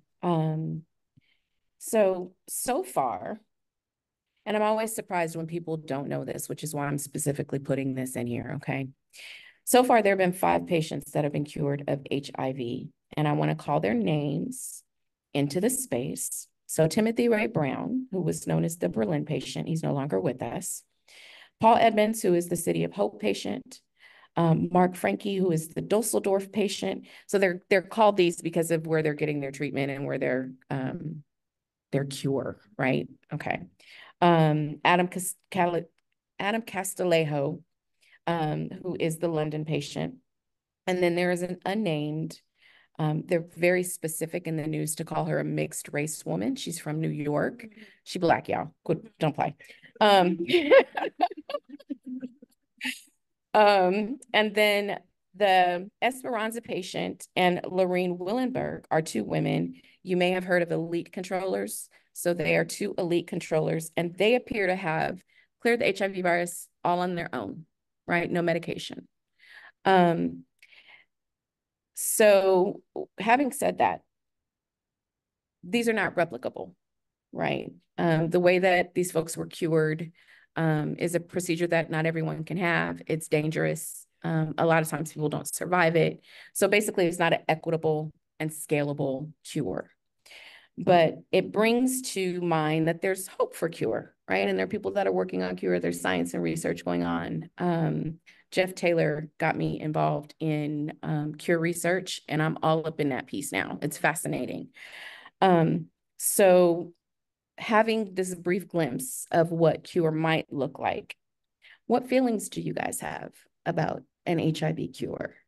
And so it's a 2-part question. So what feelings do you have about it? If a cure was available, would you take it? Why or why not? And I think sometimes these answers surprise people. So let's talk about it. So Linnea, let's start with you. You've lived with HIV longer than anyone else on this panel. If there was a cure available, first of all, how do you feel about it? And then if there was a cure available, would you take it? I used to get upset because I'm like, they're not doing anything.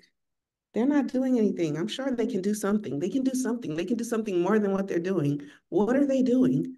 And that was coming from a place of me not knowing exactly what goes into even getting a pill approved by the FDA. Now knowing more about that process and how long it takes for something to go from an idea to something that is actually usable in the community, I know that they're working. I know that the work is doing something because I was just saying earlier, like, how fast did they come out with that vaccine for COVID? Where is the HIV vaccine? They got that COVID vaccine too quick. And just having that conversation earlier in the hallway and hearing, well, you know, that came from HIV research. I see HIV research is doing something. COVID was horrible when it first started. All we kept hearing was people dying, people dying, people dying. That story's gone because of the vaccine now. And that's because of HIV research. So I see that the research is working and that hopefully somewhere down the line, because of research, I can see a cure within my lifetime. How quickly will I be willing to take it? I've never tested positive. I've never been diagnosed with AIDS. So my diagnosis has been HIV for 39 years now. My T cells are fine. Viral load is undetectable. I've had my child, she's HIV negative. Had her from having sex with her dad, he's HIV negative. I feel like I've done a great job with taking my medication. My medication works for me and HIV is controlled. I wouldn't be in a rush to take the cure because I feel like I'm fine where I am right now. I have friends who are positive, who the same one who I was saying earlier didn't find out until she was pregnant. She said she would never take a cure because that's the only thing she has left that connects her to her mom. And that statement, I swear every time I think about it, I want to cry.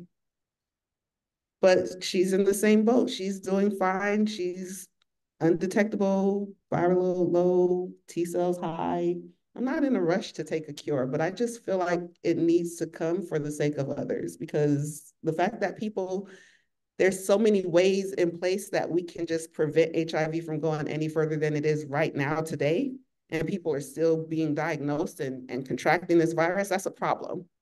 Yeah, thank you. Absolutely. That's powerful. That's very powerful. Kim.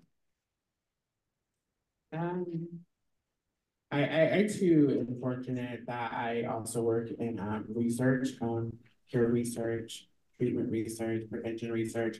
So I definitely know there are a lot of things being done. I know there's a lot of efforts and work and strategies that are going into a cure. I remember when Bridgette was formulating this question, because we also get to work with her.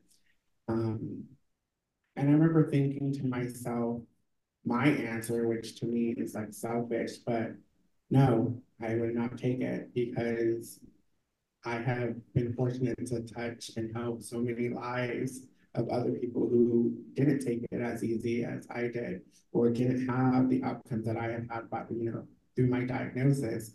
And I want to continue to touch people. I want to continue to help people. And I personally feel that if, presented the opportunity, if I took it, for me personally, I felt like I would be a hypocrite, because I get to travel coast to coast to help others and to talk and say how I'm thriving. And I feel like if I just gave that up because it was available, I wouldn't be who I am anymore. And like I got, like I told all of you, I love who I am. I think it's pretty cool and pretty hot. So why give that up so easily? So yeah, and again, my reasons might be selfish, but I selfishly want to help people and continue to help people. And yeah, so I don't think that's selfish at all. I don't, it's a different perspective. And I'm sure it raised a few eyebrows. I saw them go up. But I do not think that it is selfish at all. Jen, how about you? I never thought about that until even after reading the question really in depth, but hearing it. Initially, I was like, no, I don't know. No, I don't know, maybe. But listening to our responses, if the circumstances were appropriate, safe, and maybe depending on what the process was, I probably would. And the reason being is because it could potentially offer hope to other people to see, oh, she was HIV positive and she did that, and she was able to be cured, and maybe I'll do that, especially as we continue working on stigma reduction and helping individuals. Oh, it's like having diabetes. oh, I have HIV, I'm HIV positive, I can go to my provider and they can work with me to cure that. You know, who wouldn't like to be cured from a particular type of disease? You know, many people want to be cured from cancer and things like that. So, yeah, I wouldn't see why. Yeah, it's fair. It's excuse me, you guys. I'm sorry, you guys. That's fair, and I appreciate all of your honesty and all of your different perspectives on it. And I think it's part of showing that there is not one narrative for life with HIV. We don't acquire it the same way, and we don't live it out in the same way. Thank you for being vulnerable about that. I know that's kind of a tough question because it opens you up for a little bit of judgment from people because the answer seems obvious to them, and it's not. Nothing about HIV is ever obvious, but so thank you for sharing that. And they are not us, they're them. Exactly. I do want to give just a couple of minutes. I want to do the raffles because you guys have been here. I want to, you know, give you a little something to take with you. I want to give you an opportunity to ask a few questions. So let's agree to keep them slightly brief so that we have time and we can share and be in this conversation and in this space together. So who has a question or a comment? Nobody? Dr. Madison has one and I see you. First and foremost, I just want to commend all three of you for talking about your lived experience. And most of all, I want to commend you, my darling, for the work that you're doing and the impact that you are obviously bringing to everyone in this room. I feel despondent because I have not known you long enough. And I feel grateful to my colleague Joseph for bringing this opportunity to me. Shout out to Joseph.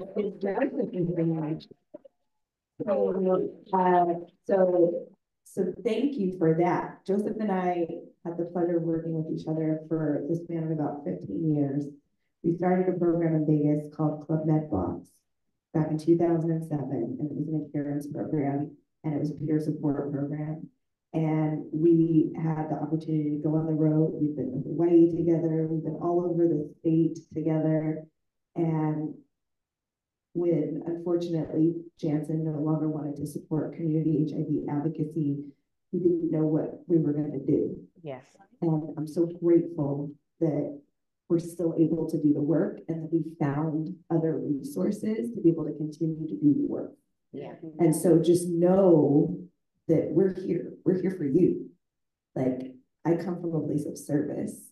And I know you mentioned when you were talking about how important Christy's place is. And also another amazing connection that I received this year, a gift of God, to be able to connect with this year as well. And I think that we need to take stock and we need to, again, look at all of this that you guys have done and to celebrate it and to honor it and to uplift it and to scream it from the rooftops. Yes. Thank you. Yes. And I really, really wish that I had the platform to talk about you more. Oh. So what I would suggest for you amazing women is to write about your stories. I would love to see your stories in Washington Post, New York Times. Funny you should say that. Oh, are you writing for something? I have a column. I write a column in We'll share the heck out of that. But yeah, I'm gonna stop talking. But I'm really so grateful for the three of these wonderful women and you in particular for bringing me here and for allowing me to be part of this and to live in your joy and to live in your grace. Thank you so much for your time and being here. Thank you, thank you, thank you. Yes, absolutely. Thank you. Thank you. I came from the bracelet making session, and this is probably the first bracelet I made in my adult life. Yes. That into the conversation. I would love to know each one of you. I would love for you all to share a, what did you call them? Affirmation. Affirmation. Because I was stuck, couldn't think of anything. I didn't do my Rolodex of song lyrics and couldn't find anything that was good. So I would love to hear your affirmations. That's a great suggestion. Jen. So mine was, oh, I got a big mouth anyway. What did I end up saying? Oh, even if it hurts, it still might be good for you.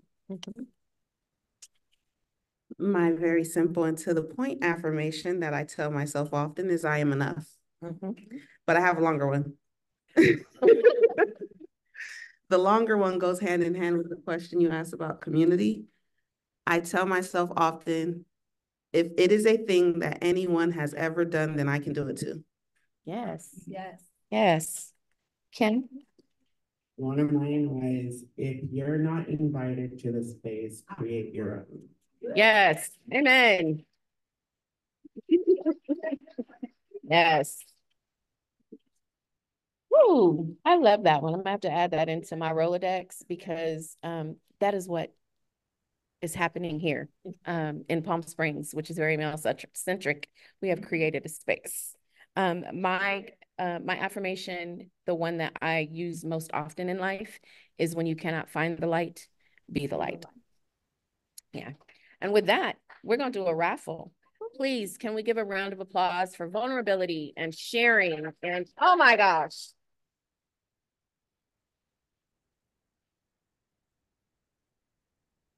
This was absolutely, no shade to anybody else, but this was my favorite panel of the day. I have tremendous respect for these women and for, I'm not even gonna, thank you.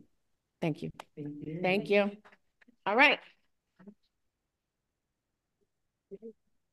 I just want to say that we appreciate Bridgette for actually reaching out to us because, we weren't saying, oh, we want to be on the panel. She thought about us and, that's a start right there. So thank you, Bridgette. We appreciate you. You're welcome. Thank you. All right. So we are going to do a raffle. Several raffles. I have stuff, y'all. Did everybody get a ticket? Everybody has at least one ticket in that I have. Okay. If I heard a no, so I need you to come see me so I can make sure you have at least one ticket. Where are the ones that, what happened? Yeah, can you come up and get a mic? So, congratulations on your inaugural conference. You and John did a fantastic job.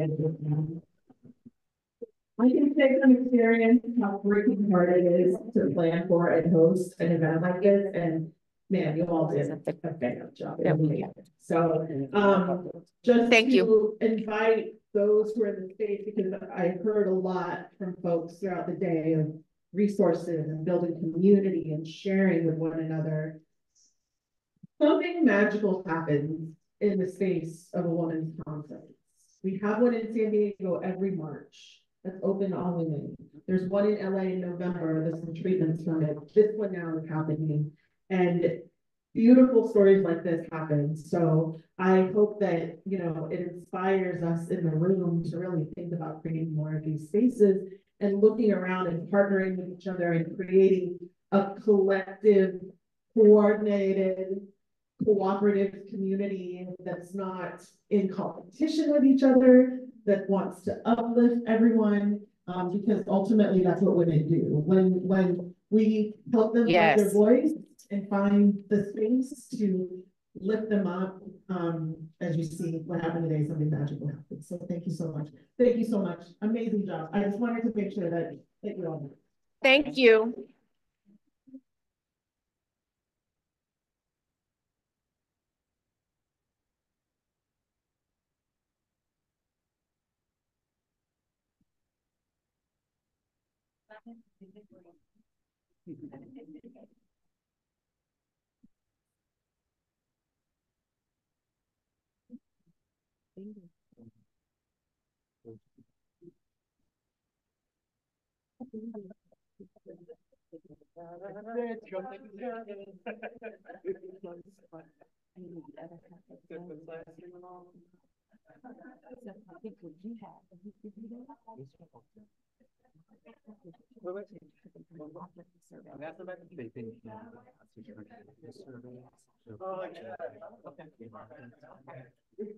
Semi-connected survey. Yeah. Yes. I heard another no in the room. Who else didn't get a raffle ticket? But that you were the no. Okay. All right. Yes. If they want to give me their no.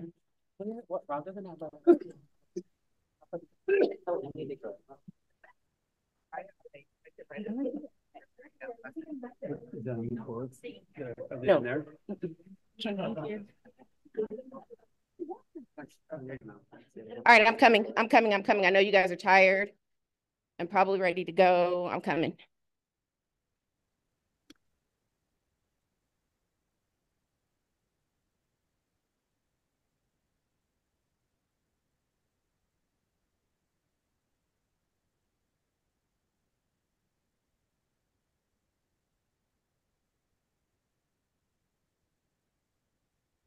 My phone, there it is, my phone. And there was a brown envelope.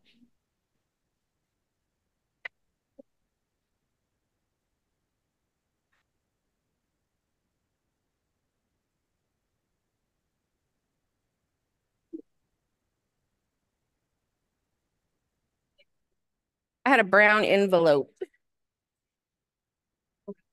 Not sitting on it? There. Oh, okay. About to make me go crazy. Found it.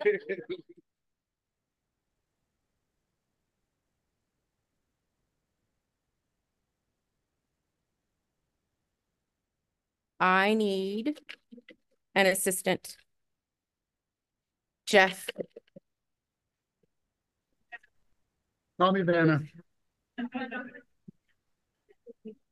1 2 1 1 2 1. 1 2 1 1 2 1. Going once, going twice. 2 1 1 2 1. Yeah. Okay. Okay. Oops. Okay. 5 6 7 4 6 4. 6 7 what? 5 6 7 4 6 4. No? Okay.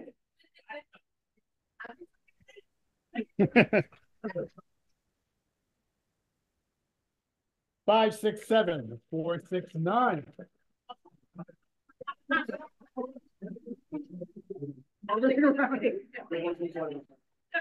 No.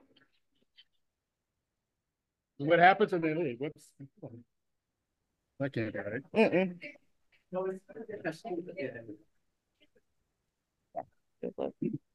1 2 1 1 2 2. Okay, keep going.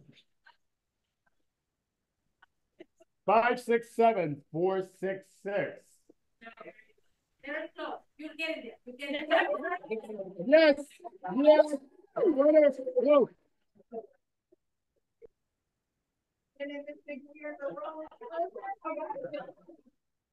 We have a $25 Visa gift card already. Oh, no, it's MasterCard. Sorry. Already. Oh, here. Already activated.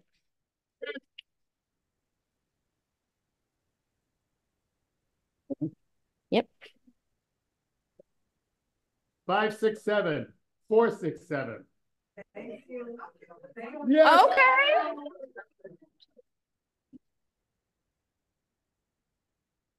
Sephora.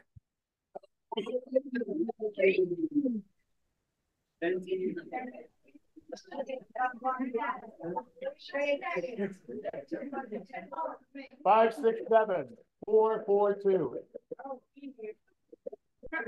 Is that you? Yes.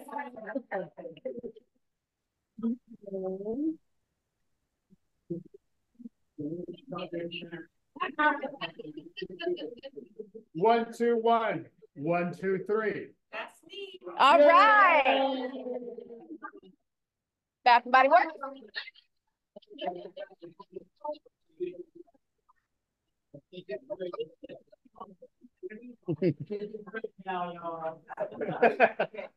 Five, 6, 7, 4, 3, 9. Nope. 4, 3, 9. 4, 3, 9. Okay.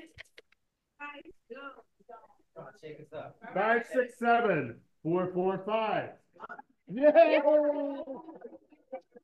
Come on now, you ain't not your Another gift card. Yay.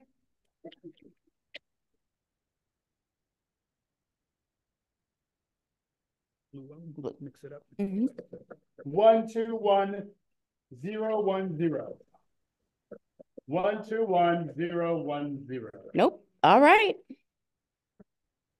Let's keep going. 5, 6, 7, 4, 5, 0. No. 5, 6, 7, 4, 5, 0. All right. 5, 6, 7, 4, 5, 9. Yes. Yes.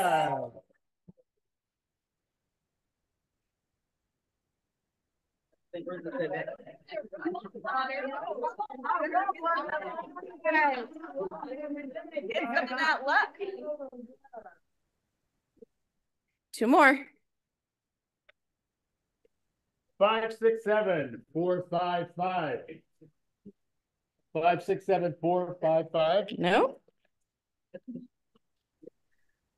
Oh, blue one. 1, 2, 1. 1, 2, 4. 1, 2, 4.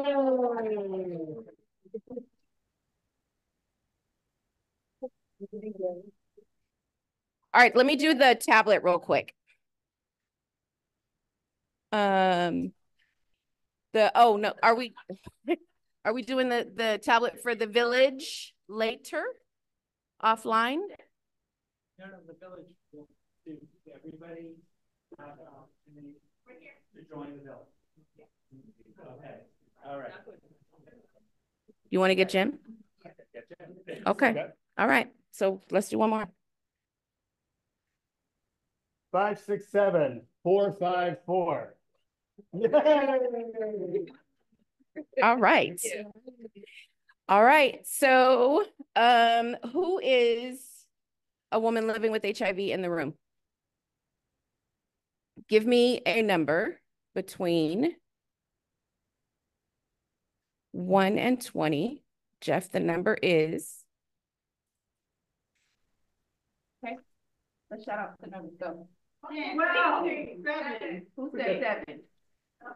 So we had 2 7s. All right. And I look.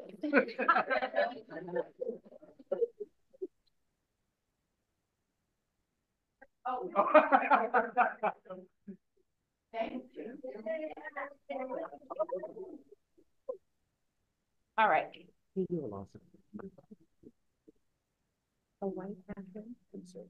So lost and found check. Look around the area next to you, or maybe you've seen it today, a white Apple pencil, like a stylus kind of thing. Yes. Anya is and his fine self over here cosplaying as a nurse today. Perfect. Okay. So she's gonna find that. I actually think it might be simpler for us to do the drawing for the tablet offline and then send it to folks because we don't have the names written down to put into a bucket, right? And also not everybody was able to access their Facebook account. Correct. Okay. So we're going to do, I think that would be actually the more fair way to do it. And also for the folks that are online, Corey can put the link in for the survey so that they have an opportunity to take part in this survey. So this is the part where we say goodbye. So, did you learn something today? Yeah. Whether you are a person living with HIV or a person who supports or takes care of a person living with HIV, did you feel seen today? Yeah. Before I say anything else, these gentlemen, I 100,000% could not have done this without them, period. Let's give Harp PS. Chris is sitting down, but Chris is included in that. Harp PS is one of the most amazing organizations on the face of the planet. They support folks living with HIV. They support folks aging with HIV, which is one of my other intersections that we learned about and talked about earlier. And so this is an amazing group of people. I love them. Let us give a shout out to Vive and to Gilead for making this possible. Meg, Carla, bless you. There are not the words in my heart. Thank you so much. Corey took care of Zoom all day today. Shout out to Corey. To all of the speakers, to the panelists, to our vendors and sponsors and folks who tabled, and everyone who is in this space. I'm gonna get better next year. I won't cry. Thank you. I will. I'm a sissy. I will. Please go forth. Continue to live in the fullness of who you are, because you are who you are, diagnosis or not. You are who you are in the community. You are who you are in the spaces with the people that you take care of and that you care for and that you love. So I hope that you leave here today having gained something. Please be safe in your travels. Thank you. Thank you. Bridgette, before everyone leaves, I just want to let you guys know this woman has worked hard for the past few months for this. You say what thankful we are. So if you guys can all stand and then we're gonna stand. This is an idea that came from the heart. If you really want to help a space for women, this has been a successful day. So let's just give her all the love we can give her. Thank you for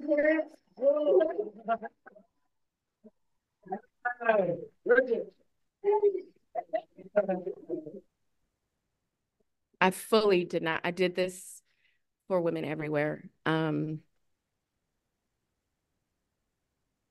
Thank you for being a part of it. I appreciate it. Thank you. Thank you. Thank you. Thank you.